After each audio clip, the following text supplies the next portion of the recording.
What if Bella was the key to Dragonkind? Dragon stones. As I tossed the last flake of hay into the stall for Ares, I heard the boys talking about the earthquake again. We had been awakened very early this morning by the shaking and the sound of things falling from shelves. The false dawn had barely lightened the windows when the shaking began. Several of the girls in the dormitory had started to scream. That hadn't seemed like the best use of energy to me.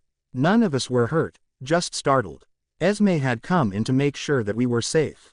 Since there was no returning to sleep for any of us, she encouraged us to get the day started and urged us all into the hall to break our fast. The boys and their leader, Samuel, came from their wing of the hall and joined us. The morning team set food out on the wide tables so that we could serve ourselves. That was one of the perks to living here at the castle. There was always enough to eat, even if we all had to work hard to ensure the well-being of everyone here. That wasn't really a change from the lives that we had all come from anyway. We all had to work to survive from an early age. I had lived here for 5 years, since I was 11. My mother had succumbed to a virus when I was 8 and then my father had died when he was injured in a work accident later on. Esme had come and taken me to the castle as I didn't have any other relatives. She told me that there would always be a place for me here. Getting up so early had made the day seem longer than usual. Esme released us for a couple of hours after lunch, either to rest or to play, depending upon the person. I had taken the time to sketch in the apple orchard. The fruit hanging so heavy and red on the limbs had begged to be drawn. I also ate one. The boys in the stable with me this evening had gone to the Dragon Caverns. The cave system was vast and each of us had taken time to explore them.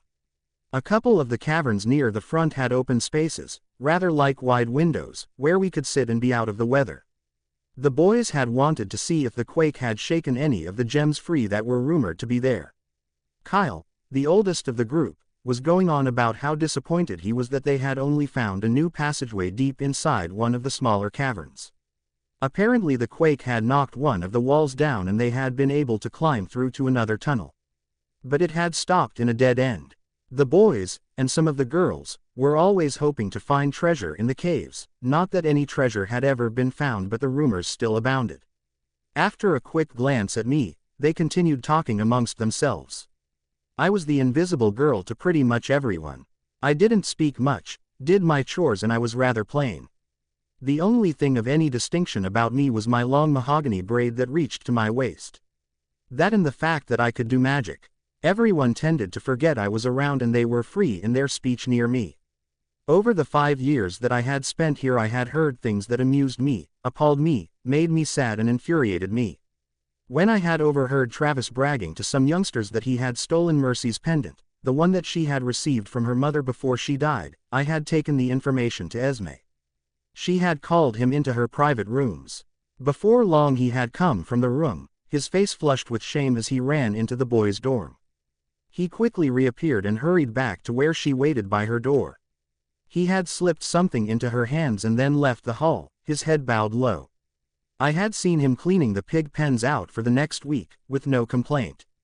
I guessed that he had decided to take his punishment rather than endure banishment.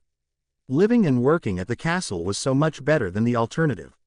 All of us were orphans and if we didn't live here, at Ruthin Castle, the Red Fort, we would be out on the streets of village Denbighshire, or Chester or even Liverpool, fighting tooth and nail just to survive. Mercy had cried when Esme had given her the pendant back. No one else knew what had transpired and even though the gossip was fierce, no one ever found out that it was me that had told. I think that Esme appreciated the fact that I didn't hold it over Travis's head or tell anyone else. The day after the quake I was on the morning crew. I quickly got my jobs done and was given a couple of hours of freedom before it was time for afternoon chores. One of my favorite morning chores was to gather the nightlights back into their day lamps. The globes sat in sconces around the central hall and the corridors along the main floor. They kept the rooms and halls well lit during the night, but had to be gathered into a dark place to be rejuvenated during the day. It was part of the old magic. No one knew why it worked, it just did. I loved feeling the globes under my fingertips as I gathered them. The feeling was soft and warm and right for some reason. Not all of the other children enjoyed it.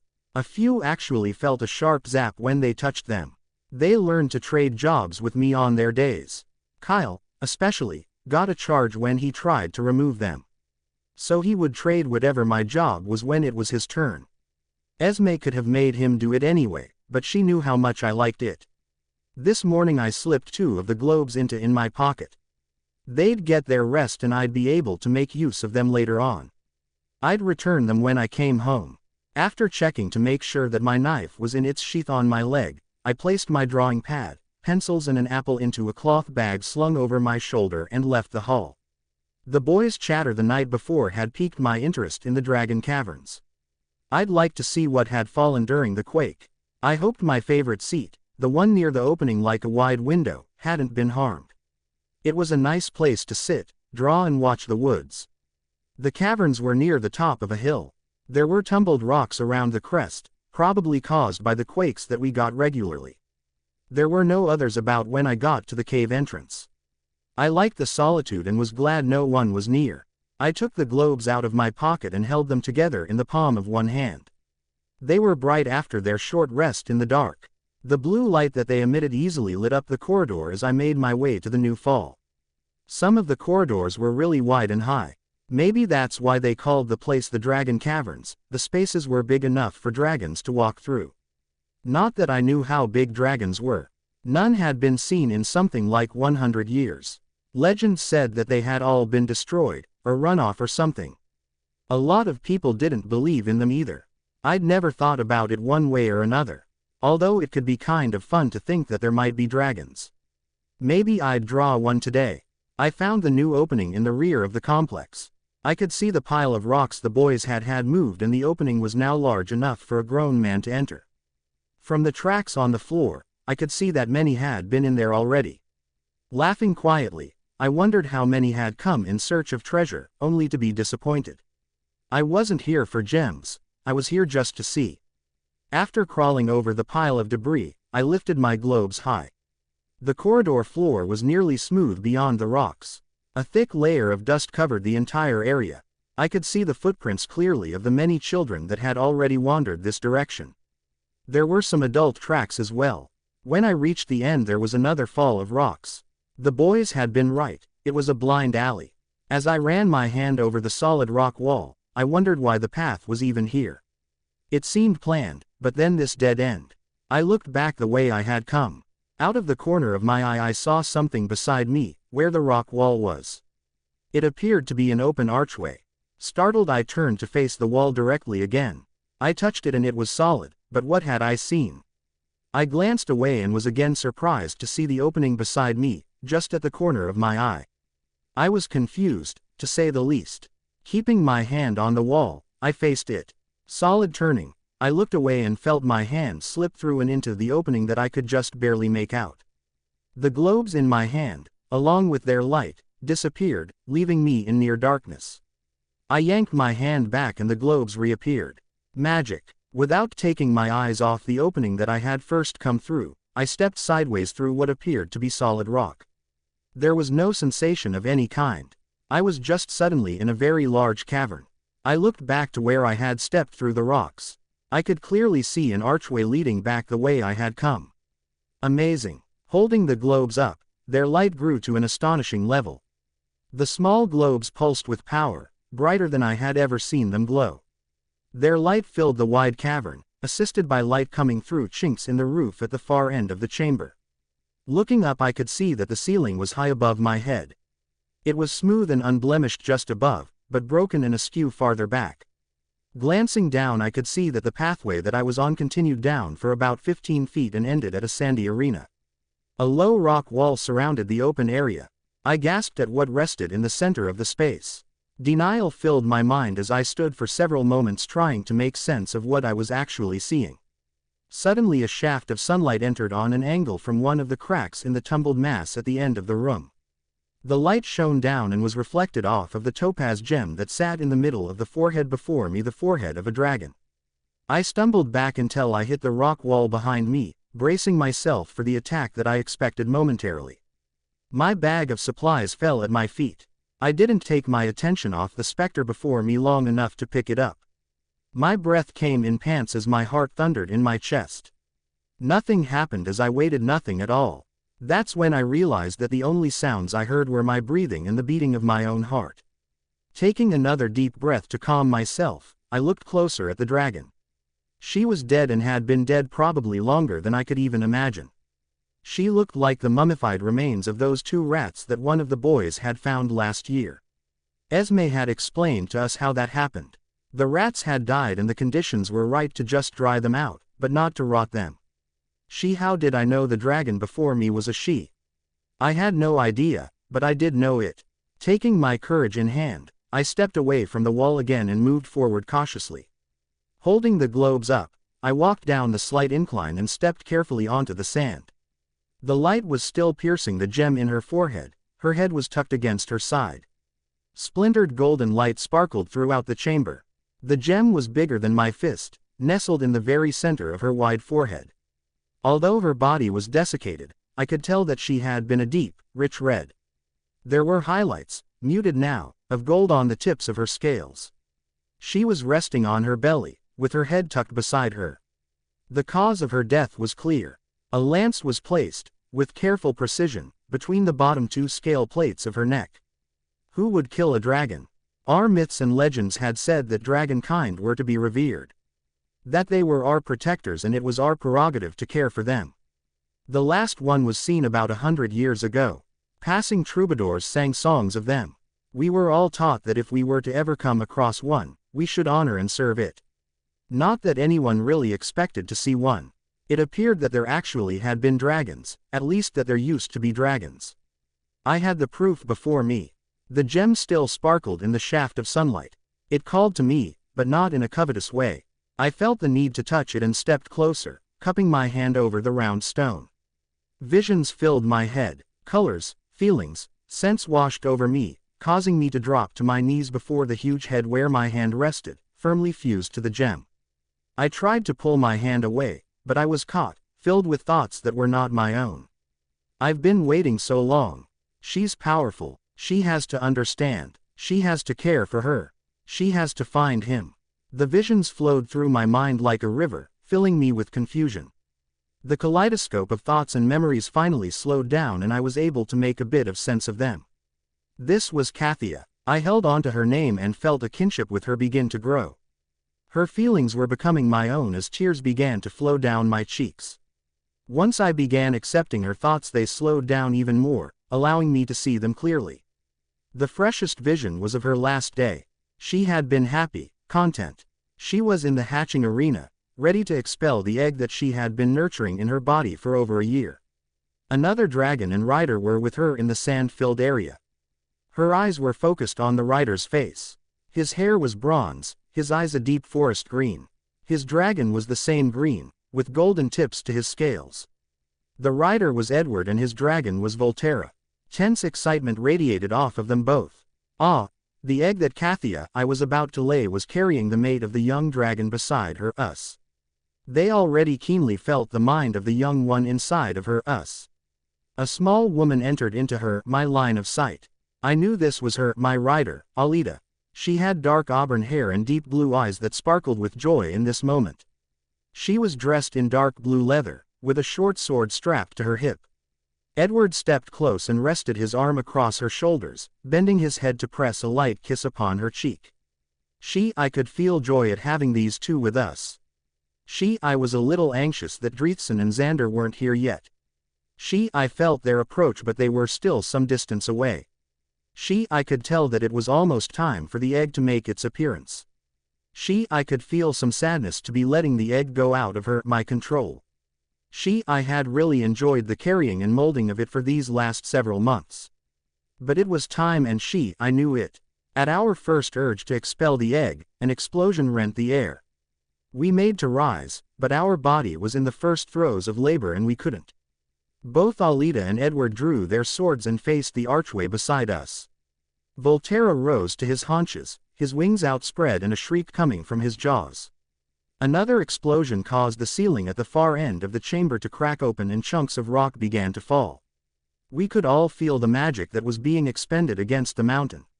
Shimmers of power were flowing over and through the opening that had been created by the first two explosions. Volterra closed the distance and tried to protect our laboring form with his widespread wings. We could hear Alida and Edward arguing. She was trying to send him away, through the hole in the ceiling. She felt that if he could stop those casting the magic, we would be safe. The ceiling directly over our writhing form was solid right now, but who knew how long that would last? With a final, tortured look at us, Edward vaulted to Volterra's bent knee and up onto his back, coming to a stop at the juncture of neck and shoulder. He grabbed the straps with one hand, still holding his sword in the other. A yell to rival Volterra's roar escaped his throat. With a mighty heave, the green dragon leapt from the ground, sweeping his wings and arrowing out of the gaping hole. Another blast of magic caused that hole to disappear in a massive slide of rock. Alida stepped close to our face, cupping our massive jaw with her small hand. She looked into our eyes and I heard her in our mind professing her love and devotion to us, and to the egg that was still trying to make its way from our body. A steely look came over Alida's face when we heard the sound of battle in the corridor before us. Turning to face the arch, she took a fighting stance, holding her sword and a short knife in her hands. Through a haze of pain we saw a small army of men crash through the archway and down the short ramp. They quickly surrounded us. I wanted to rise and help my Alida, she who was my heart, my soul, my lifelong companion. A phalanx of men swept us apart before she could get more than a couple of strikes into the oncoming horde. Her aim was true and 2 of them fell before they could subdue her. I could feel my body trying desperately to slow the expulsion of the egg. Surely she would be safer in my body than out of it. Focusing the magic through the gem on my forehead, I finally stopped the progress. I tried to rise to help Alida where she was held by 3 men. Before I could do so, another wave of magic, dark and malignant, washed over me. I had felt this before, had fought it years ago. The dark flavor was the same. Sudden silence filled the air as he walked into the chamber, a long, twisted staff of dark wood held stiffly before him. His gaze swept over me and then to Alida. "You," she spat, struggling against those holding her. "Kadern, I thought that you learned your lesson the last time we met." "Ah, Alida, so nice to see you again, and your pet, too." The sound of his voice carried throughout the room, causing a shudder to ripple down my spine from the memory of our last meeting. This was Kadern, the dark mage of Nemo's. 20 years previously we had captured him during a battle. He had wanted to rise to ultimate power. Our king, Brennan Lid, had sent him to a prison on the other side of the sea. Apparently he had escaped. "The time has come to rid the earth of you and these lizards. Xander and Dreithson are being handled even as we speak." Suddenly I knew the truth of his words. I felt Dreithson, my mate, scream as a volley of arrows, strong with dark magic, filled the air around him as he circled the crest of the hill. I heard his scream of anguish, not at the pain from the wound at his neck, but at the thought of leaving me behind. I felt the threads of his love reaching out to me. I grasped them tightly, holding them close to my heart. The pain that filled my soul was immense and I fought to keep inside my own mind. I could feel Xander also as he fell from the sky astride my love, an arrow through his heart. The sudden ache that filled Alida when she realized that they were both dying cut me to the core of my soul. Our combined pain was almost more than I could bear and I felt myself fading, but I fought back. I had to stay for Alida, and for the little one resting in my womb. A harsh command barked over the mage's shoulder brought a man forward from the crowd, a black lance held tightly in his hands. The twisted staff was exchanged for the lance and the mage walked towards us. The dark magic that he wielded held me in place. With a flick of his fingers, my head was tilted up and I heard him chanting, "Between the first and second plate a wooden stake to place to put death into the heart of the beast." My bellow of rage was cut short when I felt the tip of the lance enter between the plates at the base of my throat. A swift thrust and the lance was buried deeply in my chest and near my heart. Alida's scream filled my ears and my mind. As the dark magic released me, I reached towards her with my muzzle. The 3 men freed her at a sign from the mage and she rushed towards me, arms outstretched, anguish upon her face. I saw the mage step forward again and strike her with the sharp edge of the staff. It crashed down and across her neck, cutting deeply.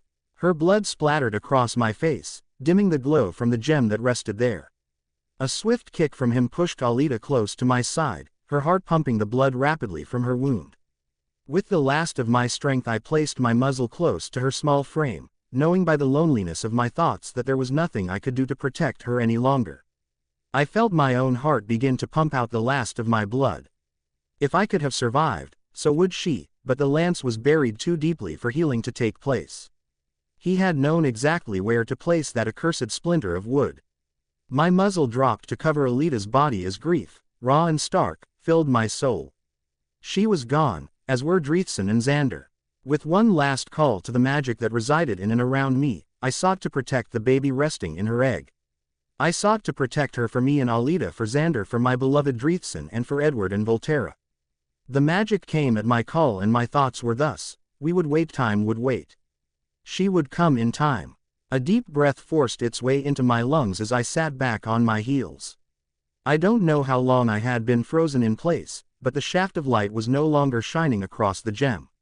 I still couldn't remove my hand from the stone. The blue globes continued to light the chamber from the sandy floor where I had dropped them. They were brighter, the light steadier than I had ever seen it. Magic was thick here, and they were responding to its presence. I drew another breath in, held it, and then let it out slowly, taking some time to assess what I had seen, what I had felt. These were the remains of Kathia, a dragon, an actual dragon. One of those that lived and fought in the legends I had been taught. Now that I looked closer, I could see what was left of Alita, still encased in blue leather, tucked close to Kathia's side. The muzzle of the dragon was laying over her in a protective manner. Tears continued to stream down my face at the memories that I had just experienced. Their deaths, along with their mates, were fresh in my mind, like it had just happened moments ago. Kathia's last day and death had felt like it was actually happening to me. I had felt and seen it from her perspective. Feeling her joy at the prospect of laying her egg and then the pain of losing her loved ones was overwhelming to me. I leaned forward and rested my forehead on my hand where it was still fused to the gem. It was all I could do to catch my breath. The connection between the gem and my hand wasn't painful, I was just stuck to it. Another deep breath left me. As my thoughts settled to some small degree, I felt a flutter in my mind. With a gasp I recognized that the flutters were tendrils of Kathia's thoughts as she began to explore my own memories. An overview of my life passed through my mind, and then stabs of deeper inquiry regarding certain portions of it. The loss of my parents several years before, my time spent at the castle, the way I handled the globes of light and the magic that I had been taught. She also took a close look at the classes on history and magic that Esme insisted we all be taught. Those of us who seemed to have a talent for magic were given extra lessons. I had excelled at those, and enjoyed them very much. Not that we were taught much, there didn't seem to be a lot that was known about it. But what we got to do was fun, and I seemed to have a knack for it. That was one of the reasons that I got to collect the globes so often. Esme was our teacher, and she taught me to start a fire with only dry tinder. The spark just appeared where I wanted it to be. Clean water would appear in jugs at my request. She said I had a talent for elemental magic. I wasn't the most talented person at the castle, but I was certainly one of the top 10. I was also one of the 2 girls who could do magic, besides Esme. After a few more minutes of having my life thoroughly examined by the shade of Kathia, I heard her whisper in my mind, "Bella. Can you hear me? Do you understand me?" "Yes, I can hear you, Kathia. Although I really have no idea what is happening." The relief in the dragon's mental tone was clear. "I have been waiting for you for so long. I hoped that the magic would hold on until you could be here." "Where are you? What are you?" I asked. I couldn't quite wrap my mind around the fact that I was speaking with a long-deceased dragon. "The shadow of my spirit resides in the crystal under your hand." Another brief glimpse of her last moments, where she strove to protect her baby, ran through my mind. I gasped as I realized that she had used the last of her life force to place the baby in a sort of bubble, a bubble in time. Yes, exactly. I pulled the love of the 6 of us together to weave a spell around Shaitan, a spell to keep her safe in time. The mage was afraid of the light surrounding me when he killed us. More sorrow poured over me as we shared the memory of those last few minutes. He thought that we were all gone and my baby with us. But love is a strong magic, and I've held her safe all this time. I can't even count how many years have passed since that day. If I could have seen the stars, maybe I could have. I hoped that someday a woman with magic would come, and then my baby could be born. I've sensed your presence recently. You felt close to me, and yet not close enough. An earthquake opened a new passageway yesterday and I came to see what could be seen. I found it interesting that I would have come here now, that I could find the opening in the archway, and I told her so. Kadern would have thrown great waves of magic over this area to seal it. Your affinity for magic must have allowed you a way in. She paused a moment. Do you have any idea how long it's been since I died? I thought back to the stories that I had heard over the years regarding the last sighting of a dragon. I think it's been about 100 years, give or take 10 or maybe even 20. That was my best guess anyway. I could ask Esme and she could ask others, but then she would want to know why I wanted to know. And right now I didn't think that I wanted to share this discovery with anyone. Who would believe me anyway? 100 years I knew time had passed, but not how much. A soft sigh blew through my mind and then I felt her resolve stiffen. Now that we are here, together, some decisions need to be made. What kind of decisions? I asked. And can I get my hand back? The first decision you need to make is whether you will help me. Whether you will help Shaitan. Kathia's words made me gasp yet again. Help her? How can I do that? Isn't she locked in time somewhere in her egg? Yes, she is. If you choose not to help her, to not help us, then I can release you from the stone. You'll walk back through the arch and forget everything that you've seen and heard here today. Maybe, in time, another will pass this way that would be willing to help. She paused to let that sink into my mind. But if you choose to help us, you'll find a bond stronger than anything you ever imagined. She had been through my mind, so she knew what my imaginings looked like already. I believe that you are the one that I've been waiting for. I believe you are the bond mate of my daughter. But you can only truly become that through free will. I cannot force you to make this decision. My mind was a blank for a couple beats of my heart. Then Kathia's memories poured through me. The moment when she became aware of Dreithson and all that he was to her. The time of her hatching when she bonded with Alida, meeting Xander and feeling the love he shared with Alida. All of those feelings were amazing and overwhelming. I had never thought to find something even half as fulfilling as what she had felt, and continued to feel. And to be told that I could have it all, well, it was certainly something that I would have to consider. The turning point came when Kathia opened a pathway into Shaitan's mind. The young dragon was waiting at the border between sleeping and waking. Her mind was lively as she dreamed perfect dreams. The last several months spent in her mother's womb she had been totally self-aware. Hers was a curious mind. She could hardly wait to be out, to fly, to run, to just be. I could feel her longing for Volterra as she sat out in time. The love she felt for the dragon and his rider was firm, but the image of Edward was vague. Most of her focus was on Volterra. She was content in her dream state, not aware of time passing. Kathia closed that pathway in my mind and I felt a distinct loss. My decision was made. I would do anything in my power to make that connection permanent. I felt satisfaction flow from Kathia's mind into my own as she felt my decision. What do I have to do? I asked. First, you have a knife, correct? I pulled it from the sheath on my leg and held it in my free hand. Yes, what do I need it for? We are going to release the magic that is holding things out of time right now. Take the knife and pry the stone free from where it rests. I started to do as she asked. Just as the knife tip slipped beneath the gem, the air shuddered around me. A gust of wind came out of nowhere, flowing over and about my person. It picked up to a gale force and I closed my eyes to shield them from the flying sand. As it abated I opened them again and was shocked as I realized that the remains of Kathia and Alida were gone. The sand was still stained with their blood and sitting where they had been laying was an egg somewhat bigger than my torso. A dragon egg. It was a good thing that I was already resting on my knees because I would have fallen for sure. Not believing my eyes, I reached out to touch the shell. That's when I realized that the topaz gem, that had been the size of my fist, was still grasped in my hand. It was now the size of a small plum and was mounted in a gold setting. But it was no less brilliant than when it had been larger. Breathe, Bella, everything is fine. Kathia's tone was soothing in my mind. Apparently she could hear and feel my anxiety. I was just glad that she was still with me. Go ahead and touch the egg with the gem. Tentatively I reached my hand out and pressed the stone to the shell. Sparks flew into the air and my hand, with the stone in it, was once again fused to a surface, the surface of the egg. Minutes passed as the shell of the egg began to glow, and for a brief moment I could actually see the baby dragon inside it. "You can move your hand now, Bella." Kathia's tone was full of love and satisfaction. "She'll break shell in 8 days. As I removed my hand and the gem from the shell, I couldn't take my eyes from the spectacle before me. The egg, which had been rather drab and gray when I had first seen it, was now pulsing with light.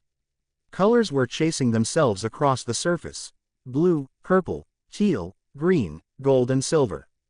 Patterns formed and reformed. It was mesmerizing. Kathia's voice in my mind called me back. "We need a plan for the next 8 days." I could see her reviewing my routine at the castle, trying to decide what would be the best course of action. "You'll be able to communicate with each other in about 4 days. What? I was already feeling a draw to the mind that was inside. To know that I would actually be able to talk with her soon filled me with amazement. Still keeping my eyes on the egg, I asked, "Can you hear her now?" "Yes, she is not aware that time has passed. All she knows is that she'll be out in a few days." The gem transferred my memories, and those of my ancestors, to her when you touched the shell. Her mind is now occupied with those memories. You may be able to get some impressions from her now, but soon you will be able to communicate with her, just like we are. A sad sigh fluttered through me from her again. She's going to be wondering where Volterra is soon. Loss and grief once again filled us both, rocking me back on my heels. They were already communicating while she was still forming. That's why we knew that they were bond mates. Keeping my eyes on the patterns forming on the egg, I realized that I had so many questions to ask. I didn't know where to start. Did Volterra die too? A long moment passed while Kathia appeared to be seeking an answer. I really don't know, and until Shaitan seeks for him, I won't. Could he still be alive? It's been years. How long do dragons live? Kathia's laugh filled my mind. It was a lovely sound. Actually, a dragon, and his or her bond mate, can live forever. Just as I placed Shaitan out of time, dragons live just slightly out of time too. We can be harmed, but we heal quickly. Only a lance, spear or arrow to that one place can actually kill us. And only one that has been treated with dark magic will be able to do it. Our healing properties are also shared with our bond mate. There was so much for me to take in, I felt a little dizzy. Reaching out, I touched the egg again. I could feel Shaitan at the edges of my mind. Just soft impressions as she sifted through the vast amount of knowledge that she had just been given. She was totally preoccupied, but I could feel how thrilled she was to have so many interesting things to ponder. So, what should I do now? Do I take the egg back to the castle? Do I stay here? I am going to have to eat at some point. And if I stay here, they will come looking for me. Questions tumbled from me. "Bella, breathe." Kathia's soft voice soothed me. "I don't think that you could carry her anywhere, and surely not as far as the castle." Another pause as Kathia continued to think. "First, please look where Alida was lying. There should be a chain there." I moved to the space she indicated and sifted my fingers through the soft sand. The wind that had removed their mortal remains had shifted the sand. I felt something cool and lifted up a long golden chain. That was Xander's bond gift to Alida. Kathia's tone was soft and sad. She gave herself a mental shake. "Now place the gem on the chain. As long as you wear the stone about your person, we'll be able to keep our connection." When I was done, I placed the chain around my neck and nestled the gem securely under my jerkin. Kathia then continued, "I'll be able to monitor Shaitan even from the castle. She should be safe here. And we'll come back daily anyway. I think that would fit with your routine." Yes. I agreed that I would be able to get away for several hours every day. But I felt some distress at the thought of leaving Shaitan here, alone. "It's good that you feel that way, but she's going to be busy for days with the new information that she's been given. If I feel her seeking Volterra, we can return immediately." Once more I ran my hands gently over the captivating patterns on the egg. The shell was warm and firm beneath my fingers. Again I felt Shaitan's mind skipping playfully through the memories. She really was enthralled with what she was seeing. I picked up the 2 light globes and walked away from her egg. It was harder than I imagined it could be. Slowly I made my way up the ramp to where I had dropped my bag, looking back over my shoulder over and over again. I picked it up and slung the strap over my shoulder. Stopping at the arch, I turned fully and looked back at the egg where it rested near the middle of the sandy arena. Kathia was urging me to turn and step outside of the chamber, continually telling me that it would be okay, that Shaitan would be safe. I finally had to just close my eyes and step out into the corridor. I immediately turned back, only to come face to face with the solid rock wall. My hands roamed over the surface and I felt anxious. It's okay, Bella, just turn to the side and you'll be able to see the archway. Remembering how I had made it in the first time, I did as she suggested. My relief was great when I realized that I could see back into the chamber. She's fine, let's go. Kathia's voice urging me on was the only way I managed to make myself leave the caverns. It just seemed wrong to leave her here, alone. As I stepped out into the open air, I took several deep breaths in. When my pulse settled, I asked, Kathia, should I tell someone about all of this? Even though no one I've ever heard of has actually seen a dragon, we have all been taught that we should protect and serve them. Should I get more people involved in this? A very large part of me wanted to keep this whole episode to myself, to hug the mystery of it all close and to savor it. But was that the right thing to do? I only hoped that Kathia would have some good advice for me. Bella, right now I think you should keep this a secret. Let me meet those that you live with and see what impressions I get from them. I don't think that we can actually do it alone, but for right now it should be fine. That will give us a couple of days to see what we should do. I know that part of her decision was because she knew that that's what I wanted to hear. But I also figured that if there was danger, she would have advised me in Shaitan's best interests. So, for now, I would just hug the whole thing to myself and wait to see what would happen next. I hurried to the gate of the castle and after dropping off my sack in my room, hurried through my dinner and my evening chores. At one point I answered a question that Kathia posed me out loud. The odd look that I received from Mercy as she stood next to me washing dishes made me rethink my responses. I had been speaking to Kathia with my voice the entire time at the cavern, but that wasn't necessary. She actually laughed a little when she perceived Mercy's surprise. I took the silent route after that, figuring I could speak out loud when I was alone. I thought that I would never be able to fall asleep, but the excitement and the stress that I had lived through today had taken its toll on me. I quickly fell into a deep slumber. My dreams were vivid dreams of flying. I was the dragon as we soared through the sky. There was joy to be found as my wingtips overlapped with a bronze dragon. There was joy to be found in the companionship of the young woman who sat astride me. There was joy to be found as I thought of my daughter bonding with a green dragon. Esme's voice called me from my dreams, my hand quickly going to the gem around my neck. It was still there. Of course it's still there, Bella. I'm still here too. Kathia's voice filled my mind. How is Shaitan? Can you hear her? Should I go to her now? I was already on my feet, pulling my clothes on and starting out of the door. A soft chuckle filled my thoughts. She's fine. She is immersing herself in the memories of my great-grandmother, Kada. You need to eat and go about your normal routine. We should be able to return to her after your lunch, I think. She was right. If I wasn't going to be telling anyone about this, I needed to continue with my regular routine. As I gathered the light globes, Kathia told me how they worked. She also asked me about the magic that I had learned and told me that she could help me to learn more. While I continued with my chores, I asked questions as they came to me. If dragons and their mates can live forever, why isn't the world full of dragons? How come no one has seen any in 100 years? Kathia told me that there were very few dragons hatched, that only one egg was laid every 30 or 50 years. She had been so thrilled when she and Dreithson had conceived. Sadness once again colored her mental voice. Volterra was the last dragon to break shell in my time. Edward was 20 when they bonded. He hatched 30 years before Shaitan came into being. Volterra was so thrilled to be her bond. What did dragons do? What was your job? I asked. Dragons helped keep the peace. Dragons and their riders can control magic. 20 years before my death, we battled against Kadern. He had wanted to be the ultimate ruler. We lost 7 of the 48 dragons living at that time. The king had him imprisoned at a place across the sea. He should have killed him, but Kadern was our king's brother. He just couldn't kill him. Once he was banished to prison, there was a time of peace. Dragons and riders chose to explore. It's a very big world and there is so much to see. Everyone thought that peace would prevail and that we all weren't needed at court at once. It was decided that mated pairs could return to serve the king every 10 years. That would give us freedom, yet keep faith with the people that we protected.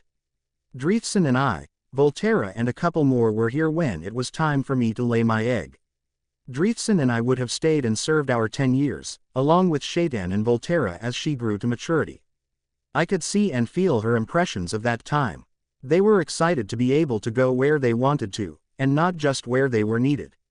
So, there could be 40 or so dragons out there somewhere. I asked. Yes, there could be. I don't know what happened to keep them away from here. Except the magic that Caitern placed over this area might have had something to do with their disappearance. She had given me a lot to think about. At her request, I tried to speak with as many people as I could hear in the castle while I went about my chores. Kathia had a very high opinion of Esme. She also agreed with me that Kyle was not a very nice guy. She had hoped that Travis was now on the correct path. She asked if I could meet the Duke, so I went to the kitchen and volunteered to take his lunch into the library where he was working. As I placed his meal on the side table, the Duke rose from the desk where he had been working.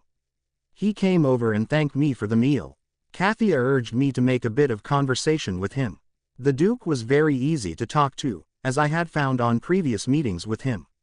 He asked me about his favorite horse, Aries, as he knew that I worked in the stable every other day. As our chat wound down, James, his sheriff, came in to share the meal with him.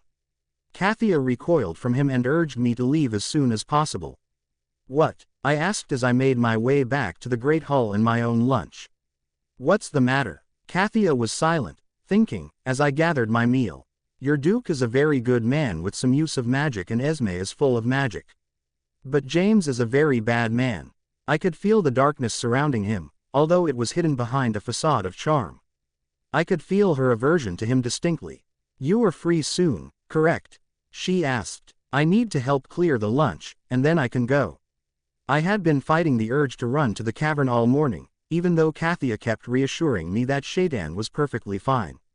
As soon as lunch was cleared, I left the hall and began trotting over the fields and up to the entry to the caverns. I heard voices coming from one of the caverns and I waited until the small chamber leading to the hatching arena was empty. Quickly I made it over the debris and rushed to the solid-appearing wall. I turned to look away. My breath left me in a gasp when I could see the egg resting through the archway. Once I slipped sideways through the arch, I turned and raced to the egg, dropping to my knees before it and placing my hands firmly on top. The relief I felt at being this close to her filled me with relief. Again, I didn't actually hear her thoughts, just impressions, but it was enough for now. I repeated this routine over the next 3 days. Everything changed on the 4th day. That morning as I entered the chamber and approached the egg, I felt a touch in my mind. It was the same sort of thing that I felt with Kathia, but this was something deeper. My mind was suddenly filled with Shaitan. She was aware of me. First she had a start of surprise and then joy filled us both as our minds connected. I was on my knees with my arms wrapped around her shell, tears spilling from my eyes. Within seconds she began flitting through my memories, marveling at who I was, and who I just became. I am now the bond mate of Shaitan, the dragon. Our minds and hearts linked completely in that moment, and I had never felt so whole in my life. I could feel the joy Kathia felt at our bonding. She had told me that she would try and protect Shaitan from the knowledge of what had happened to her, at least for as long as possible. Our bonding would keep her occupied for a day or so. She would keep a close watch. Kathia had also decided last night that I should tell the Duke and Esme, but no one else, once the bonding occurred. And now the bond had been accomplished. I spent the next couple of hours reveling in the love and companionship of Shaitan. Her mind was so young, so fresh, thankfully it was still relatively easy to keep things from her. That wouldn't last for long as she became even more aware. Now that we were linked, Kathia told me that I'd be able to feel our connection no matter how far away from each other we happened to be. She told me that I should head back to the castle now so that I could speak with the Duke and Esme. I had thought that it was hard leaving Shaitan when I could barely hear her.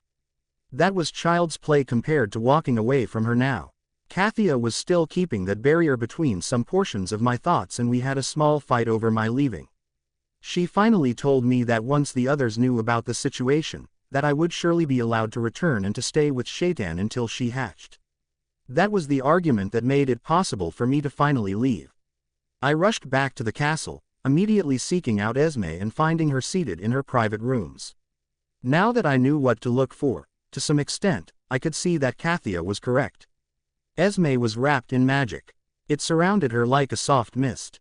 "Esme, I have a matter of some urgency that I need to speak to both you and the Duke about," I said as I skidded to a stop in front of her chair. Apparently the look on my face convinced her and she rose gracefully to her feet, signaling me to follow. I was on her heels as she made her way into the main hall. She asked the guard on duty the whereabouts of the Duke. He said that he was in the library. Her soft knock was answered with a quiet, "Come in." A wide smile lit the Duke's face when we entered. He stepped forward and took Esme's hand in his. "What can I do for you, Esme?" He gave me a kind smile when he spotted me behind her. "Bella has something that she needs to share with us." The Duke led her to a chair before his desk and indicated that we should both sit. He took his own seat behind the desk and nodded for me to start. Taking a deep breath, I pulled the gem on its chain from beneath my shirt. As the light caught it, golden reflections skittered about the room.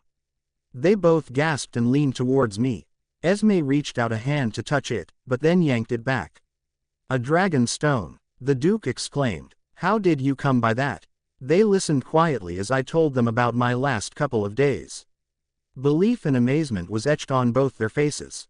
When I got to the part about bonding with Shaitan, they both gasped again. "Kathia says that you both can be trusted but not James, your sheriff." That caused the Duke to sit up even straighter, a look of awareness on his face, as he nodded in agreement. He questioned Kathia, through me, about what had transpired all those years ago.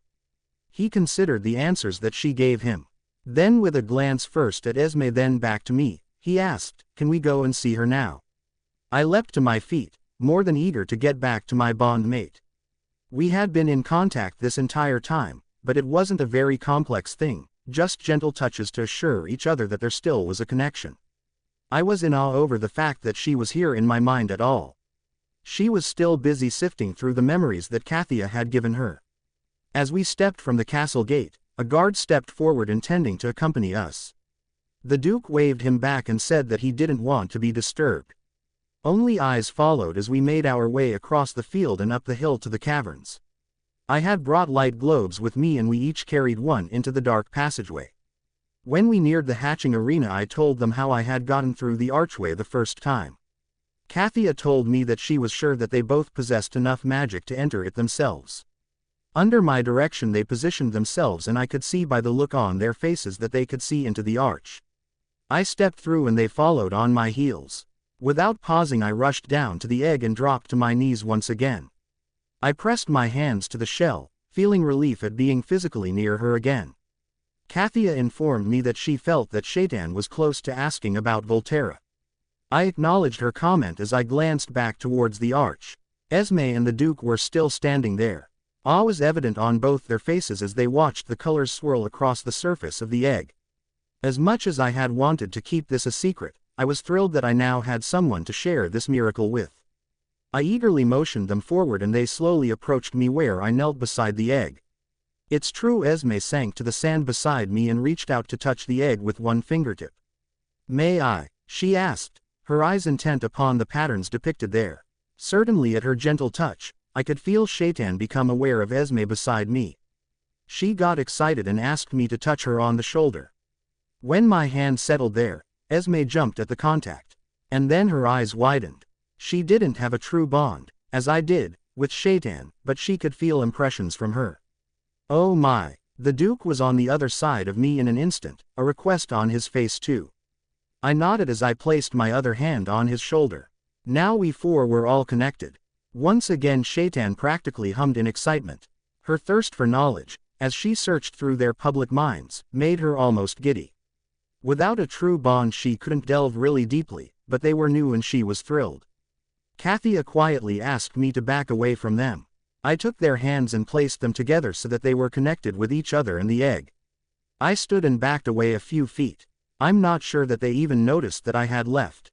My connection with Shaitan showed me that she was flitting from one mind to the other, gleaning information about their lives from them. They were generous in their thoughts and she felt happy immersing herself in their memories. I smiled when I realized just how close the two of them were. The Duke had recently decided to make her his Duchess. He was just waiting for the right moment to ask her. Kathia's mental tone was indulgent as she monitored what was being passed between the three. It was endearing to me that she kept touching my mind every couple of moments, like she was making sure that I was still here. I'm pretty sure that my face had a pretty wide grin on it as I gazed at her egg and the two people kneeling next to it. I heard Kathia softly say again that Shaitan was starting to wonder about Volterra, that she felt she was going to be seeking him soon. I had noticed that too. She didn't have a good grasp of time, so she didn't really know how much of it had elapsed since she had been brought out of time. We didn't know if Volterra was still alive and Kathia and I both ached to think that he may not be, that Caitern may have killed him too. The thought that loss may come to my bondmate and to Kathia's daughter filled us both with trepidation. I would hate for her to have to hurt like that. Even as we dwelt on those thoughts privately, I suddenly felt Shaitan's focus sharpen. I sucked in a breath as I waited for her to form the question. Volterra, where are you? Suddenly her thoughts were here, there and everywhere. Then an arrow of thought went seeking like it had been shot from a bow. Kathia and I rode the dart of thought as it rushed out of the chamber, searching in an ever-widening pattern. Shaitan's tension levels grew the longer she searched and I found myself panting in an echo of her mental exertion. When she had begun her frantic search, Esme and the Duke were disconnected from her. They turned and seeing my state came to my side. Esme helped me down onto the sand and then she held my hand tightly. They both asked what was wrong, but I couldn't spare a moment to speak to them. I just shook my head. They waited quietly beside me, Esme rubbing my back. The arrow of thought that we followed suddenly dove towards a specific destination. A startled male voice was heard and then joy crashed through my mind like a tidal wave. Shaitan, where, how? I heard the voice of Volterra in my mind for the first time. Kathia had no way of blocking his memories of the last time she had seen him and we both felt the realization of what had happened to them dawn on Shaitan. She was appalled and then she was howling in pain. Kathia and I tried to soothe her, telling her that we were here with her. But he killed you. Her voice was so loud in my head and I clasped my hands over my ears, even knowing that it wasn't going to help, as the sound was inside my head. Yes, but I'm here with you now and I'll be here for some time to come. Bella is here with you. Kathia once again tried to calm her. The egg on the sand before me rocked violently for a moment, startling the Duke and Esme. They had no idea what was going on. Shaitan's pain was causing Volterra to seek to protect her. At first he had been joyful, but now he was also confused. First by the fact that she was and then by the fact that he didn't know where she was. Now as he heard her pain, his stress levels began to grow out of control. Behind his voice I could hear Edward's. It was muted, totally overshadowed by the excited voices of the dragons. She and Volterra were speaking so quickly I almost couldn't keep up. Shaitan told him that she was in the hatching arena and he faded from us briefly. Fierce determination was in his voice when he returned. We're flying now, we'll be there in time for your hatching. I was glad that I had shielded my thoughts from Volterra for this meeting. My suspicions were confirmed. Shoshera's offspring was a female and they wanted me to urge Volterra to bond with her, no matter that I told them that he still considered himself bound to Shaitan. The council thought that what he felt was a death echo, not an actual bond with her. I could feel that thread, soft as it was, and I told them so. He would not break it and I supported him in his decision. So, Edward, they want Volterra to try and bond with Shoshera's daughter, don't they? Jasper asked as he walked beside me as I made my way back to my chamber. They just don't get it. But he is still bonded to her. If he wasn't and bonded with the young one, can you imagine having to spend the next 4 years with Tanyara waiting for her bondmate's daughter to mature? Jasper laughed quietly. Tanyara's still trying to make you her lover, isn't she? We had just reached my chamber and I started to nod when Volterra's roar rang out and my head was filled with his joyful shout. Shaitan, where, how? I rushed to where he stood at the edge of our platform. His mind was a jumble of thoughts and visions. Shaitan was alive at the hatching arena where I had last seen Kathia. I agreed wholeheartedly that we should go now, to be there when she hatched. Shaitan's realization that Kathia was dead suddenly hit both of us. The pain of it knocked me to my knees. Jasper was grasping my shoulder and asking what was wrong. Her pain eased somewhat as I heard Kathia and another calming her. Ah, it was her bond mate, Bella. I had no idea what was happening at the old hatching arena, but Volterra and I knew that we had to get there now. Rising to my feet, I filled Jasper in on what had just happened. I filled a pack with supplies and grabbed my flight gear. He said that he'd inform the council. He also asked that I keep him informed through Cathair, and I said I would. Volterra was trembling with anticipation as he crouched to let me mount. He stepped off the ledge and spread his wings. We were on our way. The connection between Volterra and Shaitan was intermittent. They kept making sure that the other was there. Kathia said that once they got close to us, they'd have a constant link if they chose. Either party could close the connection, but not the bond. She said that with practice Shaitan and I would be able to block portions of our minds away from each other, but that we would always feel the connection. Shaitan didn't know that Kathia and I had already been barring her from our thoughts. After telling the Duke and Esme what had just happened, they completely agreed that I should remain here with Shaitan. They discussed with me who could be trusted with this information. Kathia gave them a list of those she thought would suit us. Not surprisingly, 4 of the young men who were learning magic were chosen. They were all a couple of years older than me at about 20. From what I had seen of them, I felt they would be good choices. Also chosen was Alice, the young woman who shared magic lessons with me. After Esme touched the egg one more time, she took one of the globes and left, promising to return shortly with both the other people and some supplies. They had come up with a story to cover our disappearance for the near future. Esme would tell everyone that she was sending us all to the Duke's hunting lodge in the western part of his holdings to prepare it for a visit from him. I had actually done that once before. After Esme's departure, the Duke spoke. I should go back to the castle too, but I just can't bring myself to leave just yet. Sir, I asked. He laughed as he turned to look at me. Bella, you don't have to call me sir, or by my title any longer. You may call me Carlyle. I felt confused as he continued, yes, you are now a dragon rider. Your title is even higher than mine. The only ones over you are the king and the mages of the court. My confused look was now replaced with shock. What do you mean, sir? I had no idea what he meant, but Kathia was chuckling inside my head and Shaitan was agreeing with them both. I was astonished. Dragon Rider, is that my title now? I had never thought to rise above servant, and now they were telling me that I was just below the king. He nodded as both Kathia and Shaitan hastened to assure me that that was indeed my title now. Shaitan, sounding smug, said, I will grow swiftly and then we will fly together. Therefore you are a dragon rider, my dragon rider. An echo came from Volterra, we will fly together. Each time Volterra made the connection with Shaitan, I could hear Edward's thoughts in the background of my mind. I had to concentrate to hear them, but they were getting steadily clearer as they got closer. He must have been flying incredibly fast. I had the impression that they were in a mountain range far to our north. Shay agreed that Volterra said that they were indeed in the mountains. We didn't know much else about what they had been doing these past 100 years or so.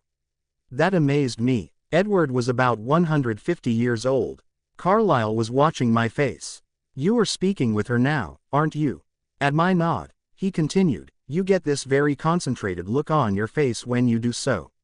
I blushed a bit, then turned and placed my hand back on the egg before me. It was hard to believe that this relatively small egg contained a mind as wide and bright as Shaitan's. Glancing back up to him, I asked, would you tell me what you know about dragons? Carlyle agreed and we settled in to wait for the others. He kept his eyes and a hand on the egg as he began to tell me the duties of those who served dragons. You, as Shaitan's bond mate, are her rider, a dragon rider. Those that Esme brings will be promoted to the title of tender. They will be your support group. He then paused and patted the shell under his hand. That is, if Shaitan approves of them. Her very existence, as a dragon, elevates her above all others, even the king. Again, Shay was feeling very smug, as only a youngster can be. Kathia and I both chuckled at her tone. Even Carlyle laughed as his lesser involvement in her thoughts could hear that. Our duty to dragons is to support them in any way that we can. If you need shelter, we'll build it. You need food, we'll supply it. Kathia will be able to direct us in your needs." A dark chuckle came from him then. "As much as I would hate to be away from you right now, I want to take this message to the king. I want to see his face when I tell him that dragons do, in fact, exist." Kathia asked me to share with Carlyle. "Kathia says that as much as you would enjoy that, she thinks it would be better for all involved if we wait until Shaitan can make her own way to the king, with Volterra at her side." She looked through the memories of my history lessons. History can repeat itself and we want Shaitan to be as safe as she can be. She says that a baby dragon is strong, but she can be harmed. And until she grows big enough to protect herself, we need to take care of her. As I passed her words on to Carlyle, I felt my protective side grow. Nothing could be allowed to harm my bond mate. Carlyle immediately agreed with Kathia. "You are right, nothing is as important as Shaitan's safety." I could hear Volterra and Edward both agree. Knowing that there were so many coming forward to protect her soothed me somewhat. The fact that two of the protectors were a grown dragon and his mate helped calm me even more. We would take this one step at a time. Things would work out. How could they not? A dragon would be hatching in a couple days' time, a dragon who was my other half, a dragon who would make me whole and would be my lifelong companion. Esme stepped back through the arch, explaining that she had left the others in one of the outer caverns. Carlyle and I left the chamber and went out to meet the confused group that Esme had brought with her.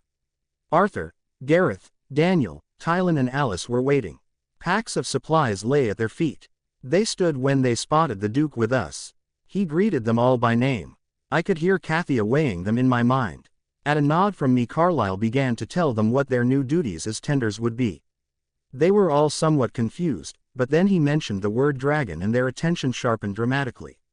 He went into an explanation that there was a dragon egg in the cavern behind him and that they would be tending to her, and to me, the dragon rider. At that point all of their attention focused on me and I stood taller. I met each one, eye to eye, and Kathia approved what we saw. Amazement, awe and respect. I was impressed that the others accepted Shaitan's existence so quickly. But these five had been trained in magic, they believed in it, worked with it. Maybe a jump to believe in dragons wasn't that big of a leap. Esme had them gather up the supplies and they followed us into the cavern. Leaving Carlyle and Esme to teach them how to get through the archway, I stepped through into the chamber. I felt a tug at my heart. It wasn't just me, Kathia and Shaitan anymore. This would be my last moment alone with my bond mate for the foreseeable future. She heard my moment of sadness and hurried to reassure me that she was with me. Her love immediately soothed me. No matter who was around us, she would always be with me. As I ran my hands over her shell, I realized that there were breaks in the patterns. Concern colored my thoughts before Kathia explained. The shell is forming small fissures where the breaks will occur to release her when she hatches. Shaitan struggled to stretch out in her cramped quarters. The egg rocked again, just as her new tenders entered the chamber. They stopped in a group as her egg rocked. Most of them had their mouths hanging open. But not Alice. She immediately rushed down to the path to stand next to us. "Oh, Bella," she reached out to touch the egg after looking to me for permission. I nodded my head and she knelt and ran her hands over the top and sides. Knowing that Shaitan wanted me to do so, I placed my hand on her shoulder. "Oh," an exclamation left her lips and she was immediately drawn into the mind of Shaitan. Alice's smile was wide as she closed her eyes and felt the mind of the young dragon flitting through her own. The rest of the group came and stood around us. I motioned them closer. They dropped to their knees and touched her egg, and I made connections between them. Shaitan was in heaven, so many memories to explore. I stepped away, hearing the satisfaction once more in Kathia's mind. "These will do well with us. She likes them all." I turned to see Carlyle and Esme standing at the arch as they watched the group surrounding Shaitan's egg. I went to them. "Shaitan likes them all." We quickly went over the plans for the next 4 days. We'd start to clear the rocks that filled the far end of the chamber. Apparently there had been an exit there before the walls and ceiling fell in. Esme and Carlyle went to speak to the others as I stood and watched. When Volterra and Edward arrived, they would need that opening to make their way in. Shaitan would hatch after their arrival. That thought filled me with such joy. What color is she going to be? I asked Kathia, knowing that she had been red, Dreithson was bronze and Volterra was green.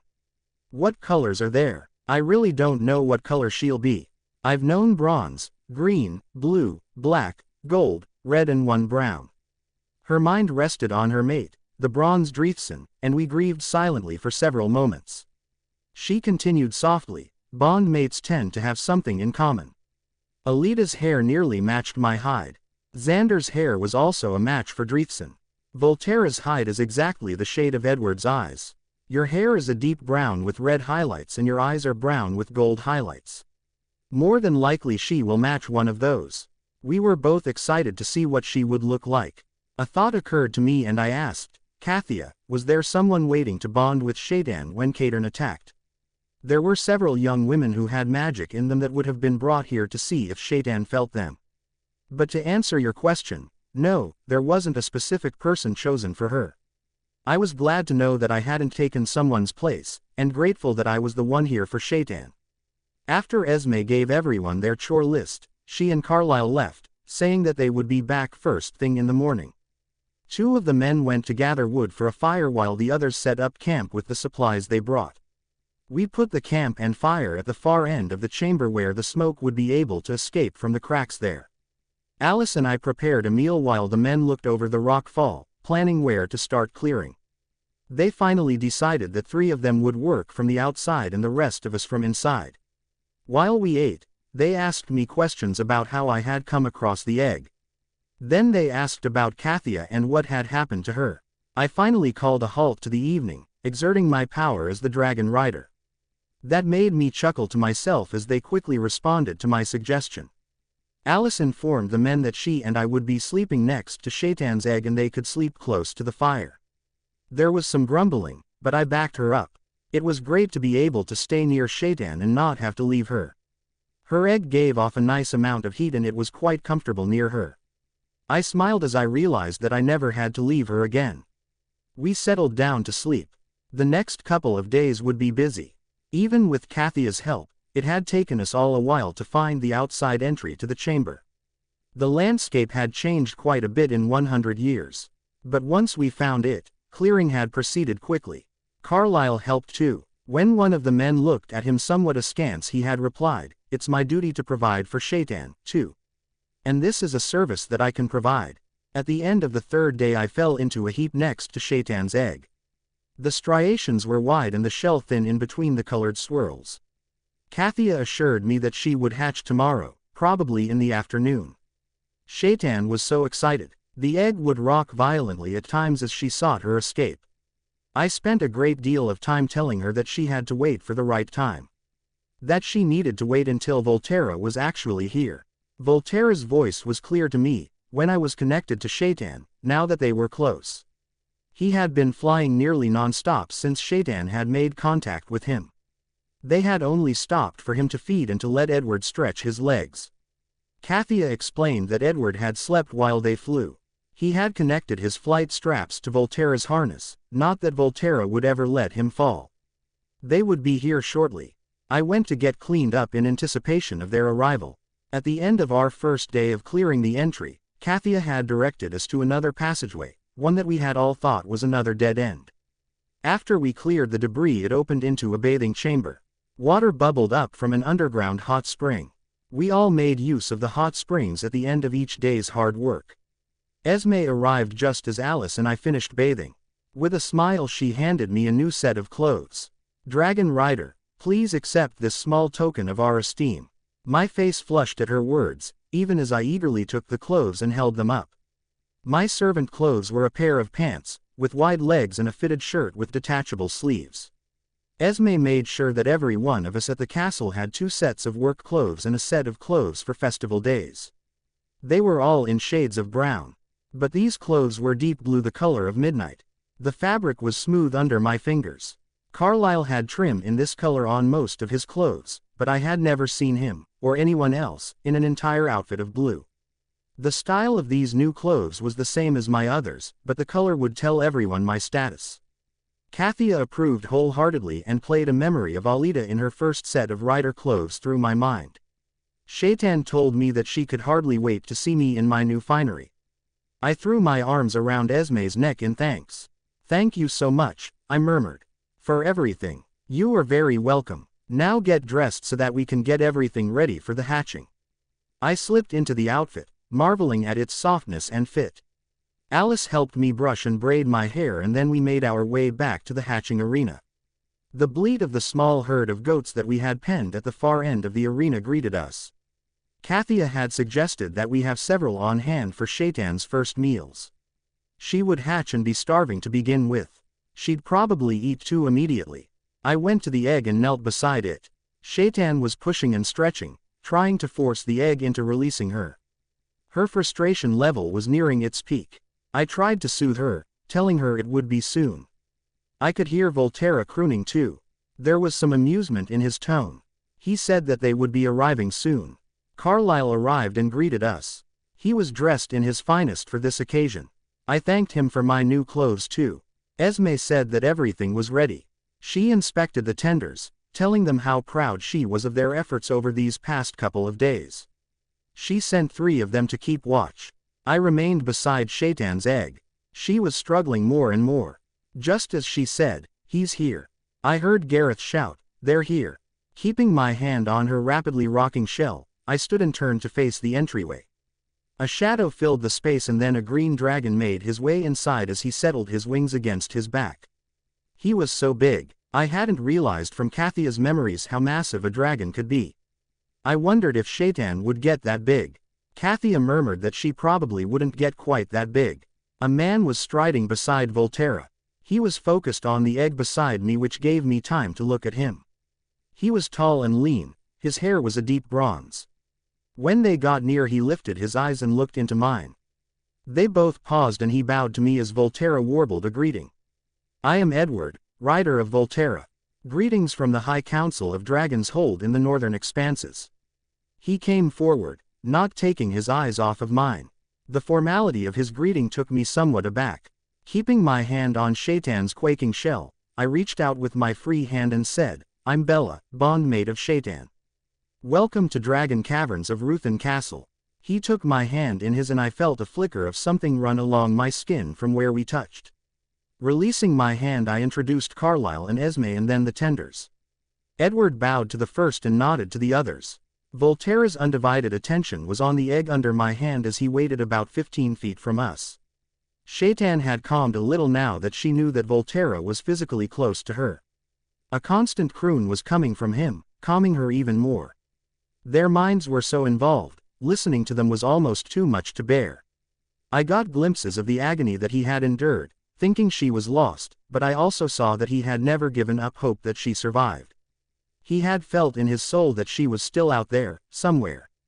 They had a connection that surpassed time. For her part, Shaitan was praising his faith in her and proclaiming her love for him. I looked at Edward. He was watching the egg and his bond with a soft look upon his face. He glanced up and caught my eye. Stepping close to us, he reached out and touched her shell. "It won't be long now. I've learned a few things about you through Volterra. This must be very confusing to you. I was raised with dragons and it was still overwhelming when Volterra bonded with me."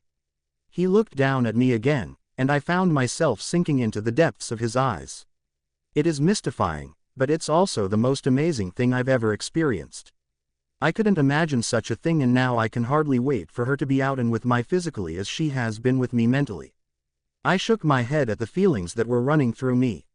Edward's smile was soft as he nodded along with my words. He had been living with this miracle for so many years, but I could tell that he was still in awe over it. Before we could speak more, Shaitan's voice was loud in my head. "I want out now." I could feel how much force she was putting into her words. Volterra's croon stepped up to a crescendo.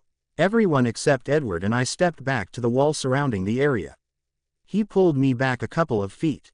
"Let's give her just a little room." My eyes were glued to the rocking egg and I found myself encouraging her in my thoughts as well as my voice. A crack appeared in the shell and I praised her strength. "Come on, Shaitan, you can do it. Just a couple more pushes and you will be out." Her efforts redoubled and suddenly a shard fell from her shell. Volterra's trill of joy caused a reaction inside the shell and another piece fell. I had seen chicken eggs hatch. It's a long process and the chicks came out ugly and awkward. That was not the case with Shaitan. Another push from her and shards of shell fell away, leaving her standing before us in all of her delicate brown beauty. She was upright on strong back legs, her front ones tucked up to her chest.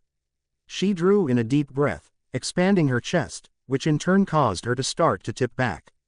In reaction she spread her wings to balance herself. "Oh Shaitan, you are so beautiful." I moved slowly towards her, taking in her features.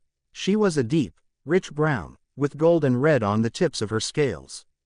Kathia had been right. Shaitan had taken my basic coloring with highlights from my hair and eyes. A topaz gem, the size of my fist, was centered between her big golden eyes. Standing, her head reached just below my chin. We stared into each other's eyes, and I cupped her jaw with my hand. Our thoughts were echoing each other, both of us exclaiming over the elation of being together. Leaning forward I rested my forehead against her gem. Kathia was joyful in the background of both our minds. A soft croon broke through our greetings. Volterra was coming closer to us. I stepped to Shaitan's side and looked up into his massive face. His head was the same size as Shay's body. The sound he was making and the thoughts she was sharing with him kept me from fearing him. Shaitan gave an imperious bark and raised her muzzle to him. Volterra came closer and carefully reached out and touched her. Satisfaction, love and joy were paramount in her mind and his also. The touch solidified their status as mates. Without even making a connection between Shaitan and her tenders, they could feel the emotion coming from them both and they raised a yell of jubilation. I could see Carlyle and Esme cheering also. The moment was so powerful, so intense, that I felt tears begin to stream down my face. Suddenly an arm came around my shoulders. Edward smiled down at me. "I never tire of seeing mates find each other," he whispered. "I wish I had seen the moment that you and Shaitan bonded." Volterra showed me, but that's nothing like being there in person. I smiled as I looked up at him. "You've seen this many times before. How many dragons are there?" Kathia had no way of knowing. He gave my shoulder a squeeze before releasing me. "First let's get this girl fed and then we can discuss it with the Duke." Shaitan agreed that food was a good idea. Edward supervised the tenders in bringing 2 of the goats into the arena. I knew that she was going to eat them and was worried that I'd feel a bit odd seeing her do so. I laughed to myself when all I felt was satisfaction that she was feeding so well. "Of course this makes you happy, because it makes me happy. I will eat and grow and then we will fly." My laughter rang out and Edward's joined in. As I met his laughing green eyes, I could hardly wait to see what my future held. My future with my dragon and all that entailed. There was no limit to where we could fly, together. Jasper, Cathair's rider. I watched as Edward and Volterra dropped off the ledge from his quarters, saw his dark green wings catch air and then they swept up and out of my sight, heading south. Volterra was broadcasting his joy that Shaitan was alive. Cathair joined with several other dragons as they flew in a wild aerial dance in the sky. My ears were filled with a resounding cacophony of dragon's song. He and several others had been sitting on one of the high peaks, taking in the last of the sun's rays for the day. Now they were all swooping and diving in wild acrobatics. He knew she was alive. I don't know why those others didn't listen to him. Cathair's voice was smug in my mind even as his tenor bugles filled the air. He was so happy that his good friend had found his mate again. "Can you show me what was said?" I asked him. "Do you see where she is?" Cathair filled my mind with the words and images that Shaitan had shared with Volterra. From her bonding with a young woman named Bella, to her acceptance of a small group of tenders and then her search and discovery of Volterra. I also saw the memories of Kathia that Shaitan had shared. I nearly fell to my knees at the memory of Shaitan realizing that Kathia was only with her through the stone. Obviously she hadn't seen the hatching arena that her egg rested in, but Kathia had shown her the memories of the space and the surrounding area. She was in the old arena, far to our south in the Dragon Caverns at Ruthen Castle. I had heard the stories of the arena there. Kathia, that was amazing. There were ballads sung of her and her rider, Alida, songs of their bravery. By making the decision to send Edward and Volterra out of the opening in the arena, they had been the driving force for the dragon riders to regroup and focus enough of their magic, along with the remaining mages, to take Kudarin into custody. But not before he had thrown an incredible blanket of magic over the entire area. Driefson and Xander's broken bodies had been found just outside the perimeter of magic.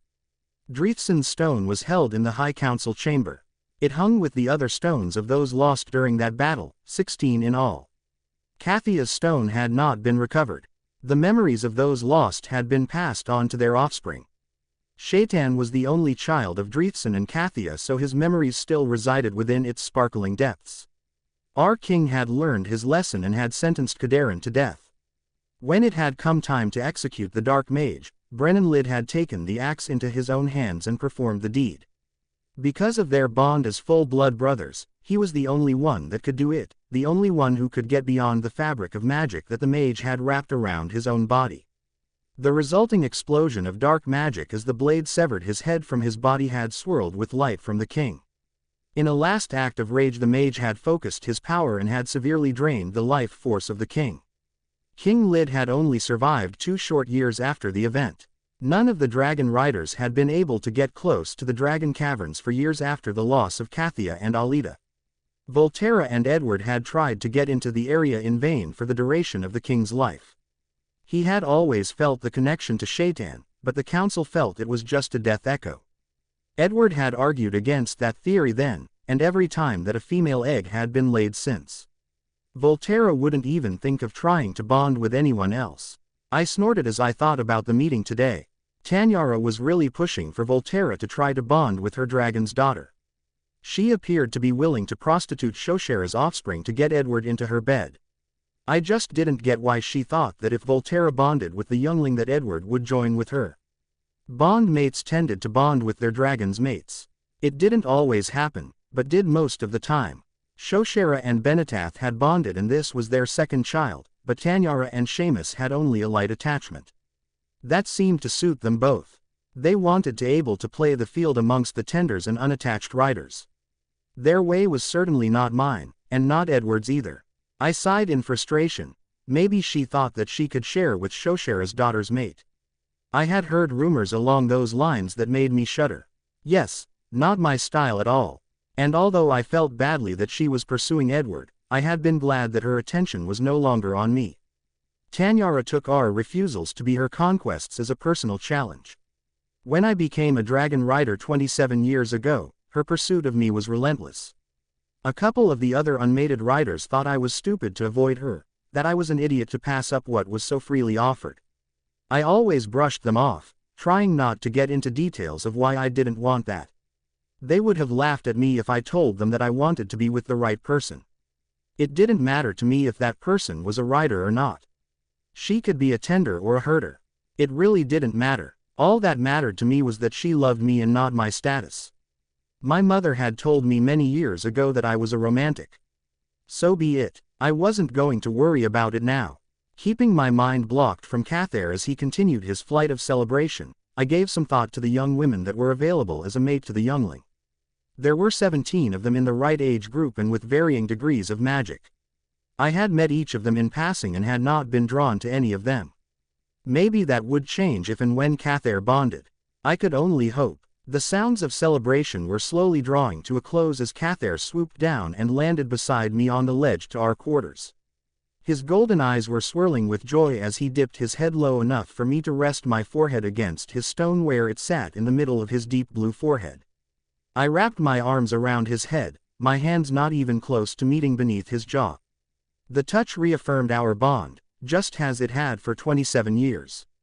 I know that I was biased, but Cathair really was the most beautiful dragon ever hatched. He was deep blue and his scales were tipped with gold. He had taken my eye color and the highlights from my hair. Once again I was awestruck that this magnificent creature was my bond, my heart, my life. I heard his chuckle in my mind as he fed those same feelings back to me. He thought that I was amazing too. Cathair dipped his shoulder for me to mount. The council is calling everyone to the dome. They know that you were with Edward when Volterra connected with Shaitan and they want to hear what has happened. He chuffed loudly. My memories are not enough for them apparently. It annoyed Cathair that the council considered him to be one of the babies of the pride. I kept my amused thoughts hidden from him. He was one of the youngest, even though he had been physically mature for 23 years.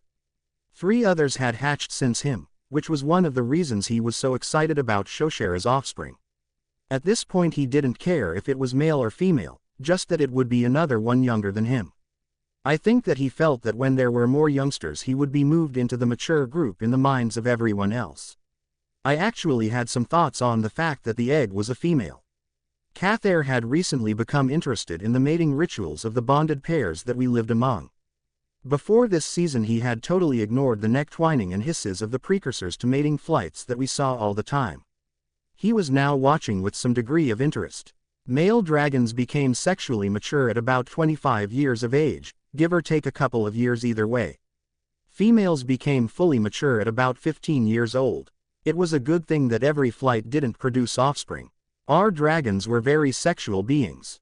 Shoshera's daughter had only announced herself to her mother in the last couple of days. It wouldn't be long before her mate would be aware of her, and I wondered if that mate would be Cathair. All of the free males would be encouraged to visit with Shoshera in the coming days to see if a bond would occur. Just as I had told Edward, I shuddered to think about having to remain close to Tanyara while her dragon's daughter matured. My thoughts were interrupted as Cathair flew us wingtip to wingtip with other dragons through the arched entry of the dome and made his way to the ledge we usually sat on for gatherings. Our tenders, Bryce and Kellyda, were already waiting there. Before he could backwing and land us, Cathair looked to where Kendra, the leader of the council, stood. Her black dragon, Rhaesa, was looking towards us, her golden eyes swirling gently. "They want us to stand with them on the arena floor," Cathair said as he swung around the dome and took us down to them. He landed and I leapt off and made my way to where Kendra stood with the other members of the council. The current council was comprised of 6 dragon riders and 5 non-riders. The non-riders were from all walks of our life: tenders, keepers and herders. They were voted in every 10 years. The rider council members came up for vote every 20 years. Kendra had been voted leader 2 years ago.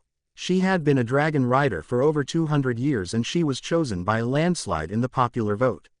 As I gave a greeting to the council members, I felt rather odd standing amongst them, knowing that I was the focus of most of those in the tiers. One of the more pointed stares coming my way was from Tanyara. I let a small smile cross my face, knowing that Edward, through the fact that Volterra's mate was alive, was now beyond her reach. Of course that meant that she might step up her seduction of me. That thought wiped the smile from my face. I looked away and tried not to shudder. A final dragon, the green Dryden with his rider Algar, flew through the arch and landed on one of the upper tiers as a couple more tenders made their way in through the ground-level entrance and took their places near the dome arena. Never having been front and center at a full gathering like this one, I looked around and up at the spectacle before me. Dragons in varying shades of black, blue, red, green, gold, bronze and brown glowed like gems from where they perched beside their riders. Our numbers had finally reached a balance when Zane's bronze Tavares had hatched 8 years ago. Shaitan would bring our numbers to 51 and Shoshera's daughter to 52.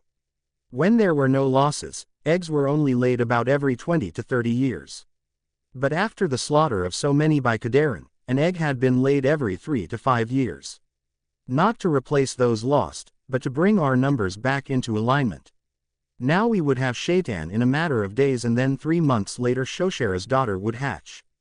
My mind was brought back to the present when Kendra stepped forward and began to address the gathering. As some of you may have heard, Volterra became aware of his mate, Shaitan, earlier today. We had all thought that she had been lost with Kathia and Alida in the battle with Kadarin. Kendra looked over her shoulder and beckoned me forward. Cathair's rider, Jasper, was with Edward when the connection was made. He can give us a few more details. I guess I should have expected this. There really were no secrets here. Stepping up beside Kendra, I paused a moment to gather my thoughts. "Thank you, Kendra," I began. "Volterra and Edward are flying south to the hatching arena in the Dragon Caverns at Ruthen Castle. Shaitan has been brought out of time, where Kathia's shade had held her safely these many years. She will hatch in 3 days." I waited while the exclamations died down over this announcement. Apparently the magic that held us away from the cavern has finally dissipated. Shaitan has bonded with a young woman named Bella, and she has 5 tenders with her in the hatching arena. The tenders in the audience appeared to be somewhat offended that outsiders had taken over what had traditionally been their bailiwick.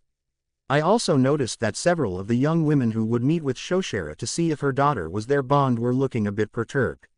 Certainly Shaitan had already stirred us in new ways. First by the fact that she was alive and then by the fact that she had bonded with a rider and chosen tenders from outside the established pool. There were questions coming swiftly now and Kendra stepped forward to field them. The decision to send a vanguard of dragons, riders and tenders south was immediately voted upon and agreed to. Volunteers were asked to step forward to make the journey to Ruthen Castle and the caverns there. Tanyara immediately stepped forward. Shoshera was hatched there, and she wishes to clutch her daughter, who has just told us that her name is Brenneth, there also. Of course that meant that Seamus and Benetath would also be going. Mated pairs always stayed together. When the hatching arena at Ruthen had been closed to Dragonkind, we had to move to this one in the north. Dragons couldn't lay their eggs just anywhere.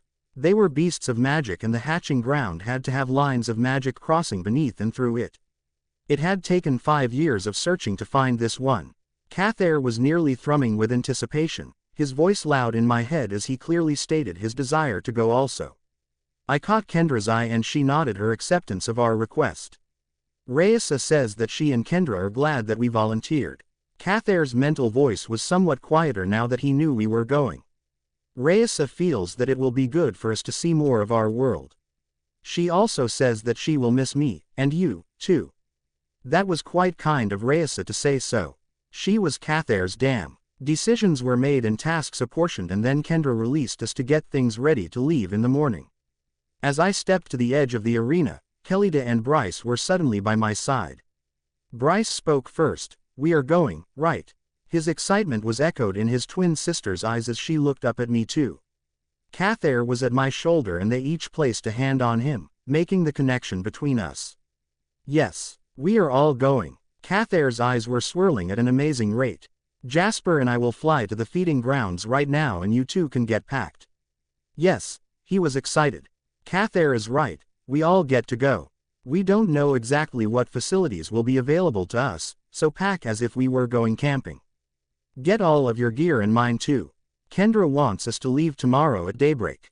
Volterra will arrive there in 3 days, but with such a large group it will probably take us 4. We'll get there when Shaitan is 2 days old. The twins were nodding and agreeing with my suggestions. Then Kelida spoke through her connection, her face filled with delight. It's killing these older tenders to know that someone not in our cadre will be tending to Shaitan for days without them to oversee their work. Bryce also laughed and said, I saw a couple of pinched faces on several of the hopeful riders too. And I'm sure that's why Tanyara volunteered. I bet she thinks that she and Seamus will be allowed to shepherd Shaitan through her growing years. I shook my head at the two of them. The way they saw clearly in diverse situations was one of the many reasons I treasured them. Everyone had been surprised when Cathair had chosen these two as his tenders when he was 14. They were the same age as he, having been born the year he was hatched. Some of the older tenders had tried to dissuade him, but these were his choice and the dragon always got the last word. We made a really good team and I was excited that they would get to share in this adventure with us.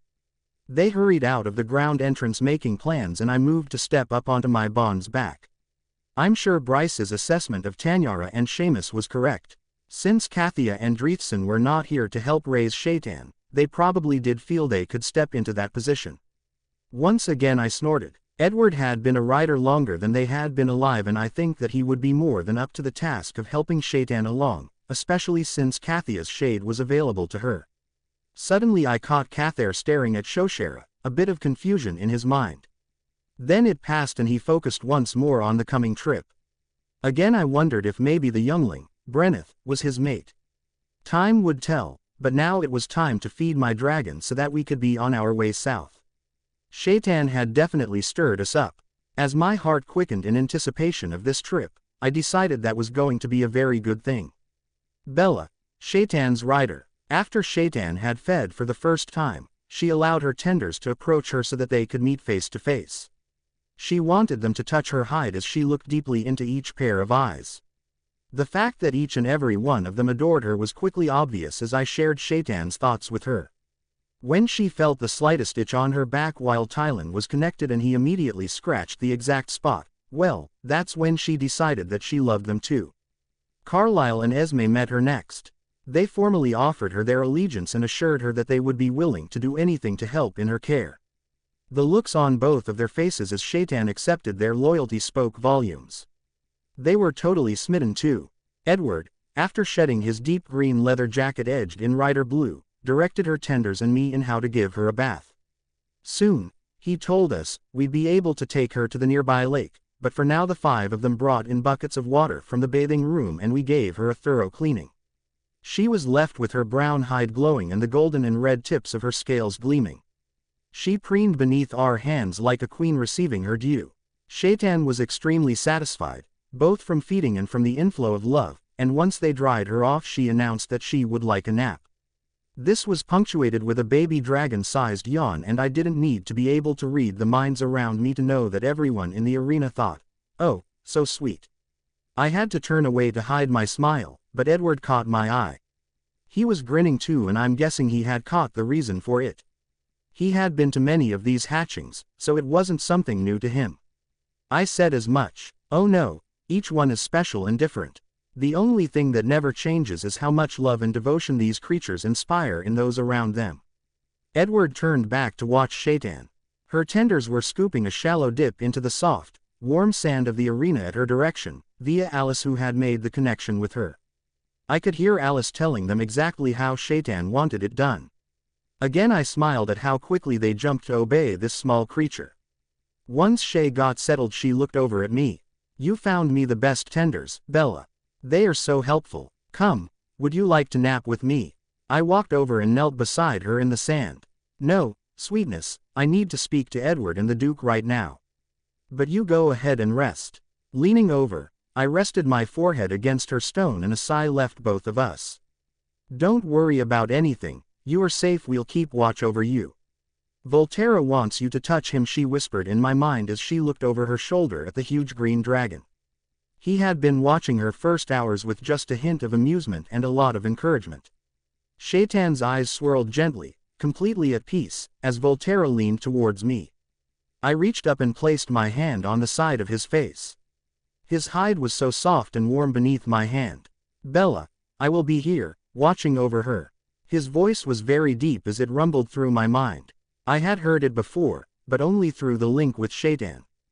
"Go. Edward has lots to discuss with you and the others." Looking down at Shay, I could see the lids over her golden eyes start to droop. I cupped her face once more with my hand and filled my mind with how much I loved her.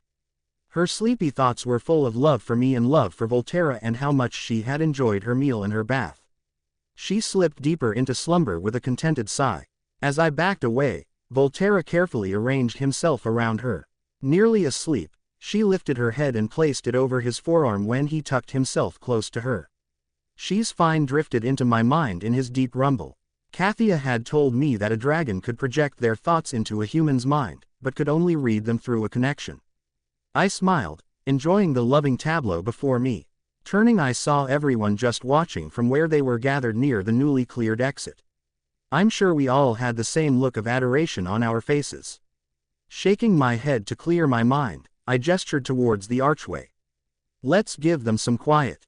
With a final glance back at the resting dragons, everyone left the arena and gathered around the fire pit that had been prepared outside. Someone had brought logs for us to sit on and there were some rough tables too. I could see food placed there. Esme held out a cup filled with something steaming towards me. "Come, Dragon Rider, this has been a big day for you, too, and I know you need some refreshment." A wide smile covered her face as I took the cup. I sniffed appreciatively. It was tea with a hint of honey and jasmine. "Thank you, Esme." Having the cup in hand made me realize just how thirsty and hungry I was. She waved a hand and Alice brought over 2 plates filled with food. "Here, please sit and eat." Riders Edward had stepped up beside me and graciously accepted one of the plates from Alice. As we sat, she returned and gave him a mug of tea also. Esme and Carlyle filled their plates and joined us while the tenders got themselves something. It was quiet around the fire as everyone took the edge off of their hunger. Tending a baby dragon was hard, glorious work. Shaitan's dreams were running through my mind, comprised mostly of images, colors and feelings of love. Once we were done eating and seated with more mugs of tea, Edward stood and thanked Esme for the food. Then he laughed lightly. "I want to commend you all. From what I've come to understand, in the course of less than a week, you all went from not having seen a dragon in over 100 years, to practically tripping over an egg, bonding with her, finding tenders to care for her, cleaning out a hatching arena and watching said dragon hatch. Doing all of this without benefit of supervision, except from the shade of a long-dead dragon. He bowed to us all. Kathia seconded his comments in my mind. Edward continued, my family has lived with dragons for more generations, dragon generations, than I can even tell you. I grew up knowing what was expected of a rider, tender, keeper and herder. My family was aligned with the tenders. When Volterra came into being, I was one of a dozen boys and young men, with magic, who were encouraged to meet with his dam, in the hopes that one of us would bond with him. A look crossed his face, a look of total adulation. When Volterra bonded with me I was 23 and I was no longer a tender. I was suddenly a dragon rider. He turned to look at me. At least I had generations of history to draw from to know what that entailed. I also had the support of other riders and dragons. I wanted to tell you this so that once the others arrive in the next couple of days, you'll know what to expect. Who is coming and when? Carlyle asked and we all waited on Edward's answer. I'll fill you in, but first I'd like to give you all an overview of the traditional duties and responsibilities of those that consort with dragons. We all sat up and paid even more attention to his words. Carlyle and Kathia had tried to fill me in on what was expected of me, but it was different, more immediate, hearing these things from an actual dragon rider. Dragons like to hunt and eat wild food, like deer, but they also enjoy domesticated creatures like goats, sheep and cows.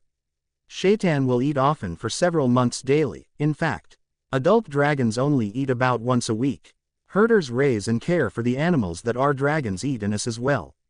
Keepers, here he bowed at Esme, are people like the Lady Esme. They keep our caverns and settlements in order. They grow the crops that help feed everyone. Tenders, as you are, do exactly as the name implies. They tend to the dragon's wants and needs. You will help to keep her clean and help her to feed these first weeks. She'll remain in the hatching arena for another week. The sand is warm there and everyone has easy access to her. He glanced over at me. Then you both can move into the compartment next to Volterra's and mine. We had prepared it for her when she bonded with him. There are rooms for the tenders adjacent to those quarters.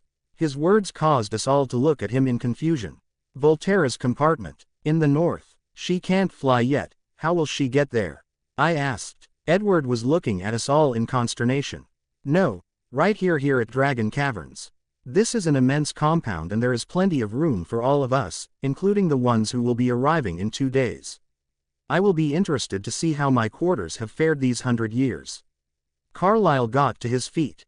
I don't understand. You lived here, and there is plenty of room. Of course, I offer you anything my castle can give you, but you meant here.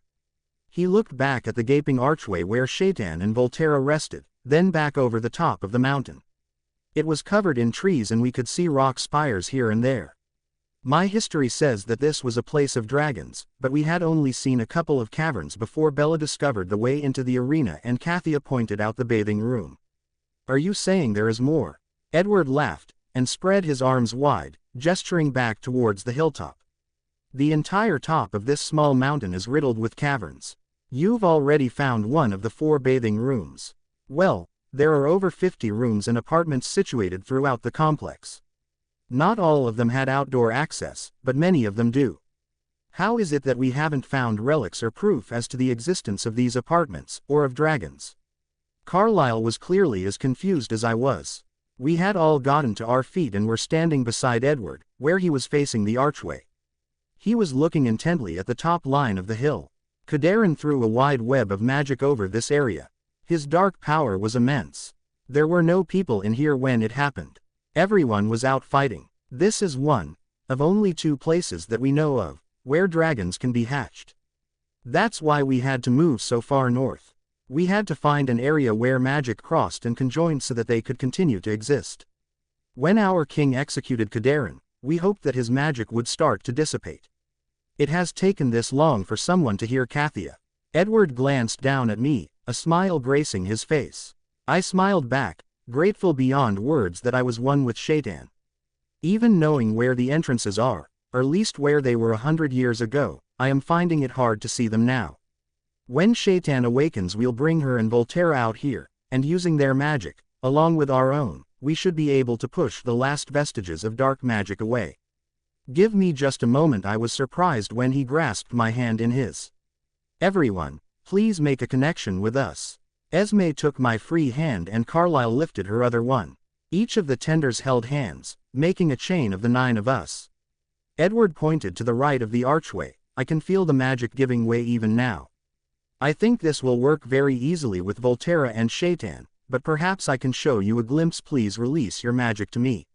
We had all worked with Esme in this manner, giving over our power to her, and she to us, during our lessons. I felt the bands of power running through my hands into Edward's. A shimmer seemed to come between my eyes and the hillside. Suddenly I could see the shape of several openings higher on the hill. Gasps came from those of us in line. There were so many of them. Then it felt like a door was slammed between us and the vision, and we all dropped hands. Yes, the dark magic has faded dramatically. Volterra and I tried for years to get close, but we couldn't. His pause was full of sadness. I believe that once the dragons are awake, we'll be able to clear it away easily. Edward looked quite smug as he ushered us back to our seats around the fire. I know that I wasn't the only one with a stunned look on their face. All of this time, I had thought it was just rumors about the dragon caverns actually housing dragons. Our history tells us of a dark time, that must have been after Kadarin's fall. We all thought that the dragons were gone from this earth, not just moved away to the north. Carlyle was shaking his head. I have searched the open areas in the caverns since I was a young boy, just like all of us around here have. I knew how big dragons were supposed to get, and I just couldn't see how they could have lived here. It never occurred to me that the place was damped with dark magic. Edward was nodding his head. Beneath this area great bands of magic converge. It is my understanding that this is where the first dragons came into being. He looked back at the hillside, lost in thought. It was so hard for us to leave here. But the dragons had to continue, and magic is as important to them as their lifeblood and their bonds. Once the magic was found in the north, it took a year for us to get the tenders, herders and keepers moved. Volterra and I never gave up hope that Shaitan still existed, somewhere, somewhen. He glanced back at the arch, a small smile playing over his lips. We were right. Edward shook his head, bringing his focus back to the here and now. He took the refilled mug of tea that Esme offered him. Once we clear the magic, there will be room for those that are arriving. Jasper, Blue Cathair's rider, has informed me that he will be arriving in 2 days with 15 other dragons and riders. They will all be bringing tenders and keepers with them. Others will likely follow later on. Alice asked, "Will your tenders be coming, too?" I thought she was quite brave to actually speak up. The rest of the group, with the exception of Esme and Carlyle, had been in awe of Edward and hadn't spoken unless spoken to. A sad look crossed Edward's face. Volterra has no tenders at this time. Our last, Callum, passed a year ago. We all murmured words of commiseration to him and he accepted them with a nod. Something that you should know as rider and tenders: we are not immortals, although some have called us that. We can be killed, as you know from Cathia's story. We don't live forever, but once bonded with our dragons, we also live slightly out of time. I was 23 when I bonded with Volterra 130 years ago. I have aged, and will continue to do so, but at a very slow pace. I took a long look at his handsome face. He looked to be about 30, a very youthful 30. Edward glanced around at the tenders. You, having been accepted by Shaitan, and by making a connection with her, are now also slightly out of time. Not to as great an extent as Rider Bella and I, but your aging will slow. You will also enjoy very good health. As riders, Bella and I will heal from any injury very quickly, and also enjoy excellent health. The tenders looked pleased with that information and Alice asked another question: why haven't you found other tenders? She looked concerned for him. Edward laughed gently. Volterra and I have been together for a very long time, and we don't really need looking after. He also hasn't found anyone that appeals to him. We spend a lot of time with our tenders, they are our family, and as such they need to be compatible. So I do what needs to be done. Our head keeper, Belena, makes a sweep through our quarters weekly and makes sure that I have clean clothes. I like to think that I'm a tidy person, but she says that it takes a woman's touch to make my apartment livable. A smile lit his face when he mentioned her, and I wondered if she was more than the head keeper to him. The question made me wonder why I even cared. I focused back on his words. Other tenders usually help when I'm bathing Volterra. I can do it, but he's very large and it takes me a long time if I'm doing it alone. He shrugged. I'd be willing to accept a new tender or two if Volterra were to find someone. Once again, Alice spoke up, after looking around at the others. We'd be more than willing to help you with anything you need, Dragon Rider Edward. The others nodded in agreement and I was very proud of them. This was new to them and they were so accepting. Kathia added her pride to my thoughts. Edward smiled and nodded. Please, call me Edward, or just Rider, I don't mind. Some of those arriving, along with many at Northern, demand their full title, that doesn't matter to me. He took a deep breath. I'm not sure how to explain this next part. I touched on it earlier. As I said, there have been dragons, tenders, keepers and herders for so many generations, dragon generations. Some of our people are entrenched in tradition. In their minds things have been done just so, and should continue to be done just so. Carlyle nodded in agreement. It is the same here. I despise going to court. There are those that will not adapt to the way the world changes. It's the way of people, I guess.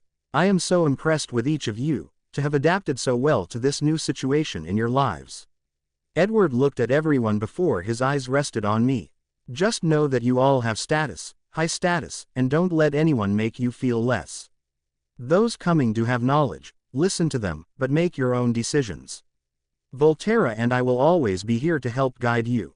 As Shaitan's mate, Volterra has a vested interest in her well-being. He is quite impressed with each of you also.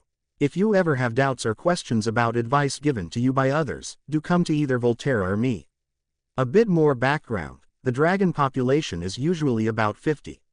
Shaitan is the most recent hatchling in a long line of dragons. Another female is due to hatch in about 3 months. She just told her rider that her name is Brenneth. Unattached male dragons will be meeting with her dam, Shoshera, to see if they are bonds. Later on young women will meet with Shoshera to see if they are the youngling's bond. A look that I didn't understand crossed his face. A mix of happiness and then a look of distaste chased each other. He continued, so many dragons were killed in the war with Kadarin, 17 of them. Generally dragon eggs only come along every 20 or 30 years. We had lost 3 in our first confrontation, and had barely begun to get our numbers back. Then the last battle with so many lost. Edward paused, a bleak look on his face. After my bonding with Shaitan, I could understand, to a very small degree, how hideous it would be to lose any dragon, much less my own. We all gave him a moment to collect himself.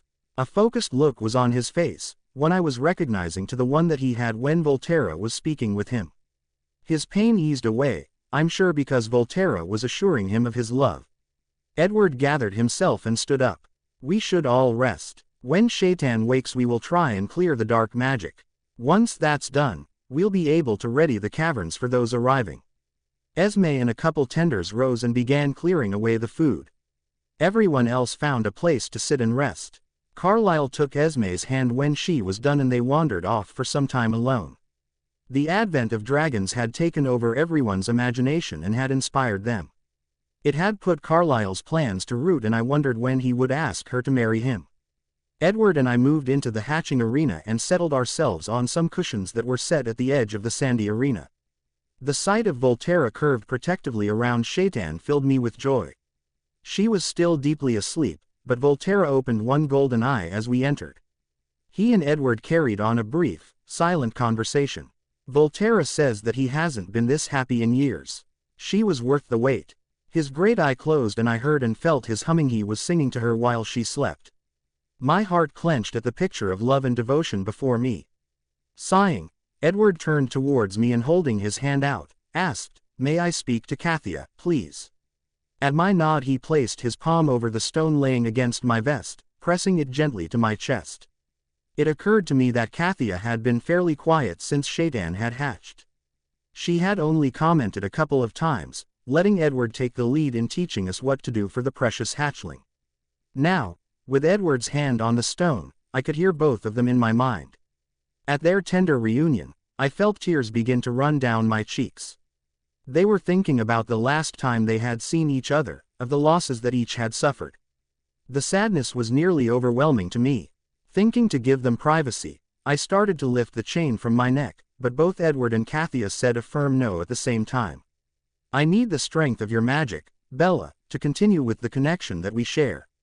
Kathia's voice was soft, not the strong, firm sound that I had become accustomed to over the past several days. Now that Shaitan is safely hatched, my presence here will not be needed for much longer. At my start of fear, Kathia continued on, don't worry, Rider Bella, I won't be fading immediately. Now that Edward and Volterra are here to guide both you and my daughter, you won't be needing me as much as you did. She won't either. My memories are already ingrained in her mind. I will live on in her memories and in yours. Jasper brings Dreithson's stone and Shaitan will have her father's memories as well. Kathia is correct. Volterra and I will be here for both of you. Edward raised his free hand and wiped the tears from my face. His touch was soft, but I felt that spark again. Rest now. Sweeping the rest of the dark magic from here will be a test of our strength. We can do it, but should come to it with a good rest behind us. Edward slipped his arm around my shoulders, pulling me into his side. I resisted for a moment, but he was right. I was tired and I gave in, laying my head on his chest, aligning myself to see the dragons before me. I watched them as he and Kathia continued their quiet conversation, sharing memories of departed dragons and riders. I only paid a small amount of attention to their words. I was thinking about my next duty, to the clearing of dark magic. More riders and dragons would be arriving soon. I felt woefully inadequate to the task at hand. My connection with Kathia and Edward, through the stone, showed them my thoughts, and Edward's body stiffened beneath my cheek as his arms tightened around my shoulders. Kathia spoke first. Bella, never feel that way. Shaitan has chosen you, bonded with you. Dragons know who is suitable and worthy of their attention. Don't fear those coming. Bella, please hear Kathia's words. You have nothing to fear from those arriving. You are a dragon rider. As Shay said earlier, she will grow and you will fly together. In fact, Shaitan will grow rapidly.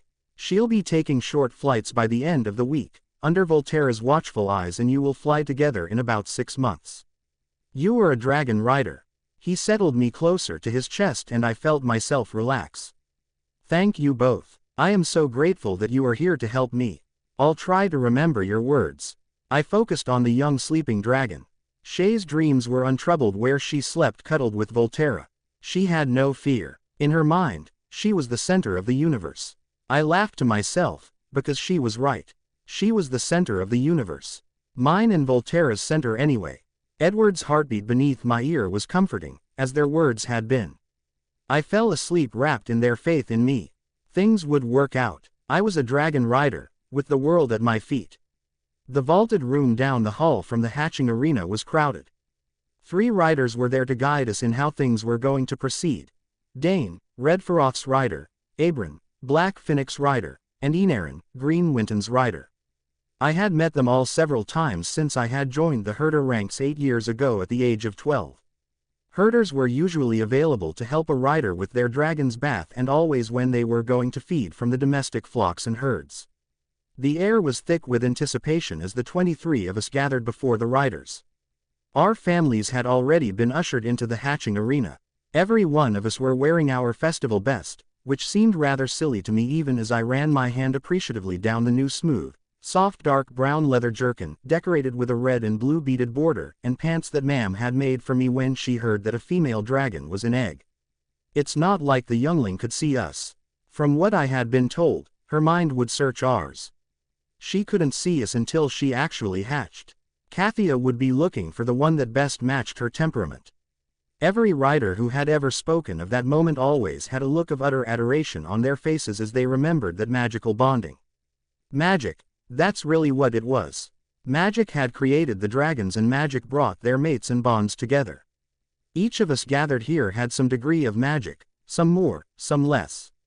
I breathed in the lovely aroma of the young woman resting in my arms. She smelled like a warm spring day, with a hint of spicy dragon musk. Once Kathia and I had reassured her as to her worth as a dragon rider, we had continued our conversation quietly until we both fell silent. Bella had finally relaxed and was now deeply asleep, curled into my side. She probably hadn't slept well the night before, waiting for Shaitan to hatch. I know I hadn't slept well before Volterra hatched. I smiled at that memory. My mind went over the last couple of days. It had been busy. Finding out that Shaitan was here at the Dragon Caverns, that she had bonded with a young woman, and then Volterra and I flying here to be at her hatching. Life was only going to get busier when the other riders arrived in a few days. I decided to enjoy this relatively quiet time until then. Thank you, Edward. Volterra's voice was a gentle bass rumble through my mind. For what, my heart? For believing that Shaitan was still somewhere, waiting for me. Volterra's mind quickly flitted over the years of waiting, culminating in the sight of Shaitan stepping from the shattered remains of her eggshell. The joy that he felt as he now lay with her cuddled close to his chest filled my heart. I tightened my arms around Bella in reaction to Volterra's emotional response to Shaitan. Not every bond of a mated pair of dragons became mates themselves, but it happened more often than not. I didn't know this woman at all, but I was drawn to her. She had stepped right into the role of dragon rider like she was born to it. It was hard to believe that she was only 16. One thing I was sure of, I was very glad I now had the opportunity to get to know her much better. Our dragons were mates and we would be spending a lot of time together. I shook my head again in amazement. The people here had gone from not knowing that dragons still existed, to accepting the idea of Shaitan and helping Bella to prepare this place for her in a matter of days. Volterra shifted slightly and Shaitan made a small snort of annoyance in her sleep. I found it interesting that Bella also moved a little in my arms at the same time. They were bonds in every way. Volterra's thoughts were indulgent as he moved to accommodate the hatchling. This little one is going to give all of us a run for our money. She's feisty and a flirt. She's also very strong-willed. Shaitan is definitely not as tractable as other hatchlings that I've known. I wonder if it's because she spent so much time in shell. I chuckled quietly as I nodded in agreement. I think that you're right about her character. But I'm sure you are up to it, my friend. You deserve all the happiness that having her as your mate can bring you. I'm going to enjoy watching you guide her. You deserve happiness too, Edward. You've stood strong for me when those females who had lost their mates during the battle began looking for new ones. You didn't make me try and choose another. You believed in Shaitan and me. Volterra, I felt her through you. I never could have forced such a choice on you. Dragons mate for life. If a mate was lost through death, as had happened during the battle, a dragon will grieve for years. But life goes on and sometimes the dragon will seek another mate, as they are highly sexual beings. The bond is not as strong in a second mating as it is when made prior to hatching, but comfort, both physical and mental, can be found with a new mate. Volterra hadn't ever looked at another. And I hadn't forced him to try. There were plenty of other dragons available to keep the flight strong. We were now rewarded for waiting all those years. It had been harder when he became sexually mature. The urge to mate was strong in dragons and his discomfort had washed over me. I had no great attachment to any of the available women that surrounded us at that time. Of course, Volterra's predicament hadn't gone unnoticed. After Volterra had suffered for several months, I had been approached by Maliha, one of the mates of a fallen dragon rider. We had been friends for years and were both grieving the loss of friends, mates and dragons. Our time together had eased some of Volterra's mating imperatives, as he felt everything that Maliha and I experienced through our bond. Maliha had been our companion for many years. We had been with her until she passed 40 years ago. I felt Bella stir in my arms just as Volterra said, "Shaitan is waking." Bella stretched and glanced up at me before her head snapped around to look at the dragons resting on the sand. With one lithe movement she was up and striding toward them. Her hand caressed Volterra's cheek as she ducked beneath his massive head and knelt down in front of Shaitan, where she then pressed her forehead to Shay's gem. Volterra rumbled his pleasure at her caress. "I really do like this woman." His golden eyes were swirling as he lifted his head to give them both some room. Bella stood and gave Shaitan space to rise to her feet. I heard her gasp when the young dragon stood tall. "Shay, you've grown." Bella stepped back and held her hand out to touch Shaitan on the top of her head. "You've grown a hand span during your nap." She turned to me, her eyes wide in amazement. "Is this normal?" I stepped to her side and nodded my head in greeting to the youngling. "Yes, she'll grow very fast this first month, then it will slow down a little." I'm sure she's hungry right now, too. She is, Volterra agreed. A sharp bark from Shaitan brought the tenders scurrying in through the arched entrance where they had been waiting. While Bella assured Shay that there would be a meal shortly, I told Tylan and Gareth to bring one of the smaller goats from the holding pen. After her earlier meal, I didn't think she'd need a lot. Volterra stepped back to give his mate room, as did the humans in the arena when the tenders released the goat in the middle of the area. Shay was very confident as she stepped forward, pinning the goat with her eyes and mesmerizing it. She pounced and dispatched the animal neatly. A few minutes later she had eaten the entire thing. Dragons ate the whole animal, fur, feathers, bones, hooves and all. Like birds of prey, they needed all the parts to grow well themselves. There wasn't much mess for the tenders to deal with, but they came forward eagerly, ready to help in any way they could. Shaitan, are you ready to go outside with us? Or do you want another nap? I asked as Bella ran her hands all over Shay's glistening hide. She was assuring the hatchling that her dining habits were very tidy and that she was proud of the way Shay had kept the small goat from becoming overly afraid. Bella looked over at me. We can go out now. Shay is excited to do so. Certainly we can. She can have a look around, stretch her leg and wing muscles, and then we can clear away the rest of the dark magic. I gestured for the two of them to lead the way. For a moment my vision overlapped with Volterra's as we watched them stride before us. The two of them were well suited, slender and lissom. A ray of sunshine highlighted them as we stepped into the clearing outside the entrance. Bella's hair was deep brown with red and gold highlights and Shay's hide shone with the same colors. Shaitan stopped abruptly as she felt the sun on her skin for the first time. I heard Volterra assuring her that she would enjoy being outside, that she would enjoy the feeling of the sun on her skin. Bella's mental voice was echoing through my bond with my dragon, and I heard her telling the youngling to get out of the way so that we could emerge also. Shaitan shook her wings and stepped completely into the sunshine. Her tenders clapped and cheered her on. She held her head high, sniffing the small breeze that ran through the clearing. Bella was smiling as she once again caressed her dragon. Your first steps into the wide world, Shay. You'll be flying in no time. We'll be flying in no time, Shay's response echoed through my head. I smiled as I heard Volterra tell her that he would be supervising her first flights in a week or so and that Bella would fly with us to oversee her training. Bella's head snapped up as she heard that too. I get to fly with you too. I'll get to be with Shaitan in the sky before we fly together. Wonderful. Nodding, I said, yes, we'll be in the sky soon. The tenders came forward and encouraged their charge to explore the clearing.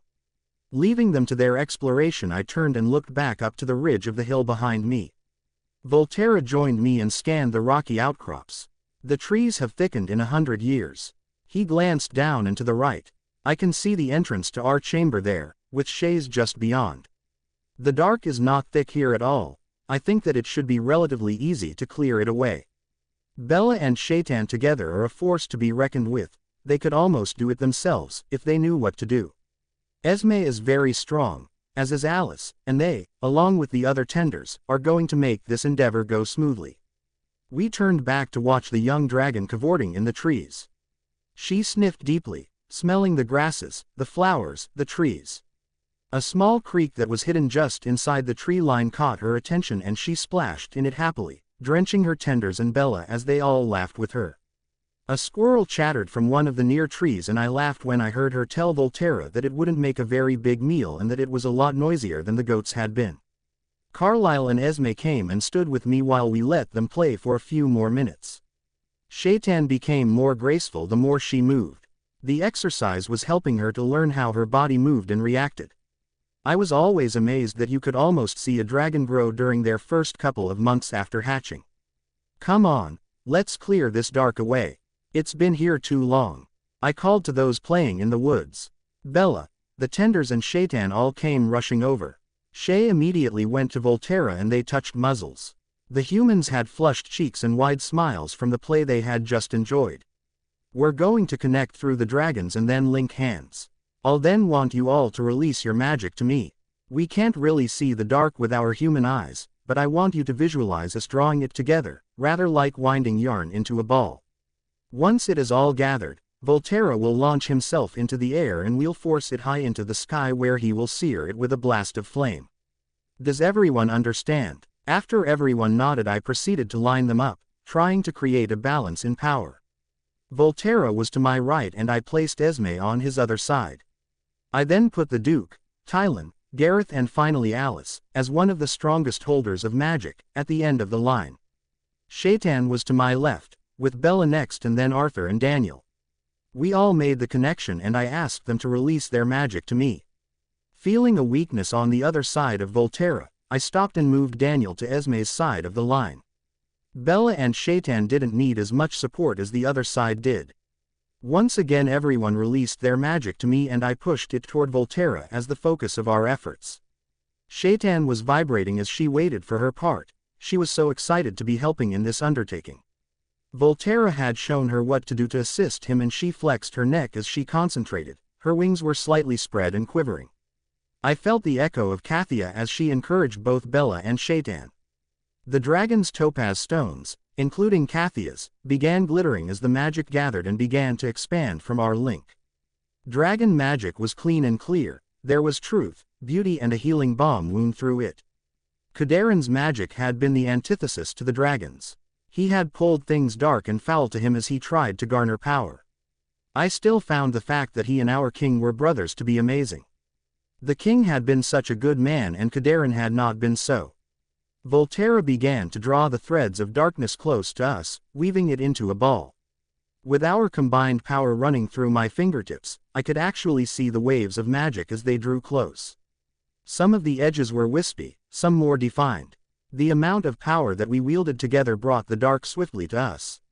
The dragons could see it clearly and through the connection, so did we humans. I heard gasps from several of those in line when the ball of dark reached the size of a small cottage. It only took about 20 minutes for all of the strands to come together. The sphere of darkness hovered above us, twisting and roiling with shadows as we gathered the last bits and held it aloft. I felt only a small lessening of power from the tenders. They were working well together and I could tell they weren't overly tired. Now, Volterra, if you'd please, I spoke aloud so that everyone would know that he was going to take off. He stepped forward several paces and with a strong downward stroke he was in the air. His focus was on the dense sphere of dark magic that rose with him. I reached my right hand out and gripped Esme's hand when Volterra moved forward. Steady everyone, we'll send this up high enough for Volterra to destroy it. Carlyle, your tenants are about to get quite the show. We watched as the twisting ball rose until it was a couple of 100 feet in the sky. Through the connection with Volterra we all felt the rush of the wind beneath his wings and the rumble in his chest as he created the fire that would incinerate the dark magic. It took dragon magic to destroy mage magic and he was well versed in this act. He circled, his great green wings folding and then whipping out as he came up underneath his target. He closed in on the ball and we all took a breath and breathed out with him, feeling the echo of flame in our own throats as it left his muzzle and left a trail of fire that began burning from the bottom to the top of the dark mass. Circling overhead, Volterra came around for another pass and everyone took in another deep breath as he once again released his flame. We could feel his pride as he watched the ball burst into a raging firestorm. The dark magic threw out great sparks of red and a spume of murky smoke spread from the destroyed magic. The inferno lasted for several minutes. As the last of the sparks died away and the breeze dissipated the smoke, each of us felt a new lack of pressure. I had felt the weight grow as Volterra and I flew closer to the caverns on our way here. Now the weight was missing, a sure sign that the dark magic was also gone. A shuddering sigh of relief left the lips of those of us still connected. I could hear Volterra's bugle of success and Shaitan rose high on her haunches and joined her voice with his. Satisfaction was echoing from Kathia as the dragon song rang around us. I released the magic back to the humans and their loud cheers filled the air around me. And then silence fell. With the dark magic gone, we could now see the dragon caverns in their entirety. There were openings all up and down the hillside around us. I can't believe how much is here, how much I didn't know about my own lands. Carlyle had stepped forward, his head turning from side to take in the openings into the hill. Everyone was looking around with amazement on their faces. Volterra came to a graceful landing near us. He was full of pride that he had destroyed the magic. Shaitan was very complimentary as she rubbed her cheek upon his shoulder and I heard his appreciative rumbles as they discussed what he had done. The tenders offered him their approval also. Bella stepped to my side. Now that the atmosphere is clear of the dark, the air feels so fresh, like it does after a thunderstorm. I hadn't realized that there was so much pressure here at the caverns. Her eyes sparkled as she looked at the many openings in the hillside. Before I could point out the one that belonged to her and Shaitan, I heard Volterra say several men and horses are coming. Edward Volterra tucked Shaitan close to his side and his eyes began to spin in a decidedly aggressive manner. There are people coming, Duke Carlyle. They are probably wondering just what is going on here. The fireworks from destroying the dark were more than likely visible for several miles. I stepped in front of the dragons as the Duke, Esme and Bella joined me. The tenders flanked us. A glance over my shoulder showed Shay rising up as tall as she could. She was obeying Volterra's request to stay close to him. She wants to see the new people. She's curious. Volterra, even knowing that she was safe, was still a bit nervous about these newcomers. We could all hear the hoofbeats of several horses as they came up the trail from the castle. In another moment I could see 4 men on horses approaching us. As the wind shifted, the horses started to spook and rear when they got the first whiff of the dragons. Carlyle stepped forward and called for the men to get off the plunging beasts and to cover the horses' heads with their jackets. It took several minutes for them to all make it safely to the ground. I heard Volterra tell Shay that these animals were not meals for her. He told me she was a bit disappointed, and I heard Bella chuckle quietly. Once the men were off and the horses were standing somewhat quietly, 3 of them held the 4 horses while 1 man stepped forward. The look on his face as he stared at the dragons disturbed me before a blank mask slid across his visage. Your Grace, I wouldn't believe it when some villagers came and said that there was a dragon in the sky this morning. I sent them on their way and told them that they shouldn't drink raw spirits so early in the day. But just now we saw a dragon and it was spewing flames and something exploded in the sky. The man paused when Carlyle held up a hand. James, let me introduce you to Dragon Rider, Edward and his dragon, Volterra. I stepped forward and nodded my head at the man. Rider Edward, this is my sheriff, James. Again something ran across his face too fast for me to recognize. Also, you know Isabella from the castle. She is now the newest dragon rider, as Shaitan, the newest dragon, has hatched today here in the dragon caverns. Bella had stepped up to my side and she also nodded at the man. She wasn't smiling at him. Your Grace, the stories are true. There are dragons. James shook his head as he looked past the tenders to where Volterra and Shaitan stood. Volterra's head, on his long sinuous neck, was weaving a defensive pattern over and around his mate while she craned her neck trying to get a good look at the visitors. The other men holding the horses were excitedly whispering amongst themselves, pointing at the dragons. Awe was evident on their faces. Yes, as you can see, there definitely are dragons back in our lands. They have been in the northern expanse for a very long time. In a few days' time many more dragons and riders will be arriving here. We must prepare a welcome for them. Lady Esme and I will return to the castle a little later this evening. Go now and send messengers to all of our villages and towns. Tell them to come to the castle tomorrow morning. I will be making an announcement at noon tomorrow. Should I confirm the fact that there are dragons, Your Grace? James asked, his eyes flickering between his duke and the dragons. Yes, that will certainly assure us of attendance at the event, Carlyle chuckled. You may want to lead the horses further downhill and away from the dragons before trying to mount them. Rider Edward told us that the horses where he comes from have grown up accustomed to dragons. Our horses certainly are not used to them. James bowed to Carlyle, paused and then bowed to Bella and me before turning to hurry back to his mount. The riders heeded the Duke's advice and led the horses back the way they had come. They were soon out of sight and we could once again hear the sound of galloping hooves, this time away from us. Carlyle pulled Esme to his side. Yes, I think an announcement tomorrow will set the rumors to root, here at least. There are dragons and word needs to get out. I'll send a message to the king this evening, after I decide what it should say. It will take several days for it to arrive at court.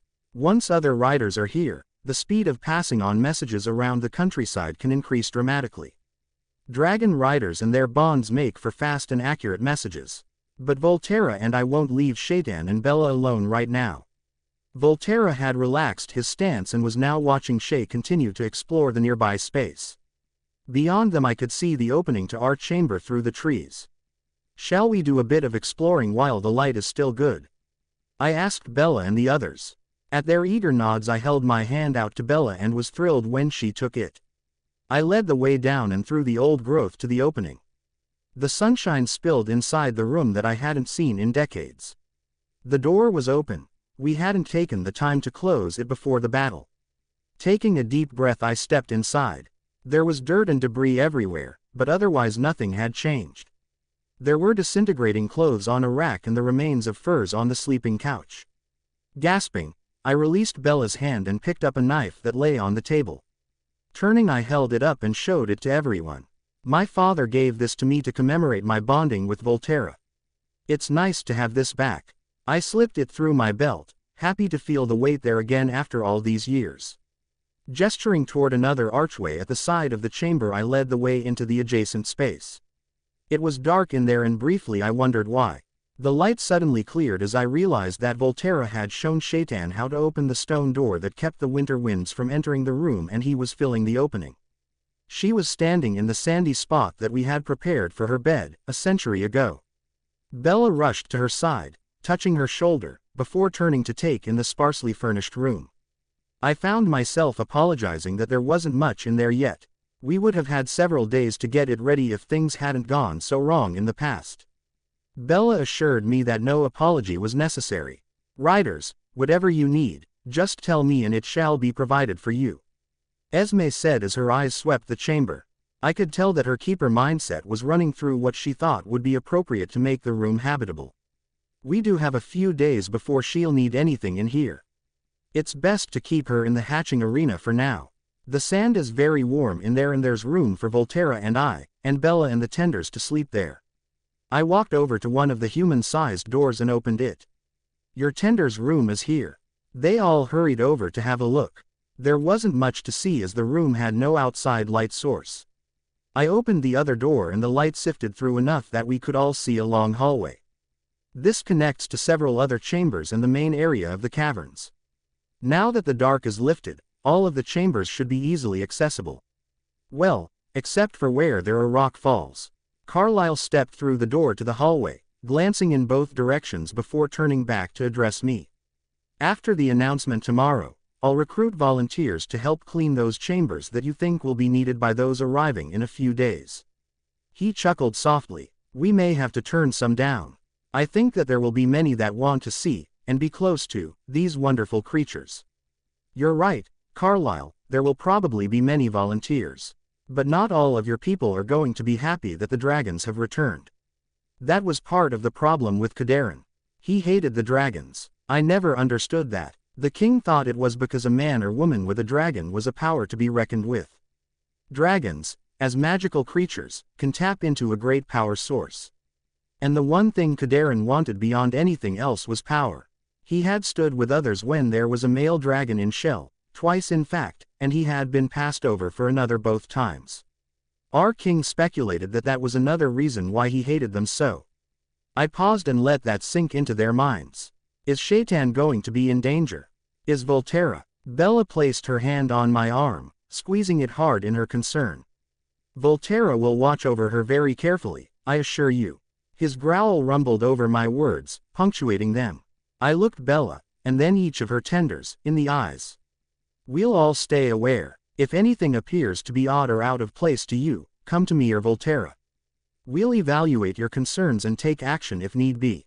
I paused to gather my thoughts before I continued. Jasper has given me, through Cathair, the list of those who will be arriving. Riders of dragons are honorable, but they are also human. Again I paused, wanting to say this the right way. 3 of the riders that are coming are very good friends to me and Volterra. You can go to any of them with your concerns. One is Jasper. He has been my friend since I met him as a young boy. He was always helpful when it came time to bathe Volterra. When he bonded with Cathair 24 years ago, our friendship was consolidated. 2 others, Emmett, rider of Arthmail, and Rosalie, Cassie's rider, are very good people. You can trust them with anything. I certainly do. Shaitan yawned loudly, causing everyone to look at her. She's ready for a nap. This has been a very full day for a hatchling. Volterra was already urging her to leave the chamber and to return to the hatching arena.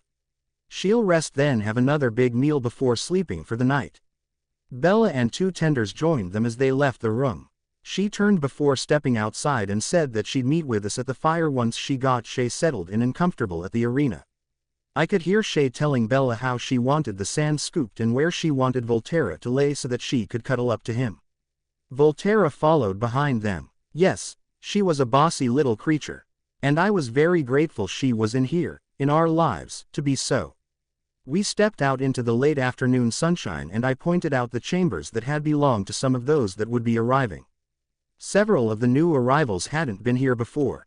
Emmett and Rosalie had bonded with their dragons after the move north, as had Jasper. If time, and volunteers, allowed, we could clean several rooms in the next couple of days and they could choose which one suited them. I knew it was going to be hard to clear the chambers of those that had died, but life went on, and I knew that they would be thankful for the fact that dragons were returning to this place. They would be pleased that Dragonkind continued, that Kadarin's magic had failed. It was through their efforts during the battle that the dissipation of dark magic had begun. We would cherish their memory and make our home here again. Now it was time to make plans and set them in motion. I had an idea for the announcement that the Duke would be making tomorrow, an idea for a grand entrance. Looking at Carlyle, I wondered how he would feel about riding into the gathering on a dragon. He appeared to be a brave man. Tomorrow would certainly tell. Volterra's amused thoughts on that idea ran through my mind. I think that he will find the experience an enjoyable one. He seems to be open to new experiences. Did you know that he helped clear the rocks so that we could enter the hatching ground? He did, and I would like him to fly with us. I agreed that the Duke seemed to be an uncommonly adventuresome man. I looked forward to broaching my idea to him and seeing the expression on his face. Esme brought me another mug of tea as we waited for Bella to finish settling Shay. She began asking me what we'd need to do to prepare for the arrivals. Gareth was taking notes for her as the others got their own mugs of tea and waited for Bella to join us. There was much to be done and I couldn't wait for it all to begin. Bella, Shaitan's rider. With a flick of the broom I sent the last bit of debris flying out of the chamber that I had helped clean. The volunteers that Duke Carlyle had recruited had already left the room, leaving Alice and I to make sure it was done. After one more glance around, Alice and I nodded at each other in agreement. It was clean and ready for the riders and dragons when they arrived in 2 days. I turned to leave and crashed into a warm body. Strong hands caught me before I could fall and I looked up into Edward's laughing eyes. First you tried to smother me in dust, and now you try to knock me over, Rider Bella. Are you mad at me for some reason? He was still holding me close while he gently teased me. Alice laughed and scurried around us, heading back to the fire. We had planned to take a break before heading to the next chamber. We felt we'd need to regroup before we started clearing Kathia and Xander's home. Because that's what we were doing, removing, respectfully, the bits and pieces of riders and dragons' lives, riders and dragons who were no longer among the living, clearing their homes in preparation for others to move in. No, should I be, Rider Edward? I playfully snapped back. Then I caught myself. Would he know that I was teasing him? We had only really known each other for a couple of days, but I felt like I had known him for much longer. I had figured out that it was because Shaitan had known him for a very long time. He had always been in the background of her memories of Volterra. Volterra, I loved that dragon. He had a subtle sense of humor that made me smile. He loved Shaitan so incredibly much. But I couldn't look too closely at his feelings for her, because between his emotions and mine, I'd nearly drown in love. That wasn't necessarily a bad thing, but I surely wasn't used to feeling such contentment and belonging in my own life. I was working hard to adjust to the changes in my life, changes that had come barreling out of nowhere. I would adjust though, because being without Shaitan was simply not an option. She made my life complete. Edward brought me back to the present with a gentle squeeze of my shoulders before he released me. Well, the only thing that I can even remotely be guilty of is almost giving the Duke a heart attack when I asked him if he'd like to fly into the castle with me on Volterra to make his announcement this morning. We both laughed at the memory of that moment. Carlyle had been shocked and then had started to laugh and nod like a small child given a handful of his favorite sweets. He was bouncing on his toes as he rushed to get his yes out. Shay's tenders had looked on enviously, and then they too had begun to cheer and dance around when Edward had offered them a flight on Volterra in the near future. I had already been told that I'd be flying with them when Shaitan began her flight training. The thought both scared and delighted me, so I know they were feeling the same. Well, then I guess I can't be mad at you, Ryder Edward. I stepped back and glanced over at the opening to the chamber that was next on our cleaning agenda. Placing my hand over the stone that rested against my chest, I tried to pull myself together. Bella, life goes on, and by your actions in helping my daughter, it will be a good life.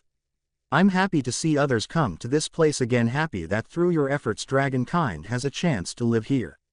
Kathia was aware of my feelings and was trying to make me feel at ease. Kathia is talking to you, isn't she? Edward whispered. Yes, she's telling me that it's okay to clean out her and Dreetsen's rooms. I really wish that I had gotten to know them all. I feel like Kathia has been a part of my life forever. I just wish that I could have known Alita, too. Edward walked beside me as I headed back to the fire. The only ones there were Shay's tenders. Esme had the other volunteers, and there were many of them, cleaning some of the public areas of the caverns, the other newly found bathing rooms, the kitchen and dining rooms. We had decided that only the tenders would clear the private rooms that we would need for the new arrivals. We were keeping the personal items of the dead for a time when their descendants could retrieve them. Some of those arriving would take over their old chambers, and we left their things in the now clean rooms. The dragons were in the arena where Shay was having her second nap of the day. Volterra, of course, was curled around her.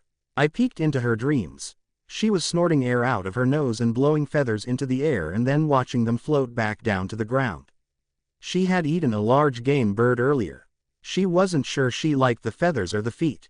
Volterra had assured her that she needed to eat the entire thing to grow properly. Edward chuckled as he caught the dream from Volterra. Kathia wasn't sure she would like turkeys either. What? I asked as I accepted a mug of tea from Alice, nodding my thanks to her. Kathia didn't like turkeys. That question brought everyone's attention to me and Edward. No. Edward stepped close and held his hand out toward the gem.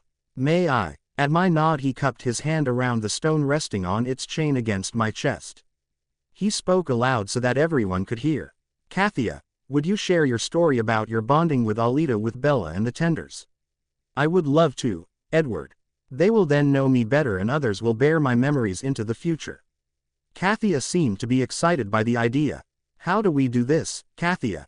I asked. Edward could connect with Kathia by touching her stone, but I didn't think that having everyone surrounding me, keeping a finger or two on the stone would be very comfortable for me.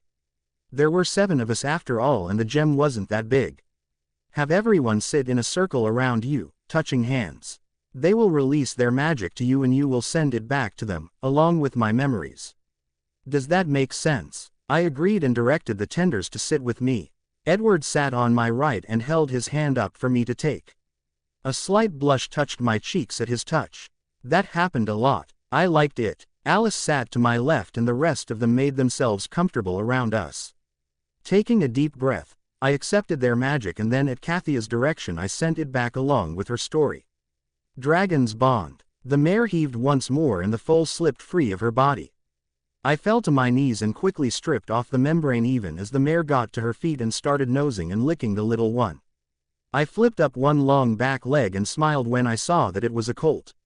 He looked just like his sire, coal black and with one white hoof just like his mama's. The night was cold, and, of course, the mare hadn't wanted to give birth in the barn. I shook my head at her obstinacy. 2 bad horses didn't have even a tenth of the sense that dragons had. With a flick of my fingers a breeze began to whisper around us. Another flick and the breeze became warm as it helped to dry the colt. The mare, after licking the colt several times with her rough tongue, whickered and the little guy raised his head. He knew that there was something good to be had if he could only get to his feet. Some foals worked to rise, but this little one gave a huge surge and then he was standing on his long, wobbly legs. Once again the mare made a sweet noise. She sounded just like a mama dragon. I shook my head. Dragons were on my mind more than they should be, or so I had been told. The colt made his way back along his dam's side, suckling along her shoulder, her knees, her belly, searching for something. He didn't know what he needed, but he knew he wanted something and it was close. I had to smile at his single-mindedness as his lips tasted everything in his reach, including my fingers. When his mouth found the teat he suckled mightily, his diligence rewarded. I moved a bucket of feed close to the mare's head and wished my life could be so easy. I knew what I wanted, but had been told many times that I should just stick to the horses, cows, goats, sheep and pigs that were my charges as a herder. I was good at my job. Whenever one of them was having a bad time birthing, I was always sent for. My magic had aided me in safely bringing forth the young ones. Yes, I was reminded often that it was my gift and I shouldn't try for anything further. Of course, those who reminded me of that fact the most often were other young women who wished to imprint with Kathia. She was the young dragon who was now growing in her egg in the hatching arena in the dragon caverns at Ruthen Castle. Dragon eggs were only laid about every 15 to 30 years. That meant that opportunities for anyone to bond with a dragon were few and far between. Earlier in the evening I'd heard that Kathia had chosen her mate, the young bronze, Dreithson. The riders were preparing to introduce all of the young women with magic to the youngling. Now that she had her mate, she needed her bond. There were so many of us at this point in time, 23 women of the right age, with magic. Some were saying that the field should be narrowed. Maybe knock out the eldest, or the youngest, or make us test to see who had the greatest amount of magic. I had even heard one of the girls say that it should rest on who was the prettiest. That had made me roll my eyes. Who was going to set the bar for that? My ma'am, when she heard that comment, had said, "Alida, beauty is in the eye of the beholder and who is to judge?" She also told me that every time a dragon egg was laid, no matter what the sex was, there was always talk like this and to keep my chin up and my mind on the prize. I had to smile. She knew me well. As much as I loved the horses, and was fond of the other animals under my care, I adored dragons. My uncle Cade was rider to Adarin. I truly enjoyed the time I spent with them both, usually as I helped give the dragon his bath. Adarin was a deep brown with black tips to his scales. Once, when his bath was done and it was just Adarin and I had asked him why he didn't want me for his tender, since he appeared to be so fond of me. Adarin had ducked his head low, pressing the topaz stone that sat in the middle of his forehead against my chest. I'd had to lock my arms around his face to keep from being knocked over. He had looked at me from his beautiful golden eyes and said that there was something better for me in my future. I hadn't shared that conversation with anyone but had held it close to my heart. Although the speculation was rife from those young women who wished to bond with Kathia and from others in the herder, keeper and tender ranks, writers never said anything about limiting those who should be presented to the youngling. The only comment they offered, when asked directly, was, "The dragon knows, the dragon chooses, the dragon is always right." My mind was brought back to the present as the colt began to explore his surroundings. Dawn was bright around us and he was curious. His dam followed him step for step. She was very attentive. "Ah, Alida colt or filly?" The voice of Bram, the lead herder, disrupted my laughter as I watched the colt fall at the end of his first wild sprint. Bram joined me as we watched the little guy decide, since he was on the ground anyway, that it was time for a nap as he fell over onto his side in the soft grass. The mare stood over him, guarding him. "A fine colt, Bram. He looks just like his sire." Bram handed me a bag of dried dragon dung.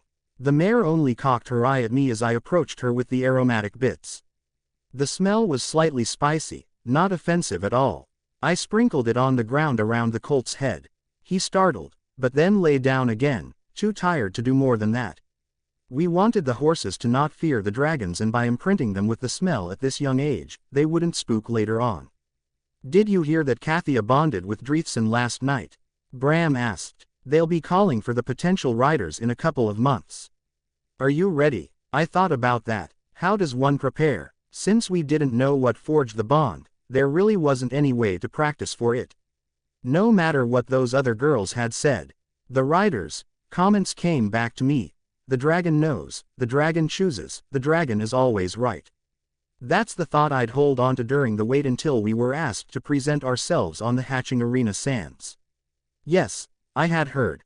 "I guess I'm as ready as I can be." I shrugged my shoulders and he laid his arm across mine and gave me a hug. "We'd miss you here in the barns, but I want you to know that I think you would make an admirable rider." Bram released me with a nod and went on about his way, directing those in the care of animals. It was good that our master would miss me, that he didn't begrudge me the chance at bonding with a dragon. Unlike some, since I had been on night duty and daylight had arrived, I now headed home.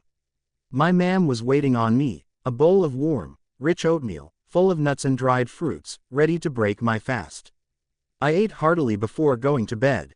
She had heard about Kathia's choice of mate and, like Bram had, she told me that I just needed to keep the faith. My dreams were full of dragons, the topaz gems in their foreheads sparkling, their golden eyes weighing me, and I wondered if they would find me worthy. The vaulted room down the hall from the hatching arena was crowded. 3 riders were there to guide us in how things were going to proceed. Dane, Red Feroth's rider, Abron, Black Phoenix rider, and Enarin, Green Winton's rider. I had met them all several times since I had joined the herder ranks 8 years ago at the age of 12. Herders were usually available to help a rider with their dragon's bath and always when they were going to feed from the domestic flocks and herds. The air was thick with anticipation as the 23 of us gathered before the riders. Our families had already been ushered into the hatching arena. Every one of us were wearing our festival best, which seemed rather silly to me even as I ran my hand appreciatively down the new soft dark brown leather jerkin, decorated with a red and blue beaded border, and pants that Ma'am had made for me when she heard that a female dragon was in egg. It's not like the youngling could see us. From what I had been told, her mind would search ours. She couldn't see us until she actually hatched. Kathia would be looking for the one that best matched her temperament. Every rider who had ever spoken of that moment always had a look of utter adoration on their faces as they remembered that magical bonding. Magic, that's really what it was. Magic had created the dragons and magic brought their mates and bonds together. Each of us gathered here had some degree of magic, some more, some less. Kara could create fire just from the heat she created by rubbing her hands together. She didn't need a spark to get one started like I did. Lysandra had been known to bring plants from seeds in just a few hours. Ian was highly sought out in cases where truth needed to be discovered. She could pick the truth out of any situation. She rode with the king on his journeys around the country. Taking that tally of magic in the room made me square up my shoulders. My magic gift was good even though I felt those 3 in particular were above and beyond me in skill. I had a right to be here, just as the others did, too. Enarin, flanked by the 2 men, stepped up onto a small dais and looked out over the crowd. We immediately fell quiet and I had to remember to breathe. Welcome, candidates, you are all women of power, and as such are welcome to this encounter. She made eye contact with each of us. Dreithson tells us that Kathia is excited to meet you all today. She's ready to bond and one of you will be hers for the rest of your long lives. I wasn't the only one to stand taller at that reminder. Dragons and their bonds lived slightly out of time. It made for an extended life expectancy. Dane spoke next. Abron is passing a bag containing tokens with numbers. Take 1, that's the order that you'll enter the arena in. Once on the sands, each of you will approach Kathia's egg, again according to your number, and touch her shell, making a connection with her. His eyes were very warm and compassionate. He knew, as we did, that only one of us could bond with the dragon during this once-in-a-lifetime opportunity. I've known some dragons to go through the entire group before choosing his or her bond. I've also seen bonding occur the moment a candidate touched the dragon's shell. Dragons are individuals and they prove that time and time again. He and his fellow riders bowed slightly to us all. We wish you luck. By then I had my number in hand and I glanced down to see where I'd be in the line. The round token was a glossy piece of wood with a golden 17 inscribed on both sides. 17 I drew in another deep breath and took my place in the line that formed. Both Ian and Lysandra were several girls ahead of me. Kara was immediately behind. The pretty girl who thought that we should be weeded out by looks was 2 back from Kara. We were silent as we followed the 3 riders down the long hallway to the hatching arena. As I entered the room and started down the aisle to the sand I focused on Kathia's dam. Golden Aldith was flanked by her mate, Black Dynal. Their bonds stood beside them, watching us as we approached. Kathia's mate, Dreithson, was a huge bronze, with golden tips to his scales. He was standing very close to Kathia's egg. His bond, Xander, was standing beside him. Dreithson had been hatched 18 years ago. Everyone had been surprised when Kathia had chosen him for her mate. They had thought she'd go for one of the older unattached males. Yes, as Dane had said, dragons were definitely individuals. Xander was also watching us closely as we stepped onto the sand and spread out in an arc before them. He had a hand on Kathia's mottled shell. Colors swirled there, making patterns in deep blues, greens and flashes of gold. Dragons mated for life and bonds generally formed close alliances. One of us could be Xander's mate also. That thought caused me to shiver. After Kathia had made her choice of Dreithson, Xander had made a point to meet with all of the women who were potential bonds. Some of them, I had heard, had tried to lure him into an intimate attachment. I guess they thought that maybe he could influence Kathia that way. The young women who had tried that path had been met with a polite demeanor and a gentle, yet firm, no thank you.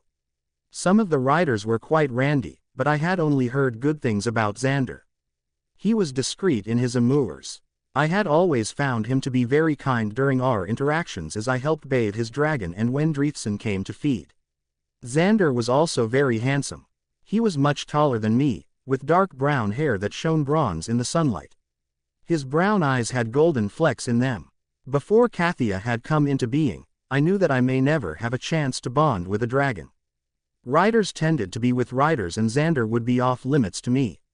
Knowing that, I had tried to keep my attraction to him under control. It had been difficult. Xander smiled kindly at Mila, who was holding token number 1, and gestured her forward. She took a deep breath and stepped close to place her hand on Kathia's dappled shell. I watched carefully as her eyes closed and she connected with Kathia for the first time. Her expression was awestruck as she heard the young dragon in her mind. After a moment her eyes opened and she stepped back to her place and the girl holding the next token went forward. As each girl took their turn at the egg, I found myself holding my breath until she had returned to her place. Was Kathia going to go through all of us before making her decision? Had she already decided on Mila or Leia or any of the girls who had already gone? Suddenly 16 girls had touched the egg and returned to stand with the group and now it was my turn. Xander was smiling warmly into my eyes, eagerly motioning for me to come forward. I held his eyes for a moment longer before dropping my gaze to the egg. The colors were mesmerizing and I felt something gently brush through my mind. Unlike the other girls, I fell to my knees on the warm sand, drawn closer by something I couldn't name. Taking another deep breath I reached out and touched the shell with the palms of both hands. The colors stopped swirling and I was worried that I had done something wrong. No, you didn't do anything wrong, Alita. I've been waiting for you. You are my bond, my life, my heart. You are mine and I am yours. My mind was instantly aware of awe, amazement, joy and love. A sense of coming home, of being whole, filled me as Kathia's mind joined with mine. I leaned forward and wrapped my arms around her warm egg, laying my cheek on the now rapidly spinning colors as tears slipped from my eyes. My ears were filled with the sound of dragons bugling and humans clapping and yelling Kathia's and my name. I was surrounded with a cacophony of joyful noise. Kathia, it's me. You choose me. There was never any doubt in my mind. I've sensed you since I became aware. It was like you were just beyond my reach until today. I feel as though I have known you forever through my Dreithson and Xander's hearts. They've both been thinking about you since I became his maid months ago. Through our connection, our bond, I could see myself as Xander and Dreithson saw me and what they had shown Kathia. There was a very strong memory of when I was about 14. It was from the first time I was allowed to help wash a dragon. Dreithson was the third dragon I'd had the pleasure to assist that warm, spring afternoon. In the memory my cheeks were flushed, my auburn hair disheveled and slipping from its long braid, my blue eyes sparkling. I had been in perfect bliss to be so near dragons, to be helping them and assisting their riders. More memories from over the years poured through our connection. Apparently my attraction to Xander had not been one-sided. You were a pretty girl, but you are gorgeous now. I can't wait to get out of this shell and really see you with my own eyes. You are so smart too, and dedicated and kind and loving. Kathia was running through my memories at an amazing pace. Oh, the black colt was so cute. I have to remember that we don't eat the horses, just the sheep, goats and pigs. Those things are turkeys. I don't think I'd like the feathers. Do you think I'd like the feathers? I'm looking forward to eating, just maybe not the turkeys. Even as she went through my mind, commenting as she found each new thing, I could see and feel her memories from the time she became self-aware. I sucked in my breath at her joyful memory of bonding with Dreithson. I felt her anticipation of our meeting today. She knew that I was coming and she had barely been able to contain herself. Although she had kept her choice from Xander, Dreithson had known. He had shown her memories and his impressions of all of the other girls who were available. Yet I was the one she felt drawn to each time he thought of us. A hand rested on my shoulder and I lifted my face to look up at Xander as he knelt down next to me. We were close enough that I could see the small flecks of gold in his brown eyes. I could hear the murmurs of his and Dreithson's mental voices through my connection with Kathia. "She'll hatch in 4 days, he whispered as leaned in close to me, his voice soft in my ear as the tumult continued around us. "We've waited for you, Alita, for a very long time. You've waited for me. She said you didn't know which she would choose, so how could you be waiting for me?" I was thrilled at the way he was looking at me, yet I was confused, too. Kathia was echoing his loving sentiments, her glee loud in my mind. "I didn't know when we first met you, but we hoped that a female dragon would be created. And once Kathia chose Dreithson, oh how we hoped that it would be you." Xander raised his hand and cupped my cheek, his thumb lightly touching my lips. "I didn't let myself choose another, in the hope of being able to eventually choose you." I leaned into his touch and felt the connection between the 4 of us. Dreithson's voice was a lovely counterpoint to Kathia's in my mind. The joy and love that formed between us became permanent and nearly tangible. Kathia's egg suddenly rocked forcefully beneath my hands. "I want out now." We all hastened to assure her that she needed the next 4 days to finish growing in her shell. We also offered her assurances of our love and devotion. Once she was calm again, I stood to be congratulated, first by all of the riders who had gathered, and then by family and friends. My ma'am waited until the riders stepped back. Bram was standing with her. As she wrapped her strong arms around me, she told me that she knew I would reach my dream, that I would be a rider. She'd had faith in me from the beginning. Kathia was agreeing with her. She knew that I could do anything and everything that I had ever wanted. She wanted to tell my ma'am that too, and asked me to help her make a connection. I led ma'am to Kathia's shell and she placed her hand there. The 3 of us had a lovely conversation, mostly consisting of the 2 of them agreeing that I was wonderful and perfect in their eyes. That made me laugh. They were a lot like gossipy aunties in their pride of me. Bram took that moment to sweep me into a hug. "We'll miss you in the herder ranks, but this is where you belong." After a quick glance around, he leaned close and whispered in my ear, "I'll be watching out for your ma'am now, don't you worry about her." I looked up and saw a slight blush on his cheeks. Apparently I had been focused on other things recently and hadn't seen this state of affairs. But it was a welcome one. And I nodded my own approval. Ma'am deserved joy, too. Through all of the long afternoon of celebration, Kathia and I shared ourselves.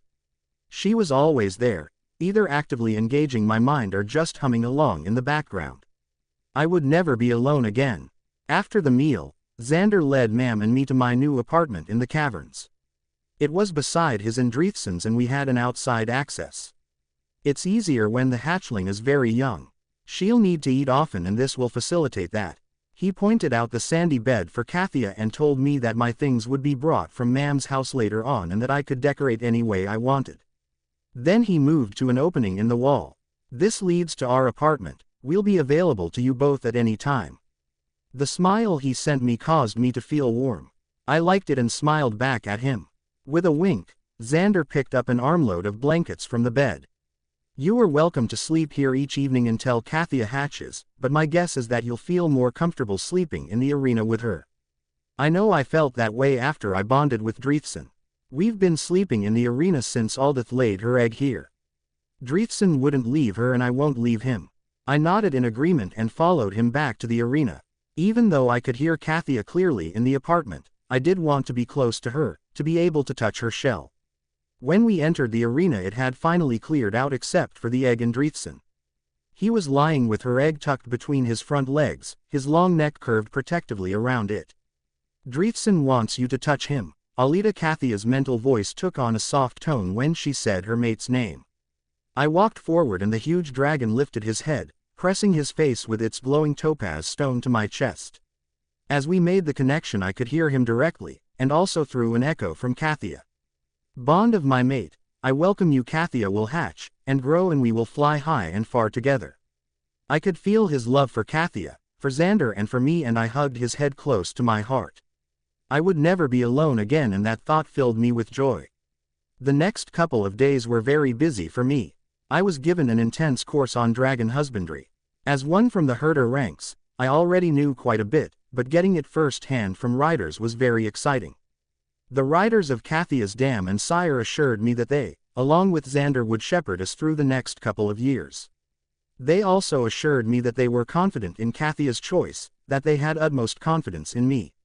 Their belief in me made me feel really good. After loaning me his spare rider blue jacket, Xander and Dreithson took me for my first flight. It was exhilarating as I sat before Xander, his arms tight around me, as we took to the skies. Kathia, feeling the flight through me, was entranced. Kathia was such a welcome presence in my mind. She had a sly sense of humor. When she discovered that one of the girls had wanted to limit the field to the prettiest girls, she said that it would have been a field of one just me. And then she made a comment on the other girl's countenance that shocked me because I had thought the same thing about her at one time. I tried not to laugh at hearing that comment coming from my sweet baby dragon's mind. I immediately asked for advice from Xander and my Uncle Cade on how to keep thoughts to myself and hidden from Kathia. They laughed and gave me some tips. Each night I fell asleep in the arena, curled close to Kathia's shell. Xander would curl on the opposite side, and from the first night, our fingers would twine together. Dreithson would curve his huge body around us all. Alida, today I will see you. I'll be able to look into my beloved's eyes. I'll feed for the first time. No turkeys, please. Kathia's excited thoughts woke me from a light sleep. I had been too excited to sleep well. At one point Xander had brought his blankets around and cuddled me close to his chest. The sound of his heartbeat, steady and strong beneath my ear, had finally lulled me to sleep just before dawn. Yes, my sweet, today you will open your eyes to your new life. I can't wait either. I wonder what color you'll be. Nearly every person who had spoken to us during the last couple of days had speculated as to what Kathia would look like. Each group, riders, tenders, herders and keepers, had a betting pool going on. Generally dragons took on some characteristic of their bond. Hair or eye color, or some combination of the two for hide and scale tips. My hair was dark auburn, with golden highlights from working out in the sun. My eyes were dark blue, with flecks of gold and green. The betting pools had lots to work with. With a sigh I raised my face from the warmth of Xander's chest to look into his eyes. Thank you, for being with me and helping me. It's been exciting, but it's been a bit scary too. Kathia and I are grateful to have you both with us. He pulled me closer for just a moment before leaning back to look into my face. It has been a pleasure, more than I can even say, to be able to help you, to be with you. His eyes rested on my lips and he leaned closer and kissed me for the very first time. I heard our dragons as they made a sound that thrummed through my mind and body. Their approval was loud in my mind. And then Kathia's egg rocked firmly at my back. I want out now. Kathia's anxiousness was nearing the boiling point, and Xander and I both laughed out loud at her tone. We broke apart and stood, quickly folding our blankets and setting them aside. Dreithson started crooning, and suddenly the arena began filling with dragons and people. My mam came running from my apartment where she had been staying while we waited for Kathia to hatch. Rider Enarin, 2 other female riders and my mam swept me out of the arena and into one of the bathing rooms. I had protested, but the riders said that I had time to prepare before Kathia actually hatched. I rushed anyway as I continually assured Kathia that I would be right back, that she was fine, that Dreithson and Xander were standing right there with her. Enarin presented me with a leather jacket in rider blue, the other riders gave me a blue jerkin and pants. Mam helped me into the new clothes and placed a lovely, jeweled belt around my hips, and then she brushed and braided my hair, her fingers racing to get the job done. The crooning from the dragons stepped up a beat and we hurried back to the arena. I didn't have time to really notice the many people and dragons that filled the large cavern. My entire focus was on Kathia's egg as it rocked and wobbled on the sand. The striations on the shell had grown larger every day. Now the colors were more like condensed bands as they still moved over and around the ovoid shape. Dreithson had stepped back to give her some room. Xander had been kneeling beside the egg when I arrived, but he stood and smiled at me, motioning me to come close. She's very anxious to make her appearance. I am. I need out, I want out. Kathia began chanting in time to the rocking of her egg as she flexed her strong legs and back muscles. The dragon's crooning was spurring her on as they all kept time with her movements. I caressed her shell and urged her on mentally and vocally. When the first crack appeared, Xander pulled me back a few feet. I had been told that some hatchlings erupted out of their shells and would be horrified when they accidentally hurt their riders. Giving them a bit of room was prudent. At the first sharp crack, the crooning rose in a wild crescendo. The sound almost hurt my ears, but appeared to spur Kathia on. Soon small bits of shell began flaking off. A bigger piece fell and a wingtip appeared. I heard cheering from some as the color was seen. It was a deep red, and I knew that her hide color would closely match my hair. Another piece fell and her entire right wing was out, followed quickly by a finely shaped muzzle. A sparkle from her topaz gem hit my eyes as Kathia's entire head emerged. She shook it sharply and the rest of the shell shattered around her and the shards fell in a fractured rain from her crouched body. All sound stopped as every eye looked at the newly hatched dragon. Slowly she straightened and looked directly at me. Her golden eyes were wide as she saw me for the first time with her own eyes. My mind was confused for just a moment as I saw me seeing her through our connection. A moment of mental adjustment on both our parts and then I was walking toward her as she continued to straighten and stretch out her long back legs. Her front ones remained tucked to her chest, her wings barely flexed and drooping just a bit at her sides. You are so beautiful, Kathia, the most beautiful dragon ever hatched. I caressed her smooth red cheek and Kathia's eyes closed in happiness. Leaning gently, I pressed my forehead to the gem that rested in the middle of hers. The contact was intimate and I felt relief flood us both. She was safely hatched and our lives together stretched out before us. Oh, the things we will do, the places we'll fly, my Alida. A low rumble from Dreithson startled us both and Kathia fully snapped out her wings. Another cheer began as some of the crowd in the cavern realized that her scales were tipped with gold. Good-natured groans issued from those who had not bet on her being deep red with gold tips. The cheers and groans morphed into chants of our names, the newest rider and dragon to join the flight. We turned as the team we now were to greet Xander and Dreithson as they joined us in the middle of the arena. Dreithson's golden eyes were glowing as he took in his mate. Their thoughts were full of love for each other. I looked up into Xander's face as he watched his dragon gently reach out and touch Kathia's muzzle. His head was as big as her entire body. I watched her shiver as he snuffled along her curving neck and down her back and then further along to the quivering tip of her serpentine tail, imprinting her scent deeply into his soul. She stood tall, preening before his adoration. She cocked her head coquettishly. Like what you see, my Dreithson. Oh, yes, my beloved always and forever. An audible rumble accompanied his mental words. I couldn't stand to be so far from her anymore and I stepped close again. I ran my hands along her trim form, just like Dreithson had done with his muzzle. Her hide dried quickly in the warm air of the cavern. She was so smooth and I didn't want to stop touching her. Kathia was eye to eye with me as she stood to her full height. We are well matched, my Alida. That we are, my Kathia. She ducked her head and gently bumped my torso. Is there food? The goats looked interesting, but I still don't think that I want to try a turkey. Those feathers are just odd. Dreithson reared up, spreading his wings and trumpeting his claim, his joy and his love as Xander stepped behind me and wrapped his arms around me. I leaned back into his touch and sighed deeply as I watched the dragons in front of me. Kathia stretched to her full height, spreading her wings and we all marveled at the musical tone of her soprano call as she answered her mate. I grinned over my shoulder at Xander, his smile echoing my own. Our adventure was just beginning and I intended to enjoy it to the fullest. My dragon, her mate and my own love. My life really couldn't get any better than this. I released the connection between Edward, the tenders and myself. We were all quiet, absorbing the story that Kathia had just shared with us. Alida and I often thought of those early days. I decided to share the narrative with you all from her point of view, so that it is her memories that continue on in this regard. Kathia fell silent. We all rose to our feet. Alice came and bowed before me. Bella, please thank Kathia for sharing her and Alida's story. I won't forget. Each of the other tenders bowed too and murmured their thanks. With lighter hearts, we moved to clean the chambers of the riders and dragons that we now knew a little better. Volterra's eyes were focused to the north. Shaitan was close to his side and I was touching her. Our tenders were flanking us and Edward was beside me. Volterra had told us that the riders and dragons were close.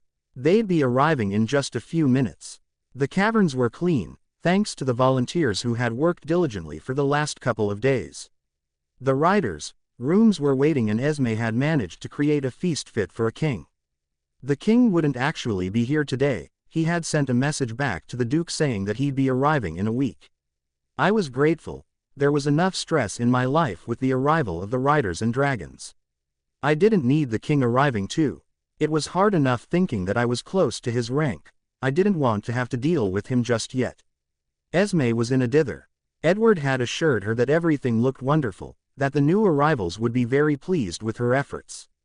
The volunteers had cleared a huge area in front of the main entrance to the caverns. There was now ample room for dragons to take off and land there. Edward had gone over the protocol that the newcomers would expect from us. Once again he told us how amazed and proud he was that we had done so well without the old guard telling us how things should be done. He had also reminded us that we could come to him and his friends for anything, advice or encouragement, at any time. Shaitan bugled and I gasped at the sight before me. A flight of 16 dragons, all of them carrying more than one rider, was now in view.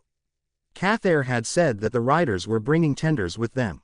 Clean rooms had been made available for them too. The dragons circled gracefully, their colors rich and majestic against the blue afternoon sky. One by one they landed and their riders and tenders dismounted.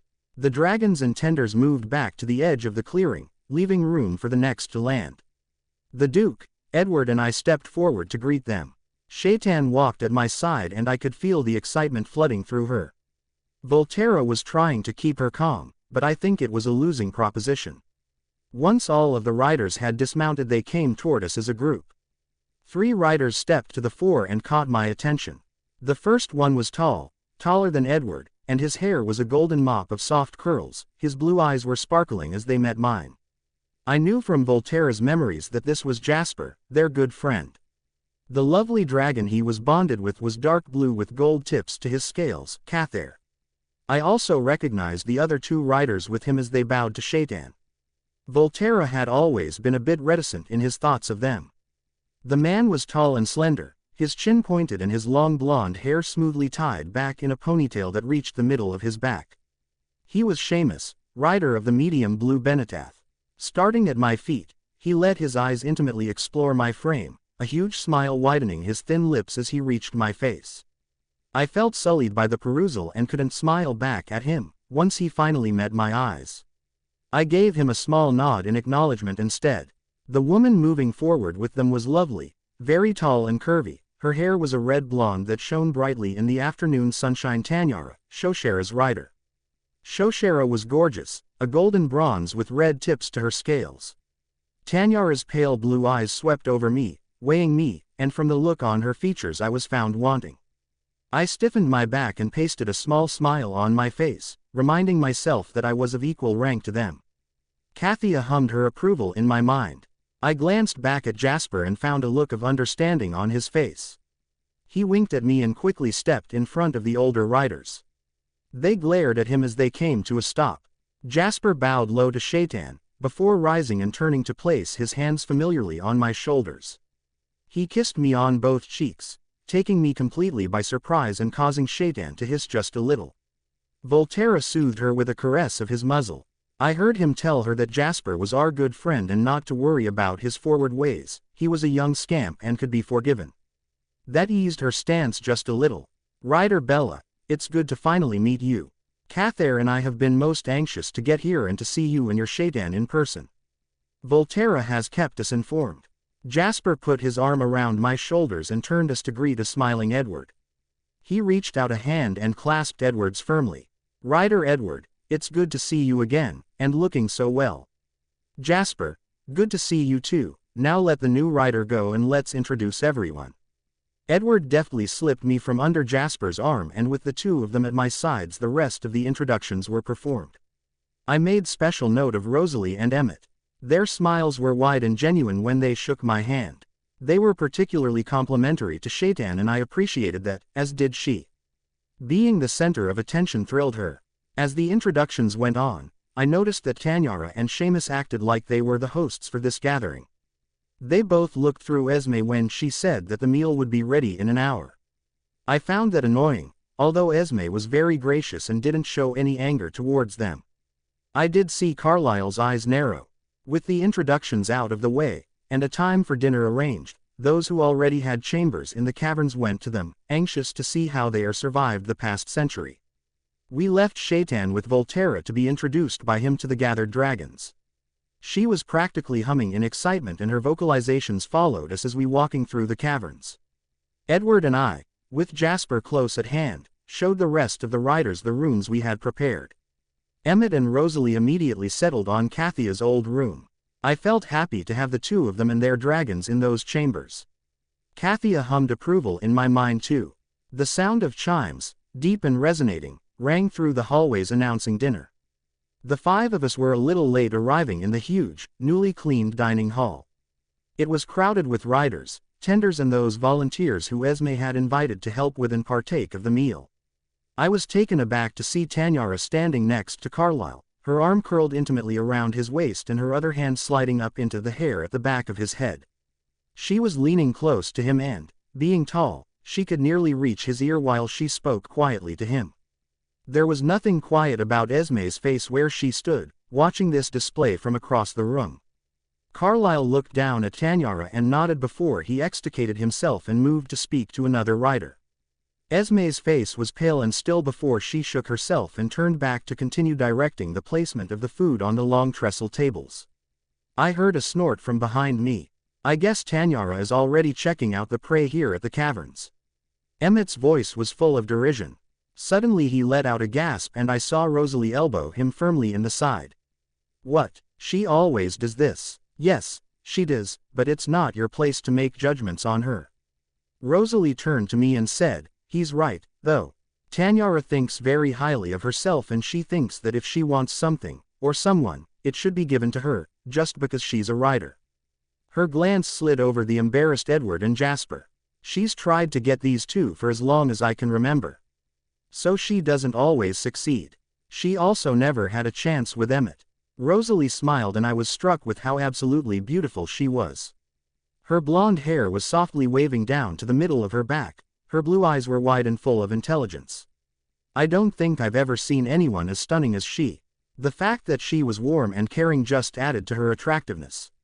Of course she never had a chance with me, my heart. Emmett stepped forward and placed a sweet kiss on her lips.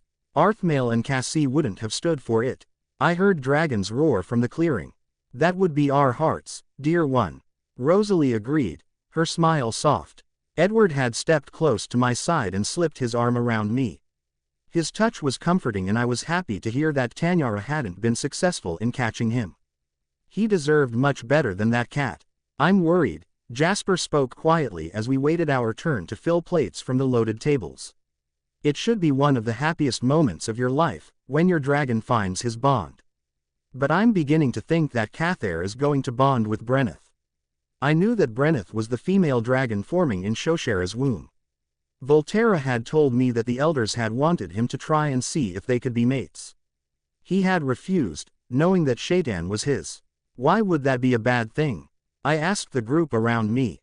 Don't get me wrong, I'd love for Cathair to find his mate, but Tanyara and Seamus dragons will be Brenneth's mentors for the next couple of years and their riders are not people that I enjoy being around. At my look of surprise, Jasper continued. They are good riders and do their duty by the flight, but their private lives are not something that I want to be a party to. He glanced around to make sure we weren't being overheard and said, I've heard them saying that since Kathia isn't really here and neither is Dreithson, they figure they will be the best riders to shepherd Shaitan. Seamus has been a rider for a little while longer than Edward and Tanyara for just a few years less. Tension had begun to fill me when this conversation began. I hadn't liked the way that Tanyara had looked down upon me and Esme, and I really hadn't liked the way that Seamus had looked me over when we met either. Before I could get too tense, Edward snorted and spoke up. Don't worry, Bella, Volterra is not going to let either one of those dragons, or their riders, tell Shaitan what to do. And I've already told you and your tenders that you should come to me, Jasper, Emmett or Rosalie, with any concerns you may have. He looked over at his friends and they all nodded at me.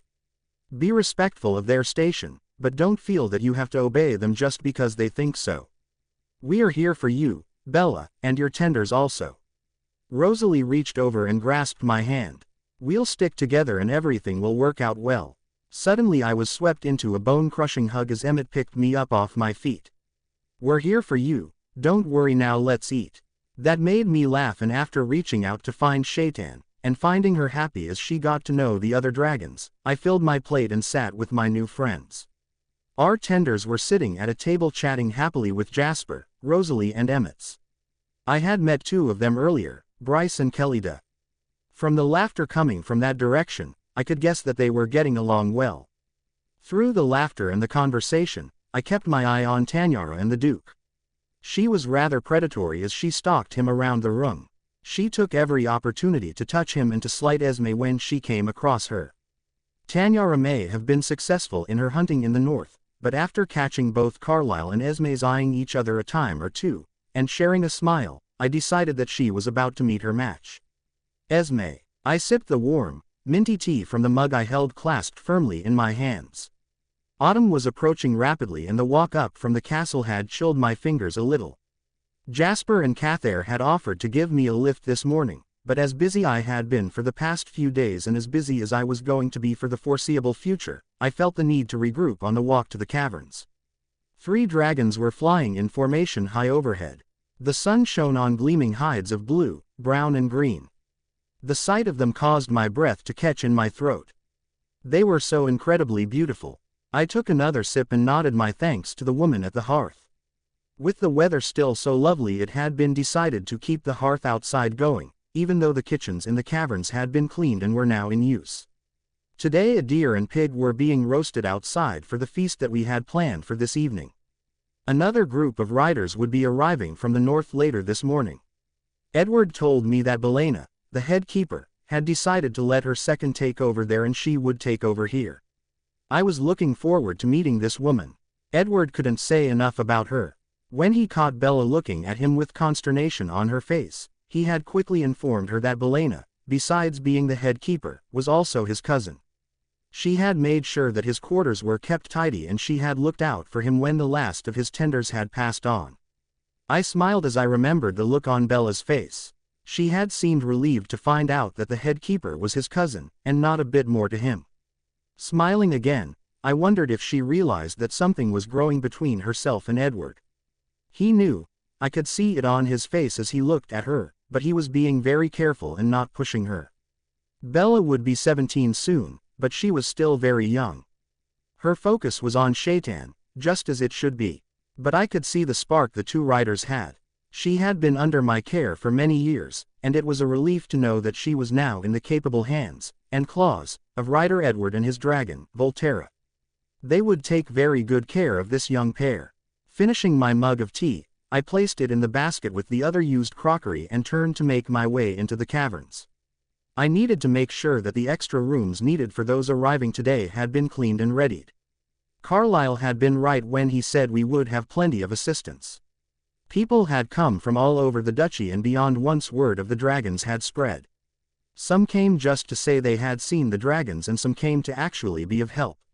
Weeding them out was my job and I had to be discreet when I sent the lazy on about their business. I hoped that Belena would appreciate those that I had taken on to be her workforce. A small part of me was slightly aggrieved that I would no longer have my hand in the day-to-day running of the dragon caverns, but mostly I was relieved. Taking care of Ruthen Castle and the caverns had been draining. Worthwhile certainly, but tiring nonetheless. Shaitan and Bella had moved into their quarters yesterday, so I ducked through the hatching arena to make sure that it had also been cleaned.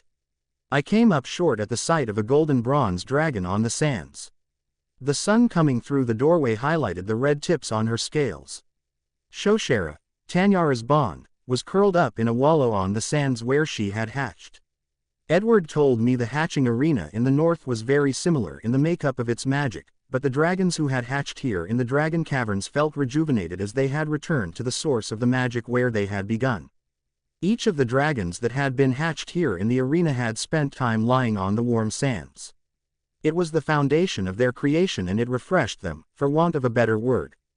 The sands in the north had nurtured and sustained their bodies, but returning to their home hatching grounds nourished their very souls. Shoshera sat up on her haunches as I entered. She really was a beauty, as she actually glowed in the midst of her pregnancy. It was nearly time for her baby to bond with her mate, and I wondered if it would be one of the dragons already here, or one of those due to arrive. I bowed slightly to acknowledge her presence and moved past her towards the inside door. I was surprised when she stretched a wingtip out to me, tacitly asking me to make a connection with her. Reaching my hand out, I touched her warm hide and caressed her wing gently. I had conversed with several dragons by this time and I welcomed her into my mind. Shoshera's mental voice was more mature sounding than Shaitan's and more pronounced than Kathia's. "Hello, Lady Esme. I'm glad to have this opportunity to speak with you. The dragons appreciate your hard work in making us feel welcome in our old home. Shaitan cannot say enough good things about you. Volterra also speaks well of you." I acknowledged the compliment with a smile and a small nod of my head. "It has been a pleasure to welcome you back. If there is anything at all that I can do for any dragon or rider, please don't hesitate to ask." "We will, but at this time, you and the Duke seem to have anticipated our needs quite well." Laughing, I told her that Kathia had been a wonderful guide. Kathia awe-colored Shoshera's mental tone. I mourned her loss after the battle, and to now know how she saved her daughter, how she kept her safe for Volterra, well, we honor her above all others. Shoshera paused and dipped her head to look me in the eyes. "Lady Esme, you are an honorable woman. It has come to my attention that you are mated with the Duke, yes?" I was shocked that a dragon would have noticed such a thing.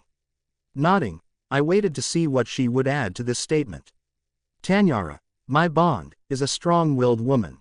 She needs to be so to manage me." Shoshera preened just a bit before she continued. "I love her beyond the sun and the moon, but I am not blind to her faults." My mouth fell open at her words. Before I could say anything, and I'm not sure what I could say to this, her words filled my mind. "Yes, I love her, but what she has planned is wrong and I feel the need to warn you. My bond has magic, but you have more, much more. You would have made an excellent rider for my daughter, except for the fact that another here is better suited to my Brenneth." Again, I was shocked and pleased at her words. "I warn you now so that you may be prepared, and not harm Tanyara when she moves her plan forward." A small amount of shame colored Shoshera's mental tone. I could see her chest expand as she took in a deep breath. "Tanyara has always enjoyed the pursuit of bed partners.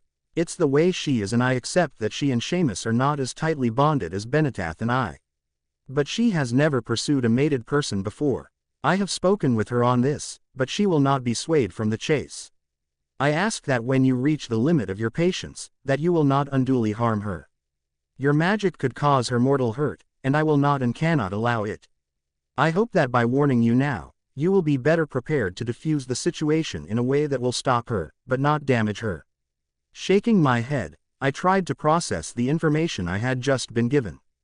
A dragon was taking the time to give me fair warning against her bond. She was right. I was reaching the limit of my patience in regard to Tanyara's stalking of Carlyle. He had tried to be polite in rebuffing her advances. She had only grown bolder. He really was a gentleman and didn't see half of the things she was doing to make him notice her. Carlyle and I had been in the process of formalizing our relationship when Shaitan had burst into our lives. We trusted each other implicitly and this situation was embarrassing him. Last night I had caught the voluptuous rider outside his chambers, preparing to enter. I had diverted her with the information that he had not yet returned from a trip to the southern border of his lands. I continued to caress her wing as I spoke. "Shoshera, I thank you for the warning. I will do my best to diffuse the situation so that you can be more at ease. As I said before, I will do anything to make your life here a happy one." I smiled up at her, "with the exception of giving up my mate. What do you think about this idea?" I thought through a plan that had been running through my mind, a plan that would only humiliate the rider, but not physically harm her. I hadn't thought that I could actually implement it, that Shoshera would not allow me to do it. A rumble filled the air around me, startling me. It was draconic laughter. Lady Esme, that will work beautifully. My bond will not be permanently harmed and she will learn from this encounter. Her tone softened. There are plenty of others here that are willing to take her mind off your mate, and heal the blow to her ego that your plan will deal her. Thank you, Shoshera. I appreciate your thoughts and help. Bowing low, I backed away as the beautiful dragon settled herself back down onto the warm sands. A smile crossed my face as I thought of how I could execute my plan. My magic was much greater than Tanyara's, this I already knew, and now I could show her exactly how strong it was. I never would have harmed her, permanently, anyway. But thoughts of encouraging warty growths to form on her face had crossed my mind. With Shoshera's blessing, public humiliation would probably work better. When to make this happen was the question now. Standing in the corridor outside of the hatching arena, I closed my eyes and felt for the weather. Clouds were forming to the west. A storm would drench our area soon, probably just after the new riders arrived.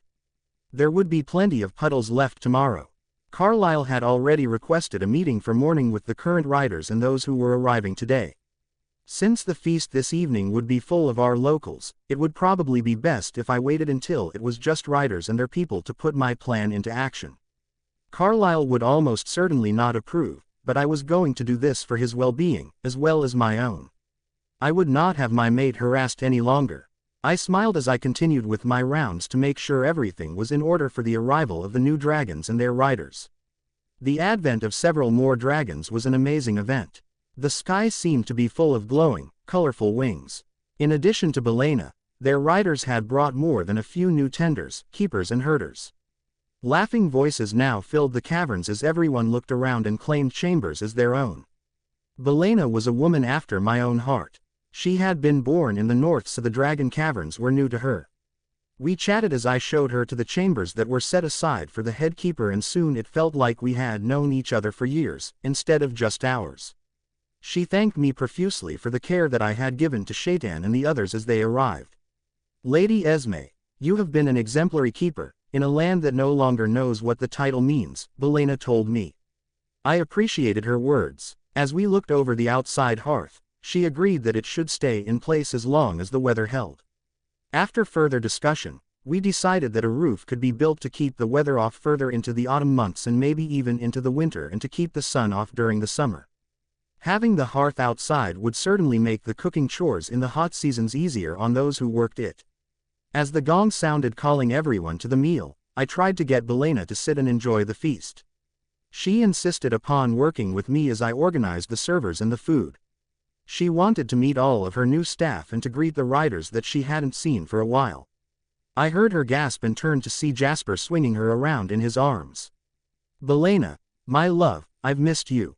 She was laughing when he set her back on her feet.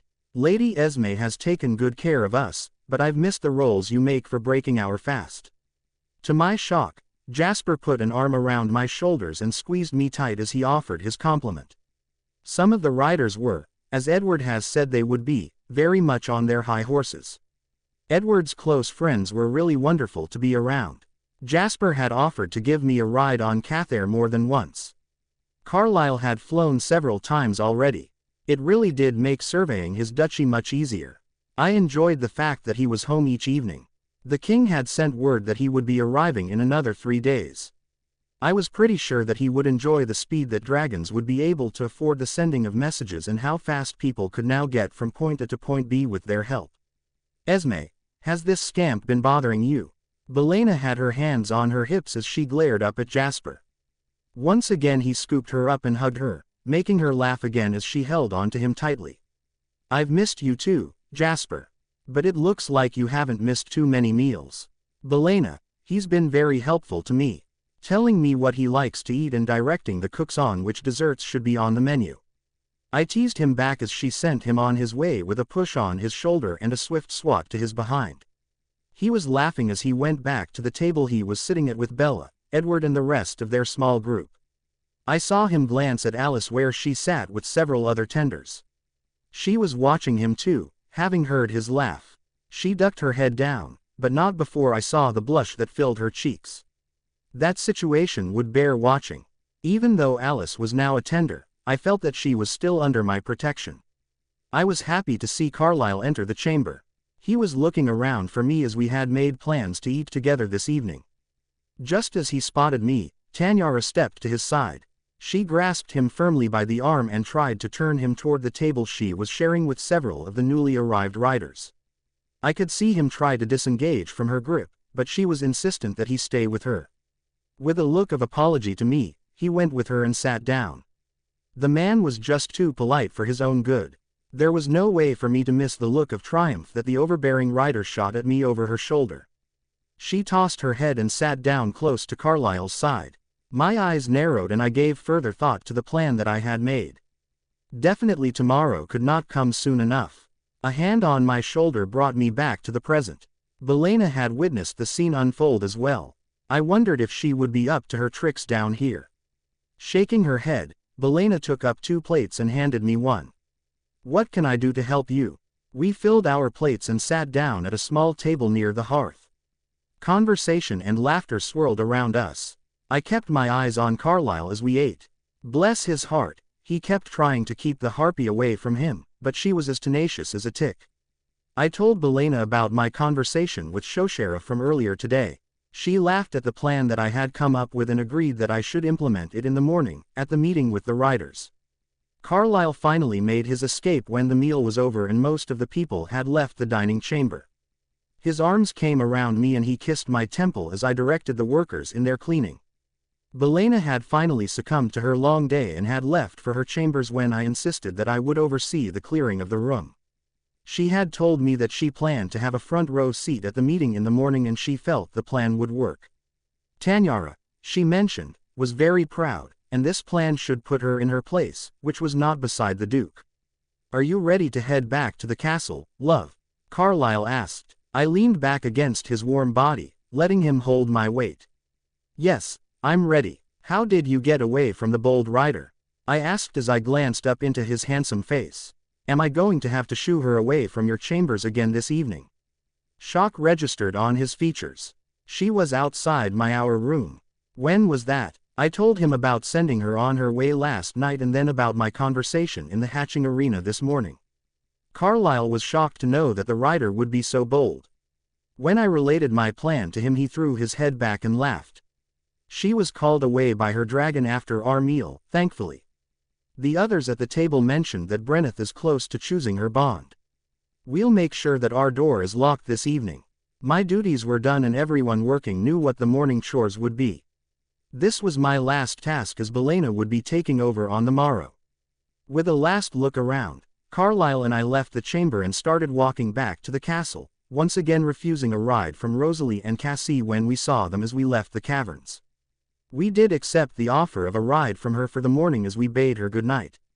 Many of the riders were wonderful people and some of them were not. The Duke and I held hands as we left the trees at the base of the hill that housed the Dragon Caverns and strolled slowly along the road to Ruthen Castle. The air was soft and moist from the rain that had fallen, as I had felt it would, earlier in the afternoon. We had to walk around several puddles along the way. Carlyle would smile as we did so. He agreed that it was time to do something to stop Tanyara and was tickled at the thought that her dragon had approved my plan. I had shared the idea of warts with him and he agreed that was probably a bit of overkill. Knowing that the problem would, hopefully, be behind us after the meeting in the morning made our walk joyful. As was the privacy we enjoyed once we got to the castle and into our room, with the door locked from the inside. I had yet to ride a dragon alone with a rider, and I didn't mind that fact at all. Carlyle had ridden several times and I was glad of his support behind me, with Rosalie before me. The first leap into the air always took my breath away and as we winged up and over the castle I laughed out loud, echoing the shout of joy from the Duke. Rosalie turned and smiled over her shoulder at me and I yelled, "Does it ever get old?" She shook her head and her smile grew wider. "Never," was her shouted response. The way back to the caverns wasn't very long when one rode a dragon, so Rosalie had Cassie make a wide turn around the castle. The wind rushing past my face was cool but I was warm sandwiched between the two of them, with Cassie warm between my knees. For a moment I lamented the fact that I wouldn't ever be a rider, with a dragon of my own. "Lady Esme, I'll fly you anytime and anywhere you wish." Cassie's mental tone was indulgent and I let my dreams go, knowing that she meant what she said. My life was good as it was and it was going to be better as soon as my plan to put Tanyara in her place was put into motion. Shoshera has shared your plan with us, we won't interfere.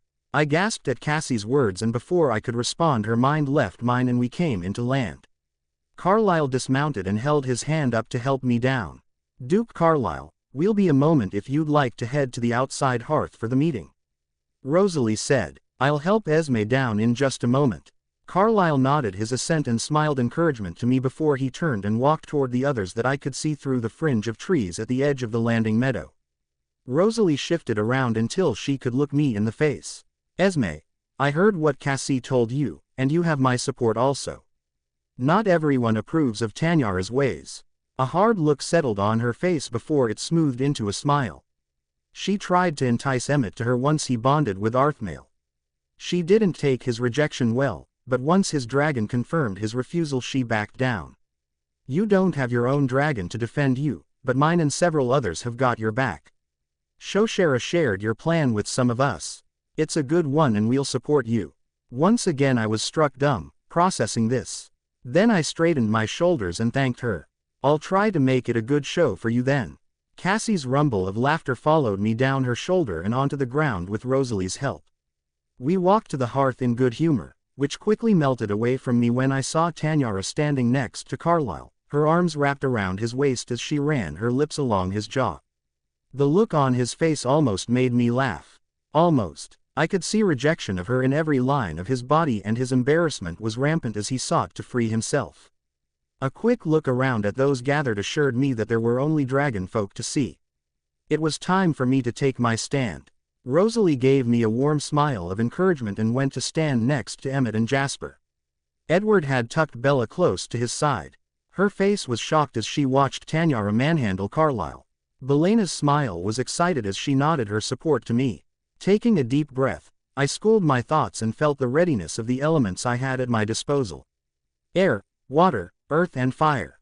Fire was very anxious to act on my anger and even though I had a few ideas of what I'd like fire to do for me, I knew it wasn't the right path to choose, so I asked fire to remain passive at this time. I had to fight to assert my authority over it, but finally fire relaxed. I would have to be very much in control to keep it so. A large puddle was in a convenient spot and I encouraged water to congregate there. With power at my command, I stepped into the area in front of where Tanyara stood with Carlyle. I could feel my hair crackle and stand out from my head in response to the magic that surrounded me. A murmur ran through those gathered and a smile graced Carlyle's face when he saw me. Tanyara, who had been looking up at him, saw his change in demeanor and turned to see what had caught his attention.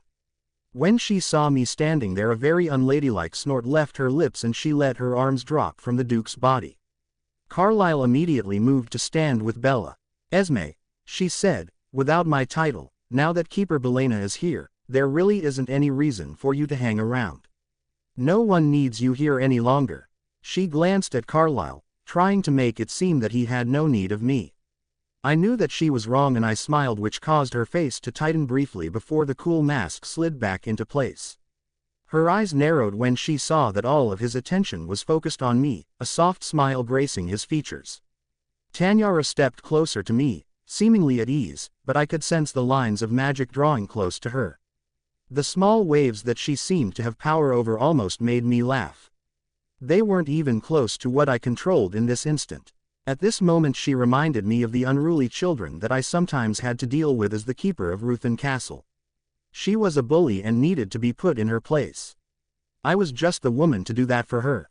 Rider Tanyara, Duke Carlyle has asked you, repeatedly, to stay away from him.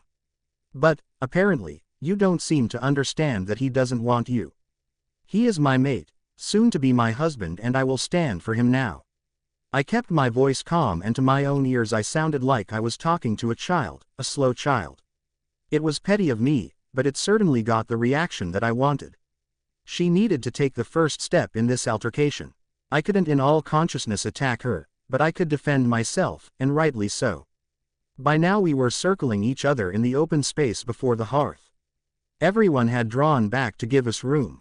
I know she felt like she was maneuvering me, but I wanted her in one particular place when it was time for me to make my move. It was like leading a thirsty horse to water. She was very easy to manipulate. Esme, you haven't grown up with riders and you obviously don't know your place. I am entitled to many things that you, as someone who isn't in the dragon ranks, would not know about. Her voice had risen just a bit, and I knew it was because she was working very hard to draw the magic to her. She really wasn't very magically talented. For a spiteful moment I wondered why such a noble dragon, as Shoshera appeared to be, had chosen her. Maybe there weren't many females with magic at that moment in time. Yes, again it was petty of me to think of such things. Rider Tanyara, I am well aware as to what you are entitled to as a rider. One of the things you are not entitled to is to force yourself on an unwilling partner. The Duke is not willing to bed you. It's time for you to move on to another that is willing. My words were still cool and collected and they seemed to rile her up even more. I held back a smile. By now my back was to Carlyle and she could see him over my shoulder. He stepped up beside me and agreed that he was not interested in any form of congress with her. The Duke's words seemed to send Tanyara into a frenzy. I saw her try to push her magic, in the form of a fire bolt toward me. Carlyle, knowing that I could protect myself, had moved back into the watching crowd of people. Bella took his arm and held it tightly as she watched me work. A quick spray of water doused the bolt into a wreath of steam before it could touch me. Tanyara's face was shocked at the ease of my defense. She stumbled back a step, nearer to the waiting water. With a flick of my fingers the puddle behind Tanyara became a muddy torrent splashing up to receive her. Another casual flick and a draft of cold air came down and pushed against her chest and face, causing her pretty red gold hair to fly out behind her like a flag in a stiff breeze. A nod of my head and the earth beneath her boot-shod feet shifted just enough to cause her to become unbalanced. Air continued pushing against her and Rider Tanyara fell with a cry onto her curvy bottom into about 10 inches of murky, cold water. There was a moment of profound silence from the group watching. Seamus broke the tableau by rushing forward to hold a helping hand out to her. But before he could get her on her feet, the dragons that had been perched on the rocks of the caverns and situated in many places around the landing meadow all began to warble in happiness. Shaitan's soprano trill wove through the others' lilting melody. I thought for an instant that it was because Tanyara had been bested, but when Jasper joyfully yelled his dragon's name and several of those gathered turned and followed him as he raced toward the hatching arena, I realized that it had nothing to do with me. Belena tossed a towel from the hearth area at Tanyara where she was glaring at me after having been helped to her feet. Her mood wasn't helped by the fact that Seamus was looking at me with admiration on his face. I think that your dragon's daughter has chosen her bond, Rider Tanyara. You should get in there and rejoice with her. An unfocused look filled Tanyara's eyes and several emotions raced across her face: shame, embarrassment and then amazement. A soft smile replaced the look of outrage that she had just worn. Shaking Seamus' hands from her shoulders she stepped up before me with her hands stretched out, palms up in defeat. Well done, Lady Esme. I accede to your victory. She glanced at Carlyle who had moved to my side, his hand warm at the small of my back. You don't know what you are missing, my lord, but I won't bother you again. Shoshera warned me that this would be the outcome of my pursuit. She's telling me that I need to let it go, that there are others who will be more accommodating. Now, I need to go and celebrate the fact that my mate's daughter has bonded with Cathair. Jasper will want to commemorate this time. She nodded her head regally, but the effect was somewhat hampered by the drops of water running down her lank curls and onto her shoulders. She gathered her dignity like a tattered cape around her as she straightened her shoulders and walked past us. The crowd at the mouth of the arena parted to let her enter before them. Several people had to turn away to hide the smiles on their faces. I tried not to laugh out loud as I saw her muddy backside as she walked away from us. Seamus was trying to wipe the worst of the muck from her, but it appeared to be a lost cause. Nearly everyone else had followed them into the arena except for my group of friends. Bella rushed to me and hugged me as she laughed and congratulated me on my victory, telling me that she had faith that I would be victorious. The other riders gave me a small round of applause before they moved away to offer Jasper and Cathair their best wishes. Well done, Keeper Esme. It was about time that Tanyara was told no. I don't think she's heard that word very often in her privileged position. It's good for her. Belena pulled me in for a hug too. We'll talk later about the king's visit, okay? I grinned and nodded my assent, and she moved after the others, leaving Carlyle and I alone in the clearing. Turning, I started to follow them, but Carlyle grabbed me and swung me around in our own dance of celebration. His kisses were warm on my lips, and when he finally set me back on my feet, my cheeks were rosy from more than the exertion of his movements. He cupped my cheeks in his hands and pressed his forehead to mine. "While the king is here, we will confirm you as my duchess and my wife. Does that meet with your approval, my mate?" My yes was punctuated with a flash as I appeased fire and let it show off with a flaming bolt of my own making.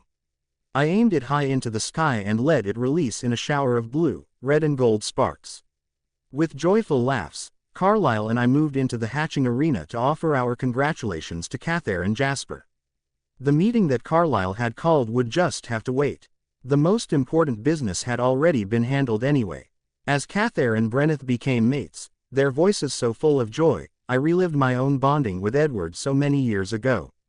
I had known, from the moment I was aware, that he was out there, waiting for me.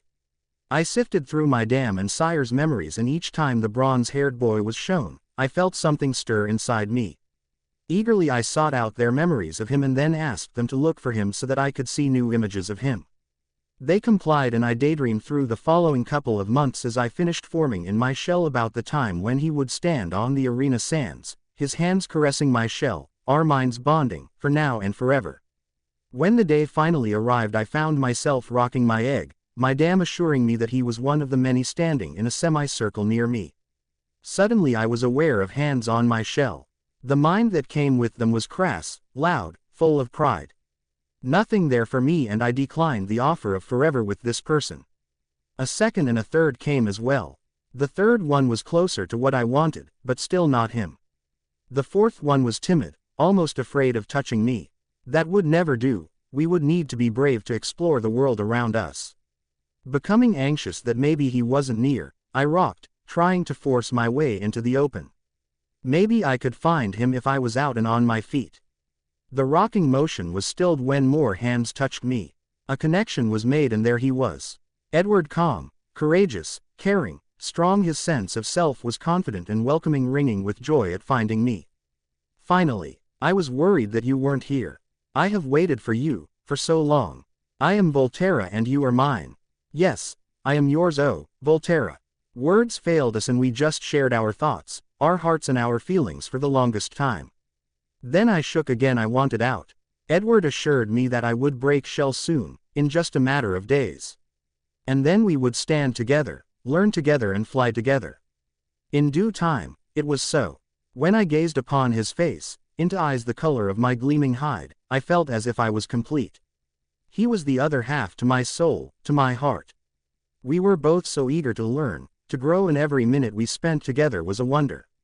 The first time he took me to the feeding grounds to catch my own meal, I kept having to stop and look at the world around me. There was so much to see. Gazing up, I wanted to be amongst the clouds, with him on my back, soaring high into the sky. Edward told me that we would soon do so, but first I needed to eat. The goat was very tasty, and I wondered if it was because I was outside, catching it on my own, that made it so. During our first battle with Caderon, Edward's confidence in our abilities brought us through unscathed. We thought we were then safe, that peace would fill our world. And then a miracle happened. Shaitan, I had thought that Edward and I were complete, the two of us. Some males would be much younger than us when they found their mate, some older. None of those that came into being appealed to me. But then she came and pulled me into a bond that was even greater than what I shared with Edward. He was not jealous. He reveled in the bond that I enjoyed with Shaitan. She filled him with love too. And anticipation. Would Shaitan's bond be Edward's mate? There was no way to tell for sure, but I could feel his eagerness to meet the young woman who would bond with her. When Alida sent us from the hatching arena to fight against Caderon's forces, Edward and I both left our hearts there. Kathia had immediately shielded Shaitan from the fight, the two of us only sending her thoughts of love. As I flew from the arena, I blasted her with my adoration and got a full measure back from her. I held it close, knowing what I was now fighting for. We fought with every fiber of our being to make Kathia and Shaitan safe. Kathia's mental scream when Dreithson and Xander fell pierced my heart. I felt it, as did every dragon in existence. It was not the last scream of loss that we would hear that day. None of them were easier to bear. When Alida died trying to defend Kathia and my mate, the anguish I felt nearly caused me to fall from the sky. Edward exhorted me to focus my magic, to rally our flight, to overcome the burden of loss, even as his own tears wet my hide. We fought harder, and we nearly had Kadarin's forces grasped in our talons when he thrust the spear into Kathia's chest. My own heart stuttered and I felt it would fail. Kathia's last words were to me, "I'll keep her safe, out of time, for you, Volterra." And then there was silence. Edward had his arms around my neck as I fought to stay airborne. The others of my kind screeched and roared and our focus became one. Kadarin and his minions left the caverns and I saw his hand, holding a sinister staff, rise up over his head. We all felt the great influx of dark magic that sealed the area. He and the others rushed through the trees, trying to get away from us. But our focus was on him and the last of the king's mages were with us and he was caught, his magic having been depleted by the sealing of the caverns. And Kathia was still inside that ominous perimeter with my mate, Shaitan. The remaining mages took the traitor to the king and a trial was held. Edward and I didn't attend. We were frantically trying to find a way through the dark and into the caverns. Others joined us and we tried to focus our magic, to no avail. We were created here, broke shell here and now we couldn't enter. Kadarin delighted in telling everyone how he had killed Alida and then Kathia. He rejoiced in how easily his tainted spears and arrows had killed my brethren. He was still crowing when the king performed his execution. Kathia was dead, and Shaitan by his words I knew it was true. But still there were her last words to me and something else. I still felt Shaitan in my heart. There was a glimmer of her high spirits always in my mind, a nudge of something that I could only call Shaitan. "I'll keep her safe, out of time, for you, Volterra." I didn't know how she did it, but I felt the truth of her words. Shaitan was somewhere safe, somewhere I could almost reach her. Edward believed me, he felt her through me. During the years that followed that battle, we held on to that little feeling, that tiny wriggle at the edge of our minds. After trying to breach the dark around the caverns without any luck, scouts were sent forth to find a new hatching area. It took years to find the correct lines of magic, but finally success was found in the far north. Over the course of a year we left the area of Ruthen Castle, taking keepers, tenders and herders with us. New dragons came into being and our lives continued. Edward and I flew back to the caverns once each year for decades. The dark was still fully gathered there, no chink to be found. We finally stopped our journeys. I didn't feel closer to Shaitan there, distance didn't seem to matter to the small connection to her that I felt. So we stopped putting ourselves through the disappointment. The hardest time was when my body became mature. My body knew it had a mate and I yearned for her. I tried to keep the urges hidden, but my Edward knew. After a time, the entire flight knew. That's when Maliha came to Edward. Her mate had died with his bond during the battle over the dragon caverns and she knew what I desired, what I craved. She knew what a dragon, and his rider, needed. Her loving companionship with Edward helped us through that first mating year. Their coupling helped to ease some of my pain. Theirs was not a great love, but a gentle togetherness, with a touch of passion that brought all of us solace. We grieved together and found comfort together. We were with her when she passed many years later, a cry of joy on her lips. I like to think it was because she had found her mate again.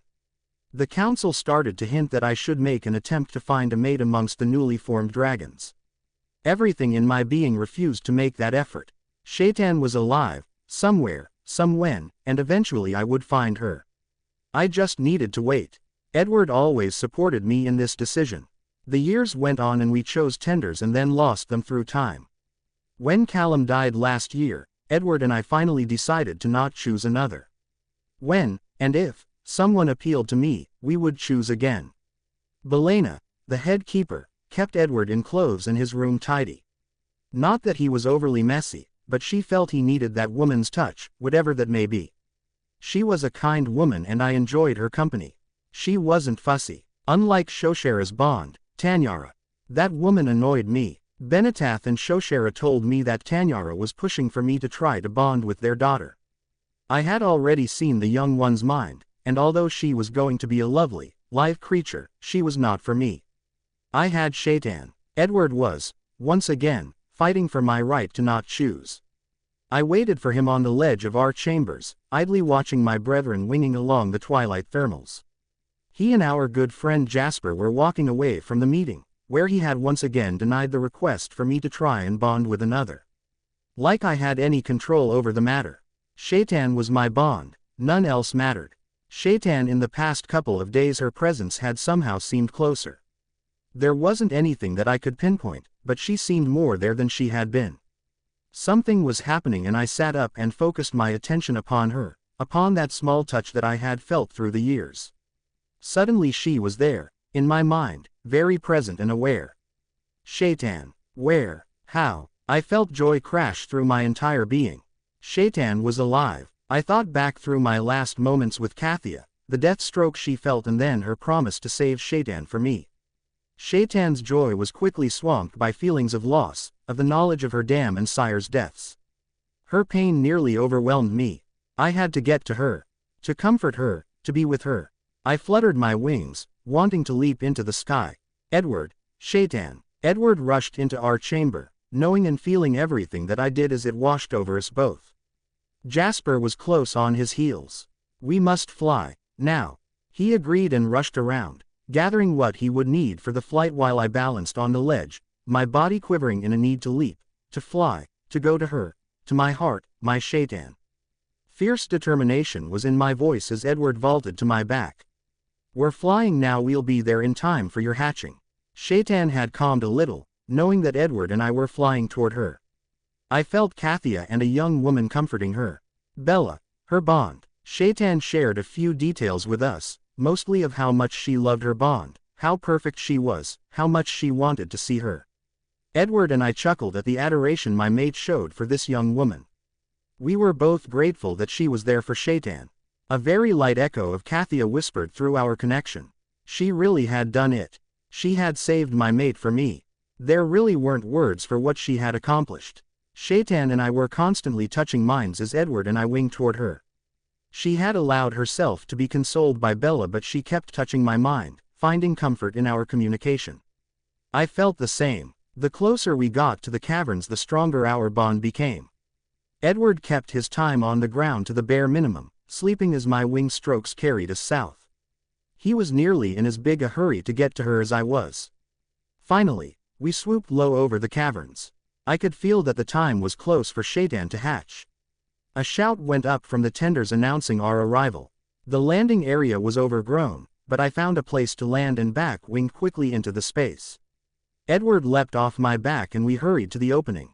I took note of the 3 tenders there, their faces filled with awe. It had been nearly a century since Dragonkind had been here. The darkness was lingering, but there were great patches of it gone. Wisps tried to mesh together to keep us out, but I blew out a light gust of magic and it parted, like Edward's knife through butter. We would need to cleanse the area, but from what I could see, it would be a fairly easy task. Stepping through the arched opening, I only had eyes for the egg resting on the sands. The striations were wide as the egg rocked to and fro. Shaitan was stretching and pushing with her legs and wings, trying to break free. I began crooning a welcoming melody as I saw her shell for the first time. Her greeting was joyful as she redoubled her efforts to escape the shell that she had worn for longer than any other dragon in history. And then she was there. Her brown hide was gleaming with the remains of the fluid from the egg. She was a lovely, deep brown, with red and gold highlights on her scale tips. Her rider, Bella, touched her first, as was right. Their bonding seared my mind. The love between them washed over me and I reached out to Edward as we relived our own first moments. Finally Shaitan turned to me, barking at me to hurry and come close. As I reached forward and touched her for the very first time, I thought that my heart would explode out of my chest. Satisfaction, love and joy were paramount in her mind and mine also. The touch of our muzzles solidified our status as mates. So much time had passed, but she was worth the wait. She was so small, only the size of my head, but so much spirit resided in her tiny frame. Shaitan would grow rapidly and she was going to be a force to be reckoned with. Even now I could feel the immense size of her vibrant personality. Edward saw that I had probably met my match. That was it exactly. She was my match, my mate, my heart. Dragons bugled and bonds cheered as Cathair and Brenneth broadcast their joy at having found each other. Contentment filled me as Shaitan rested against my side. Bella and Edward were standing with us as we watched Cathair expand his wings near Shoshera. He and Brenneth were jubilant at finding each other. I felt badly for Jasper for a few moments. He was so happy for Cathair, but I knew he was worried about the bonds of her parents. The dragons were good and kind, the riders not so much. Looking around at those gathered to enjoy the bonding of dragon mates, my eyes rested on Shaitan's tender, Alice. Her blue eyes were sparkling and she looked giddy as she felt the emotions of the dragons and riders that surrounded her. Those with magic didn't have to be connected to a dragon to feel the high emotions that were being broadcast at a time like this.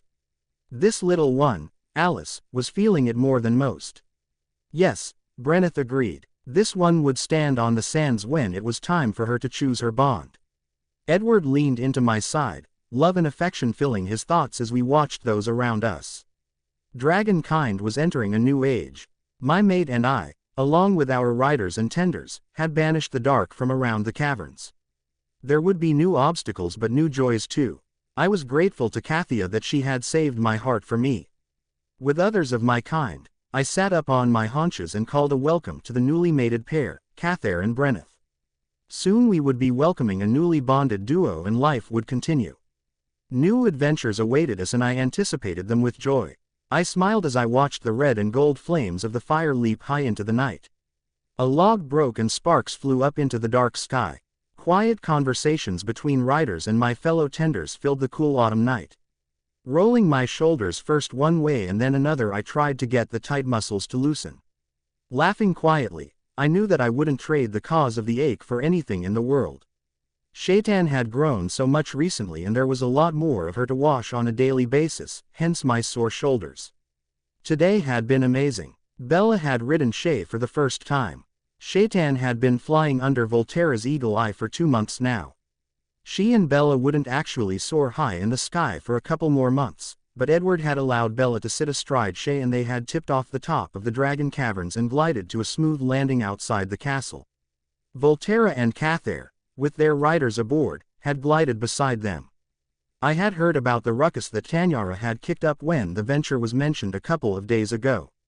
She was still grumbling that she and Seamus should have the mentoring of the young dragon pair. Edward would just brush her aside when she tried to state her position. I snorted. Like Volterra would let anyone else near his mate or Bella. He and Edward were very protective of the young dragon and her rider. I had seen looks pass between Bella and Edward. It was only a matter of time before the two of them realized what everyone else could see: they were mates just as much as their dragons were. The young team hadn't flown long, but the smile on Bella's face and the joyful bugling of her dragon had touched me deeply when they landed gracefully near me at the castle.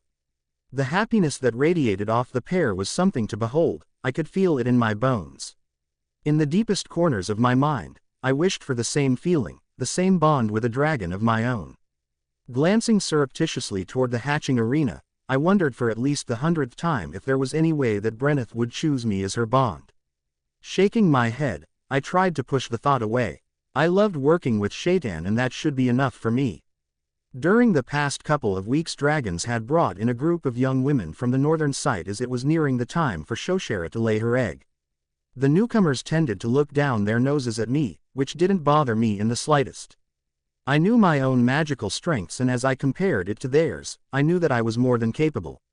But their attitudes really seemed to tick off those around me. Bella had taken 2 of them to task when they had pushed me aside to approach Shay earlier this week. Shaitan had reared up and growled her disapproval and they had retreated rapidly after being told off by Bella. A disgruntled dragon was nothing to take lightly.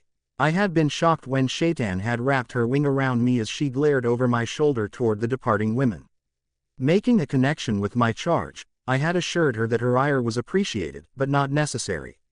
They shouldn't be so rude to you, Alice. I have chosen you as my tender, you are worthy. I would never have chosen any such as them. If they think that Brenneth is going to choose them, well, they had better find a new occupation. Shaitan was still growling and grumbling as she fluttered her wings around me. Bella and I had both calmed her and I had held her words close to my heart. Of course, even though she didn't think they were worthy to be around dragons, there was no way to know what Brenneth would think of them. And this would come down to Brenneth's choice. At this point there were 12 women, including me, hoping to become her bond. And the dragon's choice was always perfect. I had heard this more times than I could count. The dragon knows, the dragon chooses, the dragon is always right. A sharp crackle as another log brought my attention back to the fire before me. Shapes began to form in the flames and I felt my eyes widen at the gift that fire was giving me. A dragon's egg rested on the sands. The striations were narrow as they traveled around the ovoid, the hatching was imminent. I felt mesmerized by the moving colors on the egg when suddenly I felt a rush of fear.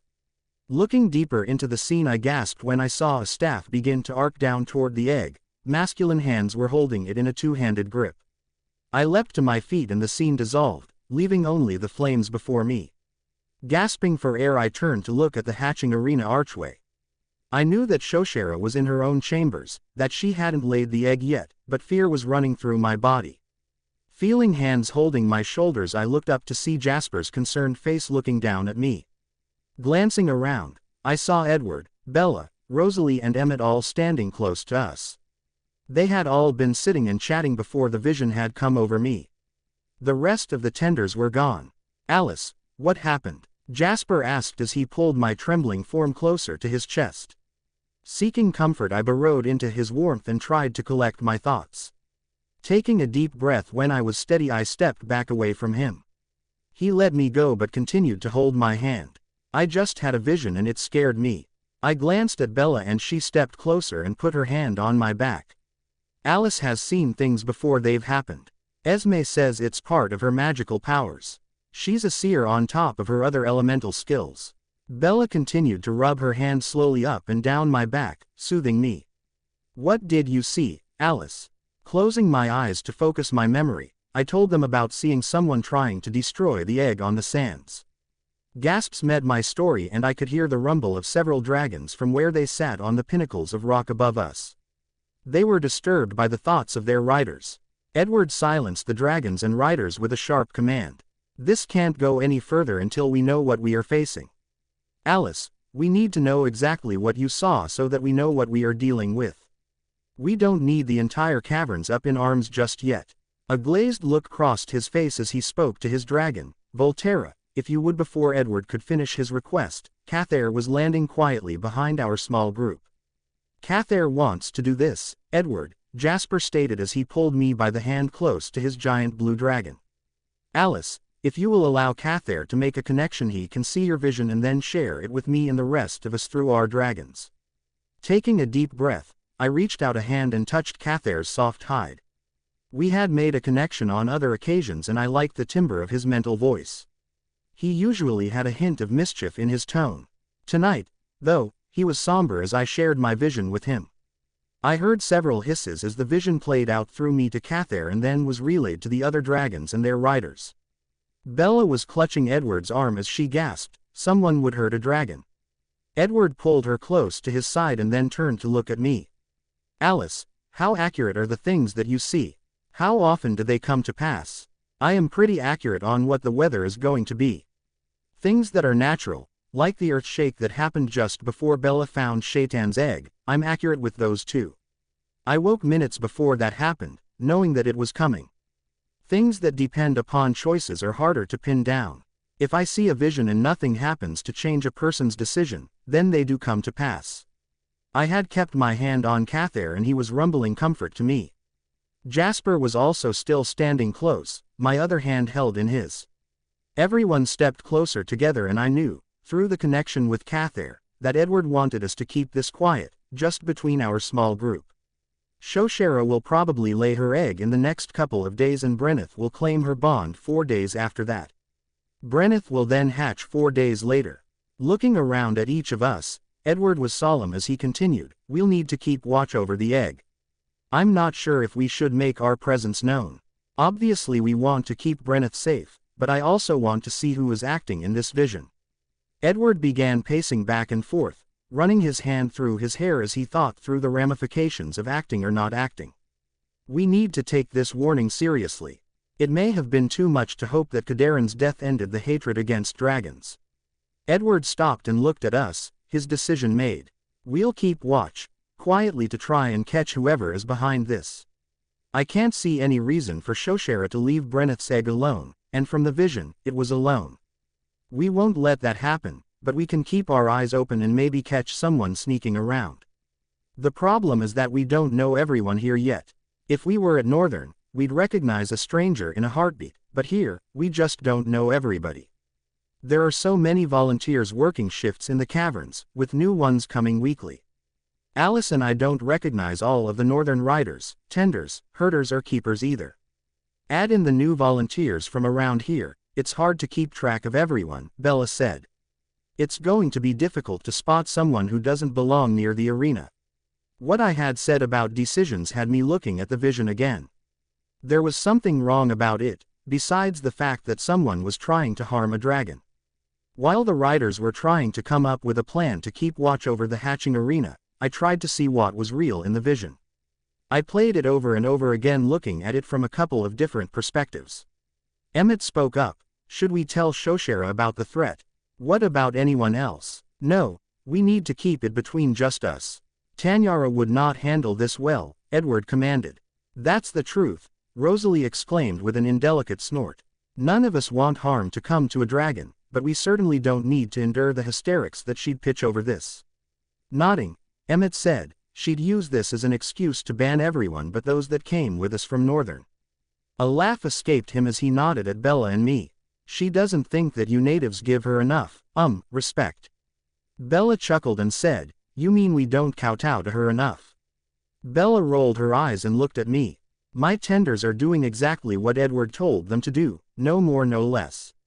Some of the new volunteers here totally polish her brasses for her, but some of them don't let her walk all over them. Like Esme. Everyone laughed quietly as we remembered the showdown between Tanyara and Our Lady Esme. I was lucky enough to have been there for that. Esme put the rider in her place without harming her. It was a lesson in restraint that I held close, especially when Tanyara was ordering me about. I can't imagine someone deciding to harm a dragon. Bella's voice was strained when she remembered the vision. I knew she was thinking about Shaitan. Her words caught my attention. A decision. Wait, let me think about this for a moment, I exclaimed. Now I was the one that paced back and forth before the fire as all of them stood and watched me as I worked through my thoughts. It really couldn't be someone from the north. You all know them, and they would know that no mother dragon would leave her egg for any reason. Shoshera's tenders told us that they'd be bringing goats and sheep for her to eat while she waited on Brenneth to hatch, right? I paused and watched the riders nod. Yes, a female dragon wouldn't leave the sands at all while her young was still in the shell, Jasper agreed. She'd only need to eat once during that time and her tenders would bring something in for her, just like they'll do for Brenneth once she hatches, just like you did for Shaitan. So, in this vision I saw someone trying to smash the egg. A shudder rippled down my spine at the thought. But Shoshera wouldn't let anyone get that close to her, would she? Again the riders agreed with that line of thought. So this vision couldn't happen, but what if this is a decision made by someone that doesn't know that? I asked. A course of action based on faulty information is being planned, Edward stated in surprise.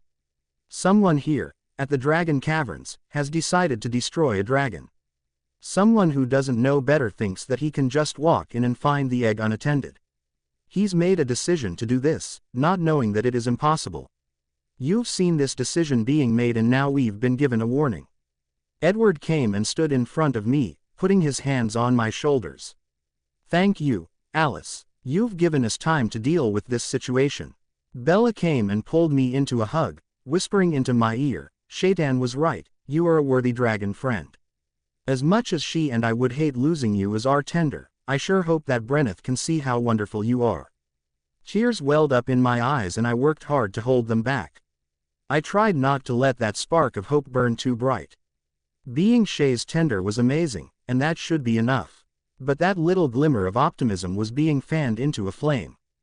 Between the 6 of us, and their dragons, we came up with a schedule to keep an eye on the sands once Shoshera released her egg. There would always be one of us inside the cavern and a dragon would be sunning him or herself outside. We'd keep track of the people from here that came and went, because it had to be someone from here. Cathair insisted that I join him in the watching. He enjoyed our connection and that warmed my heart too. We paired up with someone from here and someone from the north. Edward also decided to tell the Duke and Lady Esme about the plot. But that was it, no one else. I spent the next couple of days tending to Shaitan and helping to ready the hatching arena. Tanyara was adamant that the entire thing, from floor to ceiling, should be scrubbed. It was not good enough that Shaitan had been hatched, safely I might add, there. The writer specified that it needed to be sparkling. She also wanted the sands to be refreshed with pristine sand from the quarry on the other side of the Ruthen Castle. It was a long walk there and back and I was grateful that several dragons helped with the hauling of the sand.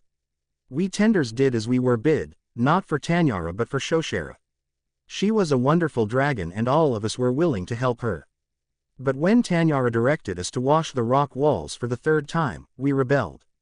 It was clean and when I stood up to her and said that if she wanted them washed again, she could do it herself or use her magic to do it, the look on her face was worth the slap I took on my cheek. That's when Jasper and Edward strode into the middle of the sands and put themselves between me and the livid rider. Everyone else was dismissed and I didn't hear what they told her, but the red flags flying in Tanyara's cheeks spoke loudly of the dressing down she received. A terse apology to me and then she stomped from the arena, muttering about insolent southerners. Jasper turned to me, cupping my stinging cheek in his hand. The cool breeze that he brought forth from the surrounding air helped heal the hurt. Although I think the touch of his hand would have been enough. I awoke before dawn on the third day after my vision. With certainty I knew that today would bring Brenneth's egg to the sands. Energy filled the corridors outside my room and a shiver of anticipation filled me. I couldn't see anything in the future right now, but I had hoped that this would be a new beginning for me too. We were at breakfast when the energies erupted around me. The call of its time filled the air and Tanyara, Seamus and Jasper rushed toward the arena. Their dragons would be meeting them there. Edward had told us that very few would be allowed in the arena during the actual laying of the egg, but then we would all be invited to take a quick peek. Shoshera would want to show off her creation.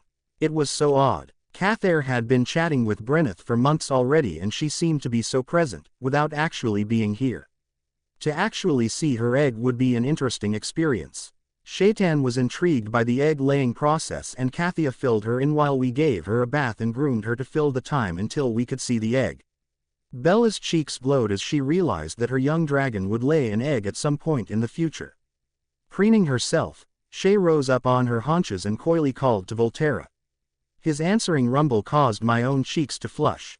It was a decidedly intimate moment between them. Bella and I both laughed as she leaned in to whisper that she was glad that she had a few years before that would be happening. A look that I now recognized as one that meant that Shay was talking to Bella crossed her face and she blushed more deeply. What did she say? I asked, shaking her head as she gazed at her preening dragon. Bella said, she says that she will know when the time is right and Volterra will guide her in the dance. We both chuckled as Shaitan snapped her wings closed over her back and walked the short distance to her mate. They touched muzzles and settled in to wait for the egg's arrival. Let's get cleaned up so that Rider Tanyara has no cause to keep us out of her very clean hatching arena. Bella rolled her eyes as she hurried us to the bathing chambers. Later, in Shay's chambers, I was braiding Bella's hair in an intricate play when she paused, her face going tense for just a moment. She's here. Her words were quickly echoed from the caverns and the woods where everyone had been waiting. Shaitan poked her head into the open door, urging us to hurry with a curious little chirrup sound. We're coming, Bella exclaimed as we ducked under the dragon's neck. I noticed that we didn't actually have to bend over, it was only habit that made us to do. Shaitan was getting very tall indeed. People were pouring into the arena in a constant stream and we joined the queue. The dragons had to be content to see the egg through their rider's eyes. Bella told me that the arena wasn't big enough to allow them all in, but they'd all take turns later on to pay their respects. A lottery was set up to see who would be allowed to enter when the actual hatching took place. 15 lucky dragons would be present then. Once we finally made it through the arena's doorway I could see Cathair sitting on his haunches, his focus totally on the mottled egg in the middle of the sands. Benetath was beside him, an aura of pride oozing from each scale on his body. Shoshera was curled around the egg, her tongue flicking out as if to taste the emotions of those that filed past her. At a word from Tanyara, the golden dragon sat up, still hovering over the egg, but now letting all of us get a better view of it. It surprised me. I clearly remembered Shaitan's egg being mostly shades of blue and purple, with subtle shades of green and teal along with metallic gold and silver blending and changing. Brenneth's egg was predominantly teal and green, with the other shades more understated. I felt a distinct urge to get closer to the egg, and the dragon that was growing inside it. The feeling caught me by surprise and I had to force myself to stay near Bella and not rush forward. A quick look at Shoshera's darting eyes and the way she was flexing her talons was helpful in keeping me still. She looked like she was ready for lunch and any one of would suit her as a snack. I shook my head at my fanciful thoughts. Her tenders would be bringing her a meal shortly and maybe that would calm her maternal worries. Seeing her so stressed, I realized that Edward had made a good decision to not let her know that someone here was plotting to destroy her offspring. As that thought crossed my mind, I grasped Bella's hand and pulled her out of the line of people offering their congratulations to Shoshera and her rider. Bella looked into my face and noticed my distraction. Shielding me from the stream of people, she waited until the vision passed.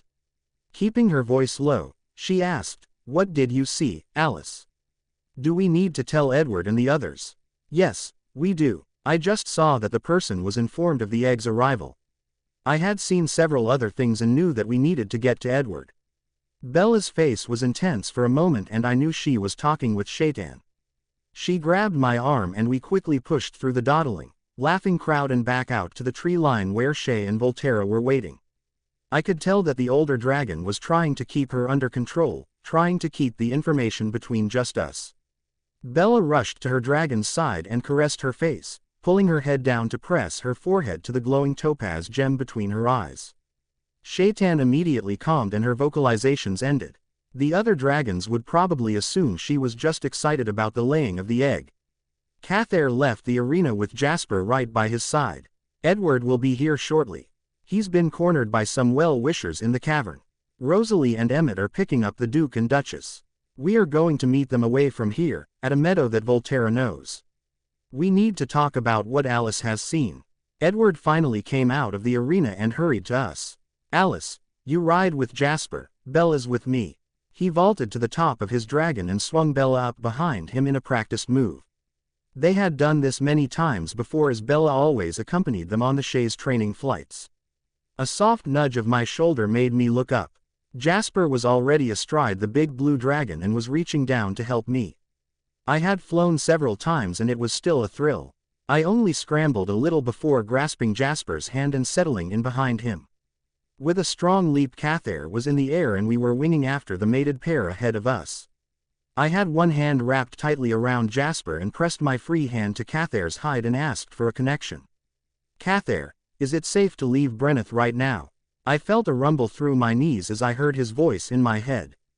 "There will be many around her for the next couple of hours. Those welcoming her are still filling the arena. Shoshera's tenders will bring her a meal shortly. Tanyara and Seamus, along with Benetath, won't be far." Jasper had heard my question and he placed his hand on mine around his chest, holding me tight. I tried not to think about how nice it felt. If Brenneth chose anyone but me, there was a very good chance that her rider would also become Jasper's love and lover. That thought filled me with anguish. I had come to care a great deal about this pair. I had also forgotten that I was still connected with Cathair and was surprised when he said, "Not to worry," before he released our connection. The heat in my cheeks wasn't cooled by the breeze that blew past us. I hoped that Jasper hadn't heard my worries, but he hadn't released my hand or even moved, so maybe he hadn't. A movement out of the corner of my eye caught my attention. Turning, I saw a grim-faced Emmett with Carlyle behind him astride Arthmail. Rosalie, with Esme behind her, was just behind and above on her cassie. The sun shone on their black and gold hides and I marveled at the grace that they exhibited. We circled a medium-sized meadow before landing. Dismounting, we all gathered at an outcropping of rocks. They made an informal setting for our meeting. Cathair walked with us while the other dragons gathered with their heads together and I knew that they were discussing the situation too. Greetings were quickly offered, and then Edward asked me to make a connection with Cathair and to show them what I had seen. Volterra stepped forward and Carlyle and Esme made their connection through him. Everyone else was already looking through their dragon's eyes as I let the vision play out in my mind once again. I now noticed that the image was set in one of the upper halls of the castle, just outside of the Duke's office. A woman's voice was whispering intensely, "It's happened. The spawn's egg has been laid. Everyone is congratulating the dam and there's to be a party this evening to celebrate. Surely everyone will leave the egg alone and you can act then. I've already prepared the punch and set it to cooling. It's heavy with wine and herbs that should leave everyone sleepy." My vision pulled back and I saw that the woman talking was someone I recognized as one who had been around the castle for the past couple of months and had been at the caverns for the last week. Her hair was red streaked with gray and pulled back from her high forehead. A look of deep hatred marred what would have been pretty features. The vision ended with a man's hand coming to rest on the woman's shoulder. I wanted desperately to see his face and wondered if I could use magic to make it so. An idea came to me and I called to Esme. "Esme, would you make a connection with me? Maybe I can get a more complete vision if you support me." I already had my hand on Cathair's shoulder and Esme left Volterra and took my hand in hers, with Duke Carlyle on the other side of her. Feeling Esme's power pour into me, I tried to see who the woman was talking to. I pushed our combined magic to try and skew the vision toward who the woman was talking to. I had a quick glimpse of masculine shoulders clad in gray and blonde hair before it began to fade away. The last thing that I saw was a ring on one of his fingers, a ring with a red stone winking like a malevolent eye, and then the vision was gone. Both Esme and the Duke gasped at that last image. Their eyes locked as they broke the connection with me and the dragons. The Duke's face was like stone as he said one word, "James." Esme moved close to her husband and I wrapped my arms around my stomach wishing I had someone to hold me too. I hadn't recognized the ring, but it must have meant something to them both. Edward stepped to face him and he asked for confirmation, "James, your sheriff?" "Yes, my sheriff. I gave him that ring when he took over the position 7 years ago. His father, my previous sheriff, had died after training him. James was always very good at the jobs I set him to. I never even looked for another to fill the spot." Carlyle pulled Esme closer. "Do any of you know who the woman is?" Edward asked. "She's his sister, his older sister, Victoria," Esme answered quietly, tears running down her cheeks. "She's worked at the castle. She used to come with her father for a season or two each year. Our cook was always impressed with her seasoning skills, said it was her gift of magic. I sent her myself to the caverns to share her talent with Belena. We must destroy that wine." Esme looked around wildly, and I had a wild thought that she'd like to commandeer a dragon and fly back to the caverns immediately. Edward placed his hand on Esme's shoulder and squeezed it gently. "Esme, I assure you that we will deal with the wine. First we have to go to the castle and catch them before either one of them can get close to Brenneth." Cathair couldn't bear to be away from Brenneth any longer, so Jasper and I flew back to the caverns, leaving the rest of them to search the castle for James and Victoria. Even without making a connection with the dragon that I rode, I could feel his anxiety as we circled to land. Jasper spoke aloud for my benefit, "Cathair, you have to keep control here, we don't want anyone else to know what's going on." I felt a rumble through my thighs as Cathair grumbled but acquiesced to his rider's command. I leapt to the ground as we landed and Jasper was right beside me. Cathair barely gave us time to move away before he was striding into the arena. Jasper's face was intent as he surveyed the sands through his dragon's eyes. A smile lit his face as he realized that it was still somewhat crowded with people and that there were 5 dragons sitting around the edges of the sand. "There's no way anyone could get close to Brenneth right now," he chuckled. "Shoshera is back to hovering over her like she's the most precious thing in the world." Another glazed look crossed his face and he burst out into laughter. "Cathair has reminded me that she is the most precious thing in the world." I laughed with him as we entered the arched opening. Glancing around, I could see that he was right. There were still a lot of people and dragons in attendance. Keeping my voice low as I tried to ignore the pull I felt toward the blue-green egg, I asked, "Will you tell me when they catch James and Victoria? I have chores to do in Shaitan's chambers." Jasper agreed and I stepped back outside to attend to my chores. Later that evening, before dinner, Bella asked me to walk with her to the tree line. She had just returned with the others and her face was a stormy mask. When we were far away from prying eyes and listening ears, she began to rant. We couldn't find them anywhere. Bella was pacing back and forth in front of me. When we got to the castle, Carlyle sent for James. When he couldn't be found immediately, he and Esme sent several people to search for him and for Victoria. The dragons were stationed outside each of the gates as the search went on. We all helped but they were gone. She paused to assure Shay vocally so that I could hear. I'm okay. Sweetness, I'm just letting off steam. Shaking her head, Bella turned back to me. After asking around, it appears that they were both last seen just after Brenneth's egg was laid. They must have left the castle right after the vision that you saw. Rosalie joined us, her arms crossed across her chest and an angry look on her face. We'll be keeping a close watch on the area around the caverns. Shoshera, even without a warning from us, won't let anyone that she doesn't know close to her daughter. I walked back to the dining cavern with the riders and tried not to let dwell on the fact that Alida had been with Kathia in these same caverns when they had been struck down by a mage with dark magic flowing through a staff. It was 3 days after Brenneth's egg first sat on the sands when I was startled awake just hours after I had been relieved by Jasper from my night watch. We had been taking turns keeping an eye on the arena and the outside entrance. Now that we knew who to look for, it was somewhat easier, although Edward was worried that James and Victoria may have other minions working with them. We, and the dragons, were on high alert. Straining my ears, I didn't hear anything out of the ordinary. Shaitan's other tenders were still deeply asleep in the chamber that we shared. I pushed with my other senses, trying to find what had awakened me. No vision came and I wondered whether it was just my own worries that had brought me from sleep. I hadn't been resting well for the last several nights. Tomorrow Brenneth would choose her bond and I, for minutes at a time, I hoped that her choice would be me. Then I would feel guilty that I was even thinking about leaving Shay. To say I was confused would be an understatement. Rising, I slipped my feet into my boots and grabbed my jacket. I glanced through the door into Shay's chamber. There was a tangle of dragons and humans lying in the sands of her bed. With a practiced eye, I sorted out the body parts. Shaitan was surrounded by Volterra while their riders were cradled in each dragon's front legs. Shay had been so thrilled when she grew large enough to do that with Bella. They both slept much better when they could be touching. I don't think that Bella had ever slept in the bed that sat in the corner of the room.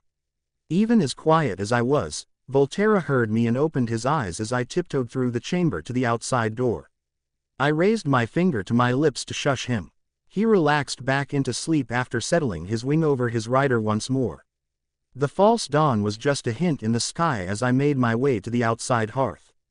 There was a pot of tea warming and I filled a mug with the sweet brew as I chatted quietly with the cook as she prepared a couple of small deer for roasting in the adjacent pit.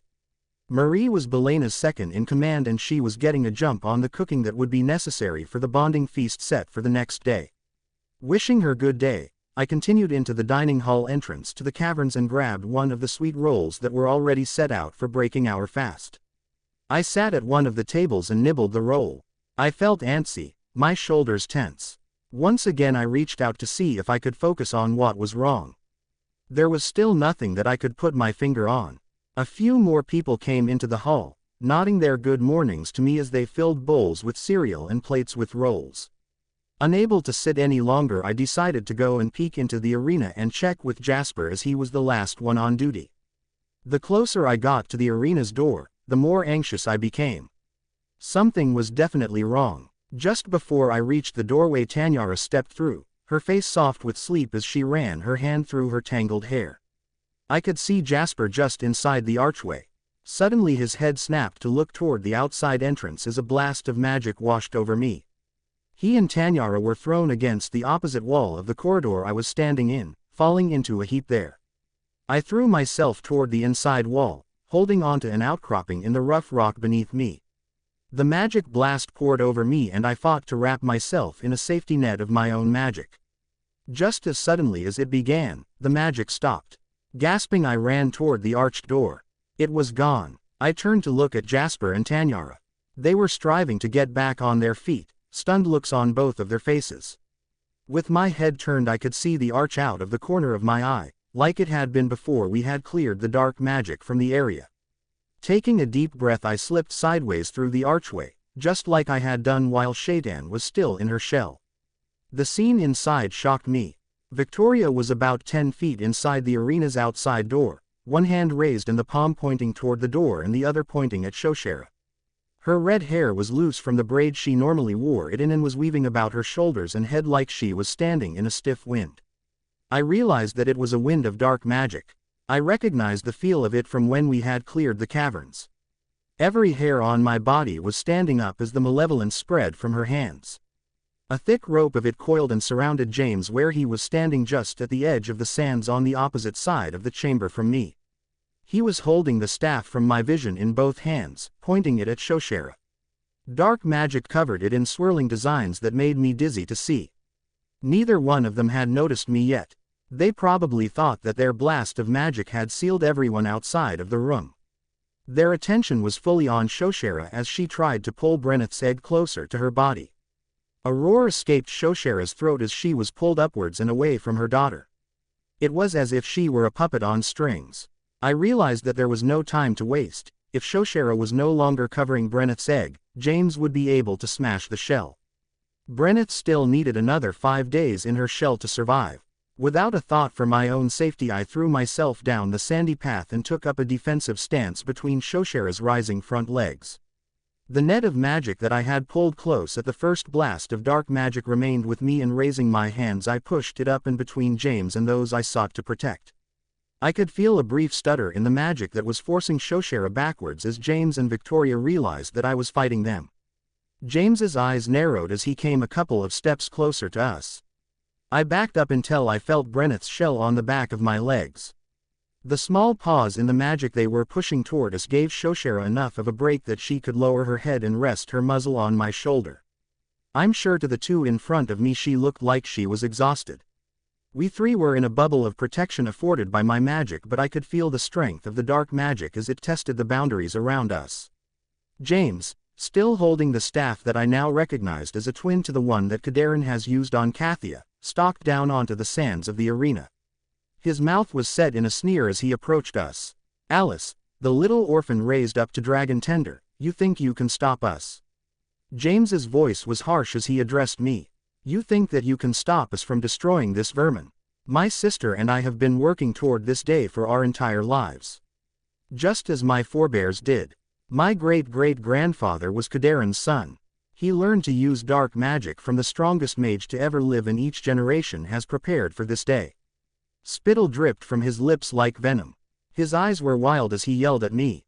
I felt a bit of relief as Shoshera opened a connection between us as James continued to rant and rave about his own importance. I only gave him a portion of my attention as I listened to the dragon resting her muzzle lightly on my shoulder. I could feel her strength returning now that we were both holding the bubble around us. With the lack of attention that Victoria and James were giving to her, I think they must have thought that she was completely broken by their magic. "Alice, the others are working to break through the dark magic. We just need to keep James talking until they can find a way in." "I'm so sorry, Shoshera. I should have done more to keep you and Brenneth safe." Before I could say anything more, my mind was filled with a new voice, a new love, a new purpose for being. "Alice, you are the strongest rider ever. You are mine and I am yours." Power flowed through my body, rising from where I touched Brenneth's shell. The shock at finding my mind filled with Brenneth's thoughts nearly caused my magic to falter. She immediately felt me slipping and bolstered my magic. I could feel the combined strength of Brenneth and Shoshera creating a thick wall of protection around us. "Brenneth, are you sure? It's me you choose. How can you choose now? The bonding ceremony was to be tomorrow." "Yes, Alice, it's been you since I felt you when we arrived from the north. You were always here, near my heart, just waiting for me to find you." I wanted to continue getting to know my bond, but James had stepped closer as he waved the staff before my outstretched hands. All of my attention needed to be focused on him. Brenneth and Shoshera concentrated on his words, as did I. "Victoria and I have trained in dark magic. All dragons will be destroyed as Kadarin mandated so long ago. We will start with the destruction of you two, and you, Tender, will be killed too." James took another step forward, pointing the sharpened tip of the staff toward the scale that was weakest on Shoshera's chest. She still couldn't move, but I could, and I stepped slightly to the side, staying between James and the golden dragon behind me. "I don't mind if you die first, Alice. No great loss," James taunted me, and I felt Brenneth's ire rise to even greater heights. Her egg rocked into the back of my legs as she struggled against the shell holding her. Trying to soothe her, I assured her that we would all be safe shortly. Shoshera was also encouraging her daughter to calm down, that the two of us would keep her safe. Victoria's voice rang out, "James, you must use the staff now. I can feel them surrounding us. Do it now. Kill Alice first. Once her magic fails, the dam will be easy to kill with a stab from the staff. Then you can smash the egg." I was shocked to feel even more dark magic fill the arena. These two were very strong. The runes on the staff in James's hands began to crawl faster, and I felt rather than saw the magic begin to flow toward me. A brief moment of fear caused my entire body to shudder. That fear was swept away by power flooding me from Brenneth and her mother. We were standing on the magical lines that created the dragons. There was no place better suited to stand against dark magic. Together the three of us were formidable. A dragon's magic was defensive, as opposed to offensive. I couldn't use it to throw Victoria and James as they had thrown Jasper and Tanyara, but I could use it to create an impenetrable wall between us. Our combined power stood firm as James thrust the dark magic through the staff and toward us. It hit and found no chink in the bubble surrounding us. But it had to discharge somewhere, so it sought out another target, one close by. Victoria was pushing more power toward us, and her brother was caught in the middle. I saw the blackness bounce back along the staff, and James's eyes widened as he tried to stop the backlash. There was no way out for him as he was caught between our shield and the thrust of dark magic being thrown by his sister. He tried to drop the staff, but his hands were melded to the handle. The staff began to shake, and then it shattered, sending splinters of tainted wood back toward James. He screamed as hundreds of shards pierced his body. His back arched and he violently exploded in a red mist before me. I watched as the wall of dark magic continued to seek a place to settle. The last thing I saw was Victoria bring her hands up to protect her face as a dark cloud pushed her off her feet and away through the arena's outside door. As the echo of James's scream faded from my ears, a moment of silence filled the arena. I took a deep breath and dropped my defensive stance to spin and wrap my arms around Brenneth's shell. "You were wonderful, Alice, my bond. Such a brave rider, so very strong and so worthy of me." Brenneth's praise filled my mind and my heart as tears spilled from my eyes and dripped down onto the precious egg in my arms. The moment of silence was broken as dragons, riders and tenders forced themselves into the arena. I recognized Cathair's roar as his shadow covered Shoshera, Brenneth and I.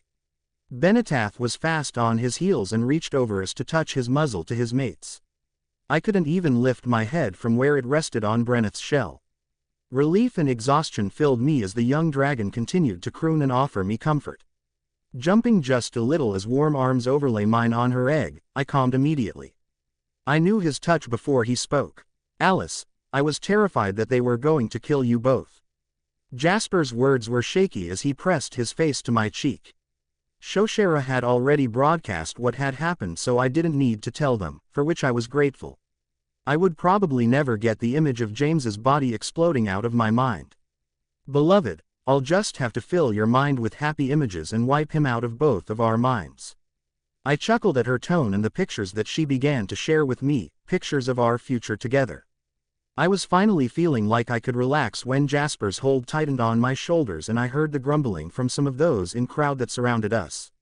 A feminine voice rose in complaint. The bonding ceremony was supposed to be tomorrow. Why is she touching Brenneth's egg now? I recognized the whiny voice as one of the women that Shaitan had been annoyed with earlier in the week. Jessa, I think her name was. Once again, Brenneth's ire was roused and her voice was sharp as she snapped her answer in my mind. I'd choose none rather than choose that one.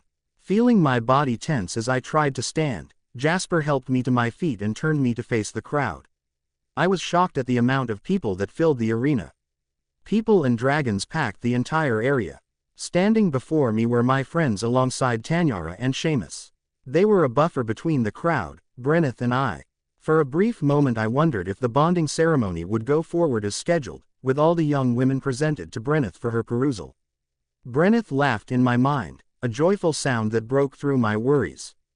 Alice, my love, I chose you, and as the dragon, my choice is the only one that matters. She had apparently broadcast her decision to the dragons in attendance because a draconic hum of approval filled the arena. It was a joyful sound, and Brenneth reveled in their support of her choice of me. Several minutes later, Edward raised his hands in the air, signaling for silence. Brenneth has chosen Alice as her bond. The dragon chooses as she will, and her choice is the right one. Traditionally, the bonding ceremony would have played out tomorrow as was scheduled. But today evil tried to overcome good. Today evil tried to kill dragons and humans alike. A growl rose from the crowd at Edward's words. Only the riders and dragons had known exactly what had happened here. Those others present who knew magic had felt the wave of dark power that had swept Jasper and Tanyara out of the arena and had blocked the entries, but that's all they knew. From the muttering I heard, everyone else just seemed to think that I had forced myself on Brenneth. Edward was setting the facts out for them. Kadarin had a son that none knew of. Once he was put to death, that son went to ground, hiding his hatred of dragons and honing his skill in dark magic. Today that man's great-great-grandson, along with his sister, tried to kill Alice, Shoshera and Brenneth. Alarmed gasps and growls again filled the air of the arena.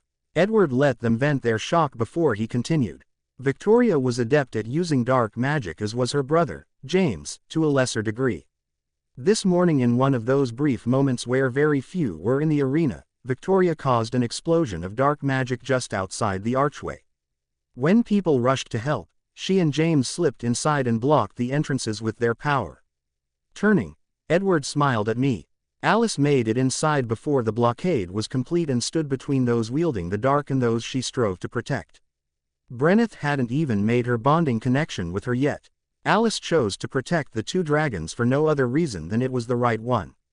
Those assembled began cheering, and I heard them chanting, "Brenneth and Alice," over and over. Jasper's arms were still supporting me, and it was a good thing too, as I felt like my knees were going to give out. Brenneth's excitement was filling my head and my heart as she encouraged me to accept the accolades being offered. When everyone realized that Edward was done speaking for now, the crowd surged forward. Bella reached me first and hugged me tightly, a smile on her face as she whispered in my ear, "Shaitan approves and says that you are a wonderful dragon friend. She's proud to have known you first." I was passed on to the next rider and was hugged and congratulated by each of those present. Jasper continued to stand by my side for the duration of the celebration. Finally, Belena encouraged everyone to partake of a celebratory breakfast in the dining hall, and most of the people left the arena. Only my friends, and Tanyara and Seamus remained. All of the dragons except Shoshera, Cather and Benetath had left to soak up the sunshine that was now flooding through the open archway. There were still a few questions that I wanted answers to. What happened to Victoria? I asked the group before me. Edward shook his head as he spoke. We were seeing the battle through Shoshera's eyes. When the backlash took out James, the dark magic gathered around the source of its presence here in the arena. The final blast surrounded her and swept her out and away from here. There was a flash of dark magic that blinded us. When we could see again, she was gone. That means she's still out there somewhere, isn't she? Fear made my voice shake, and Brenneth soothed me.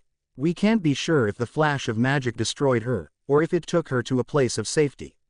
Edward put his hands on my shoulders and squeezed gently. But we are now aware of the danger and we won't be caught off guard again. Tanyara stepped up when Edward released me. For a moment all she could do was look into my eyes as her mouth tried to form words. She finally just shook her head and enfolded me in her arms as she held me tightly. A long moment passed before she stepped back. Alice, there aren't enough words in the world to thank you for what you did for Shoshera, for Brenneth, for what you did for me. Shoshera was sharing the battle with me, and her pride in you, well, it took my breath away. Tanyara stepped close and hugged me again before Seamus also thanked me. His voice was just as intense as he thanked me for saving his dragon's maiden daughter. Emmett, Rosalie, Carlisle and Esme all offered me their congratulations on being the newest rider too. Bella had left with Belena and she returned with her tenders and plates of food. She must have known that there was no way that I could leave the sands, and Brenneth, right now. We shared our own celebration in the arena while I sat with my back up against Brenneth's shell. I could feel her as she shifted inside. Cathair was arguing with Shoshera over who should sit closer to us, while Benetath sat just inside the outside archway. He was guarding the door and had already stated that no one would enter that he didn't personally know.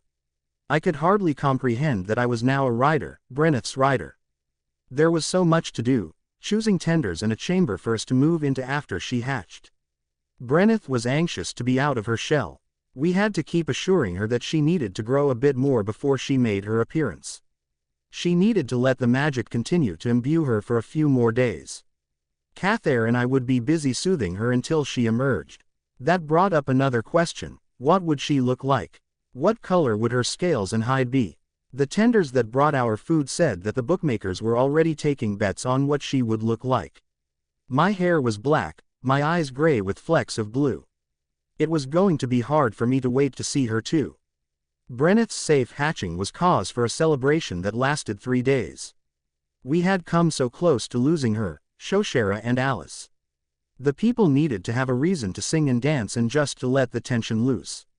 Even though there was just a small group of us who actually knew that harm was being planned for a dragon, those that found out afterwards were shocked and appalled that such a thing could have almost happened. They needed the revelry to release the anger that they all felt. When Brenneth shook the shards of her shell from her gleaming black shoulders and called imperiously to Alice, her bond, the cheers could be heard all the way to Ruthen Castle. I had bet a small token on her color and to my surprise, I was in the winning group. She was black with silver-tipped scales. In the 2 months since her hatching, we had all been kept busy. Brenneth had chosen tenders from both the north and our local area, including our own Tylan. Shaitan didn't need as many tenders as she had at first and he had gone with our blessing. It wasn't like we never saw him anyway. Alice and Brenneth joined Cathair in his cavern, which was close to our own. Having tenders from both camps was a good way to blend the factions. We were all happy that Tanyara and Seamus never forgot the fact that Alice had protected Shoshera and Brenneth.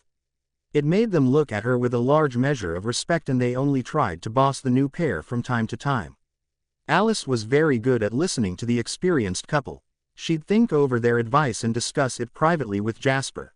If he thought it was sound, then she'd give in to their suggestions. I was always proud of the way she handled the situation with grace and tact. She told me that she learned that from Esme. They were also letting Edward guide Shay and I and didn't try to mentor us any longer. I was riled on more than one occasion when Tanyara still tried to exert her womanly wiles over Edward.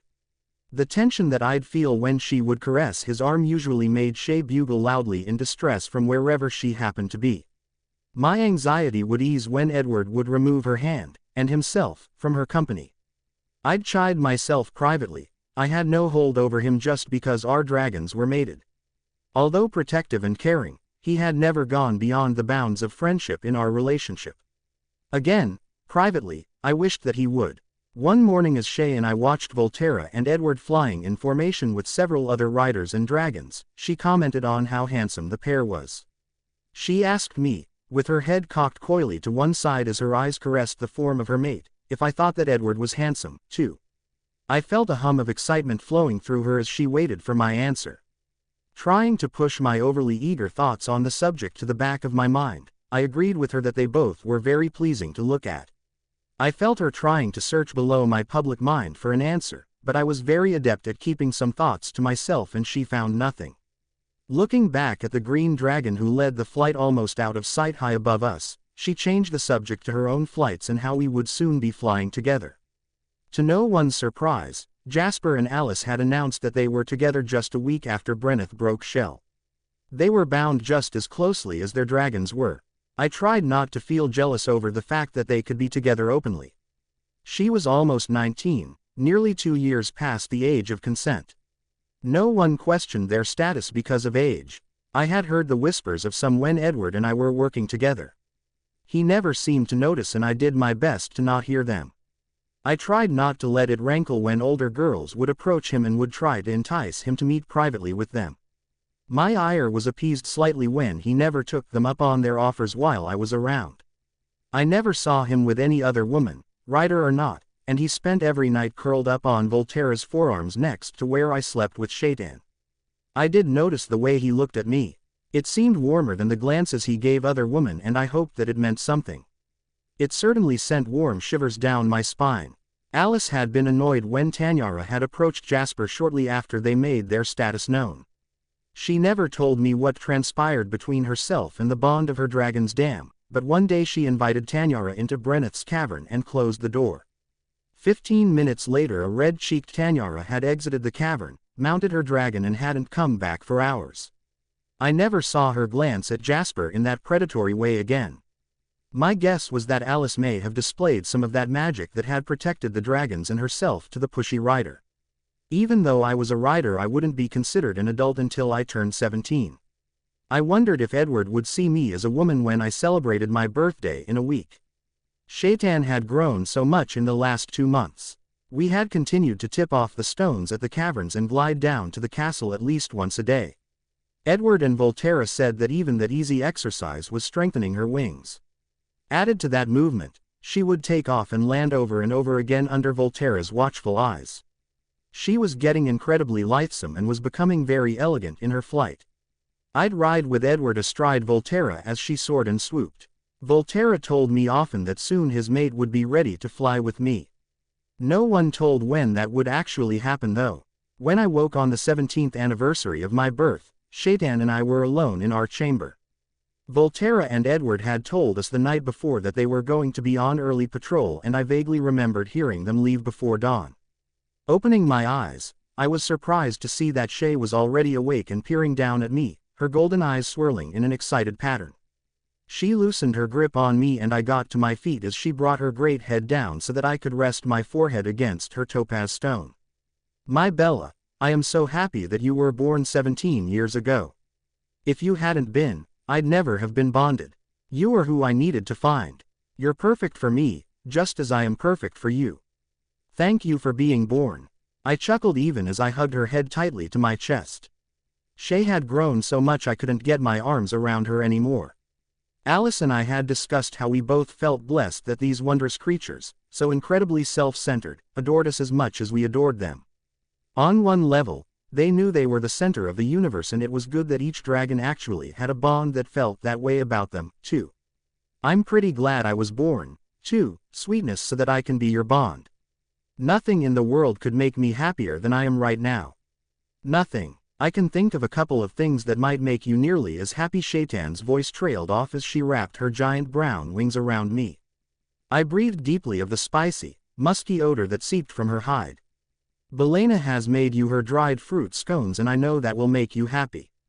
And Volterra and Edward have a surprise for you today, too. How do you know that she made the scones? I asked. What surprise? Edward mentioned the scones to Volterra before they left this morning. Now get up and go eat your treat. Not sure why you'd want to. They aren't nearly as good as a deer that I've caught myself. But your birthing day needs to be celebrated, and you do like Belena's scones. Get ready, eat and meet me outside. I'll warm myself in the sun until you come to me. Shay released me from her hug and left our chamber. I hurried to gather clean clothes on my way to the bathing room as my mind wondered about the surprise Shay had mentioned. I very privately hoped that we might get permission to fly just a bit more than our usual tip-off from the stones to the castle. Surely we would be ready to fly together soon. Several people greeted me when I entered the dining cavern, and I smiled in response to their greetings. Belena called me to the door of the kitchen when she saw me before she turned and stepped back inside. When I got to the door, she met me with a plate filled with scones. The aroma of the warm confection stirred my hunger. Here you go, Ryder. To break your fast on this special day. She gave me a careful hug as I held the plate. Go sit with your friends and I'll bring some cool butter and a pot of your favorite tea. Thank you, Belena, I murmured in response as I hugged her back. I really do love your scones. Thank you for making them for me. It's a lovely way to start my birthday. She patted me on the cheek and shooed me off toward the far wall where Rosalie, Emmett, Alice and Jasper sat. Alice was waving at me. Bella, are you going to share those with us? Emmett asked as he eyed the fruit-studded treats on the platter. I think that's why Belena gave me so many. She saw you here, Emmett. I served everyone a scone before sitting down beside Rosalie. Belena set a large pot of tea on the table, along with a disc of butter, and then sat beside Jasper. Eat before they cool, riders. I put a large smear of butter on the sugary crust of my scone and bit deeply. Shaitan laughed in my mind at the sound that I made, and I shook my head as she scoffed at how tasty I thought the bread was. Is Shaitan giving you a hard time for enjoying your breakfast, Bella? Alice asked. Brenneth just doesn't see how we could enjoy something like this. She asked for a taste last week and was appalled that I could like it so much. All of the riders agreed that their dragons didn't see the appeal of our food. But then, I was pretty sure that none of us would like their raw meat either. Well, Emmett rather liked his meat on the rare side, and even so he didn't want it on the hoof. Rosalie wiped her fingers on a napkin and gave me a hug. So, you are 17 today.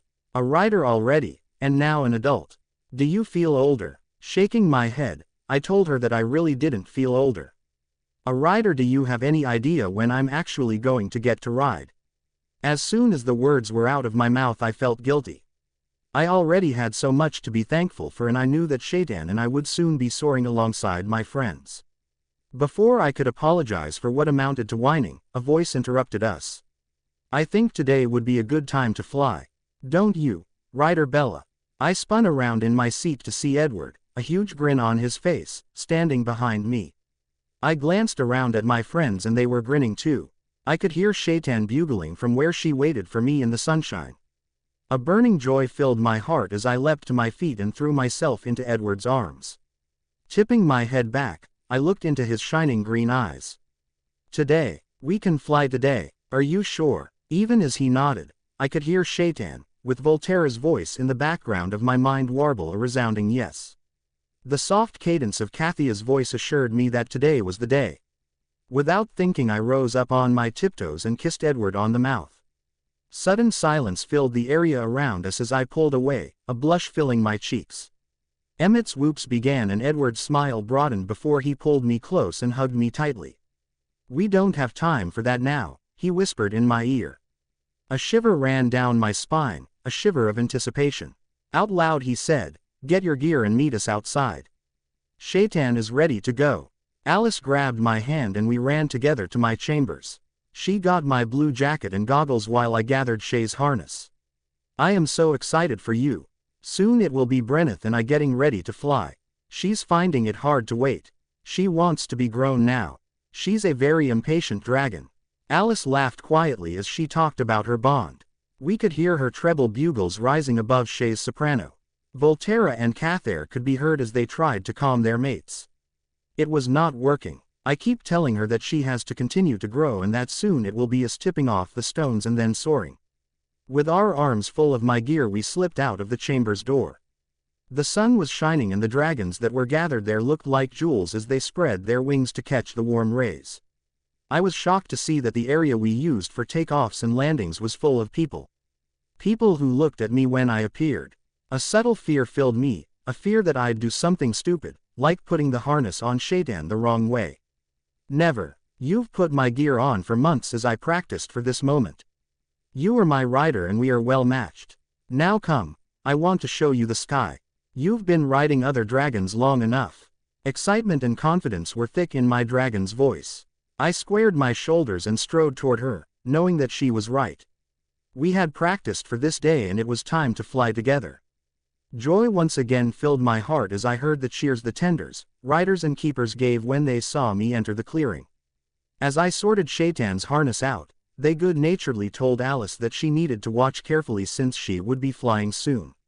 She assured them that she would do so. Shay ducked her head for me to slip the straps over and down onto her shoulders. It's almost time to let these out again, dear one.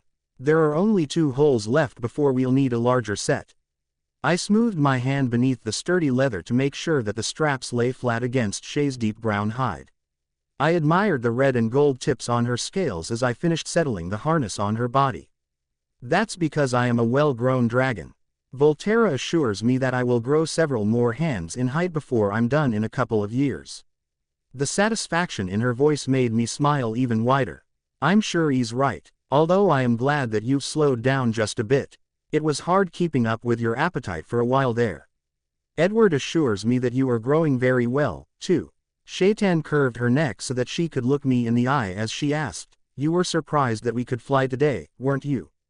I flung my arms around her head, pressing my cheek to the glowing dragon stone in the middle of her forehead. "Yes, it is a lovely birthing day gift. He's behind you. He probably wants to go over the rules again.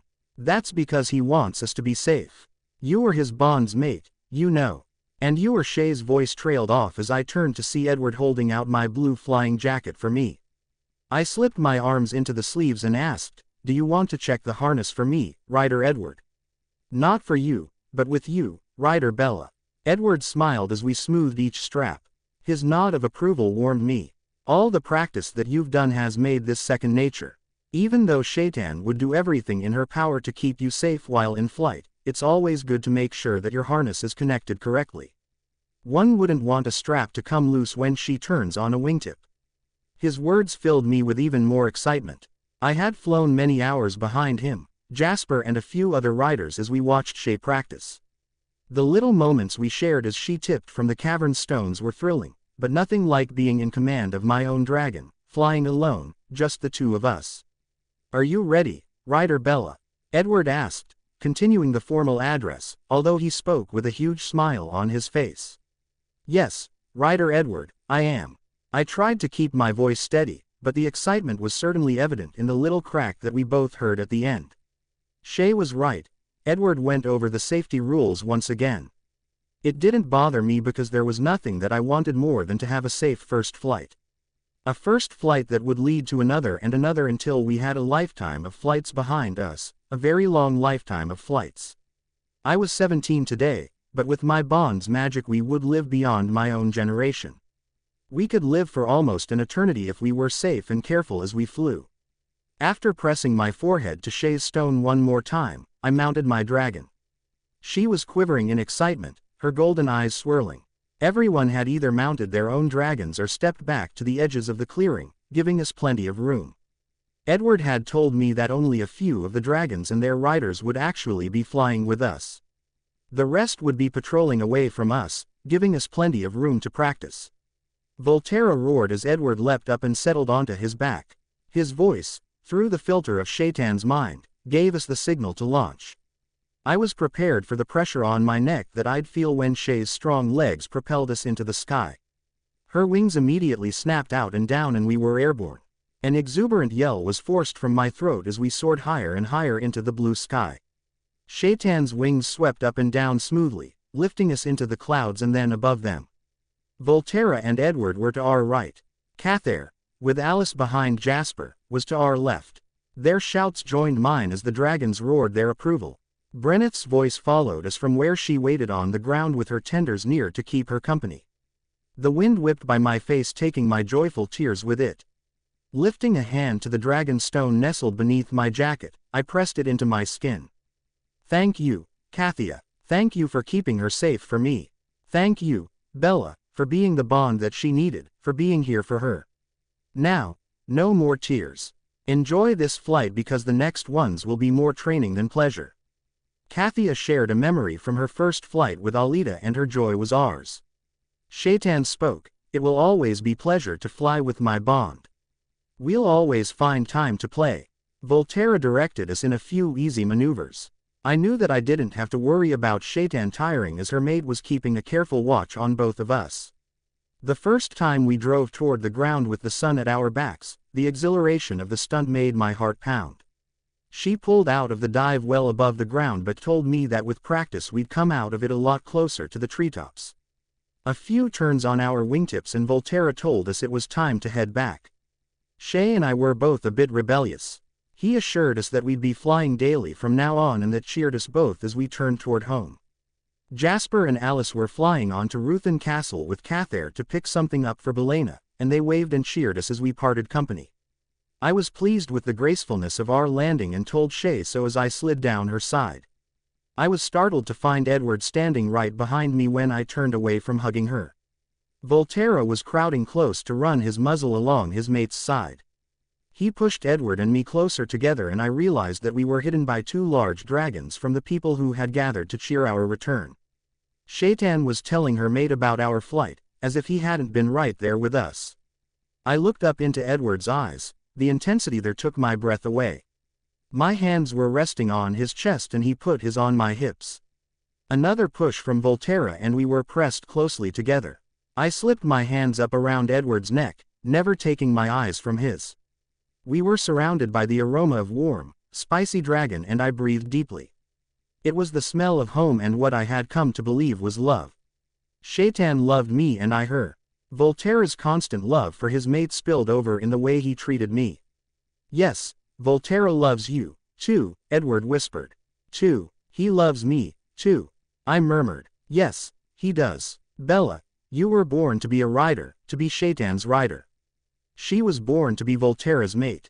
He paused as his gaze slipped to my lips and I felt a tingle there as I remembered what it felt like when I had kissed him earlier. My heart follows my dragons. I was already half in love with you before I arrived here. You stepped forward and into a life that you had never imagined. You took care of Shaitan without hesitating. As I heard the echo of your thoughts on my way south, I was touched by the wealth of love that I heard in your mental voice. Edward leaned forward and kissed me gently on the temple as his arms pulled me even closer to his lean body. I already knew the warmth of your spirit. Once I actually met you as Shaitan hatched, I was swept away by your beauty. As I've come to know you, I can't imagine loving another as much as I love you. His lips were pressing kisses to the side of my face as he spoke, slowly drifting closer to my mouth.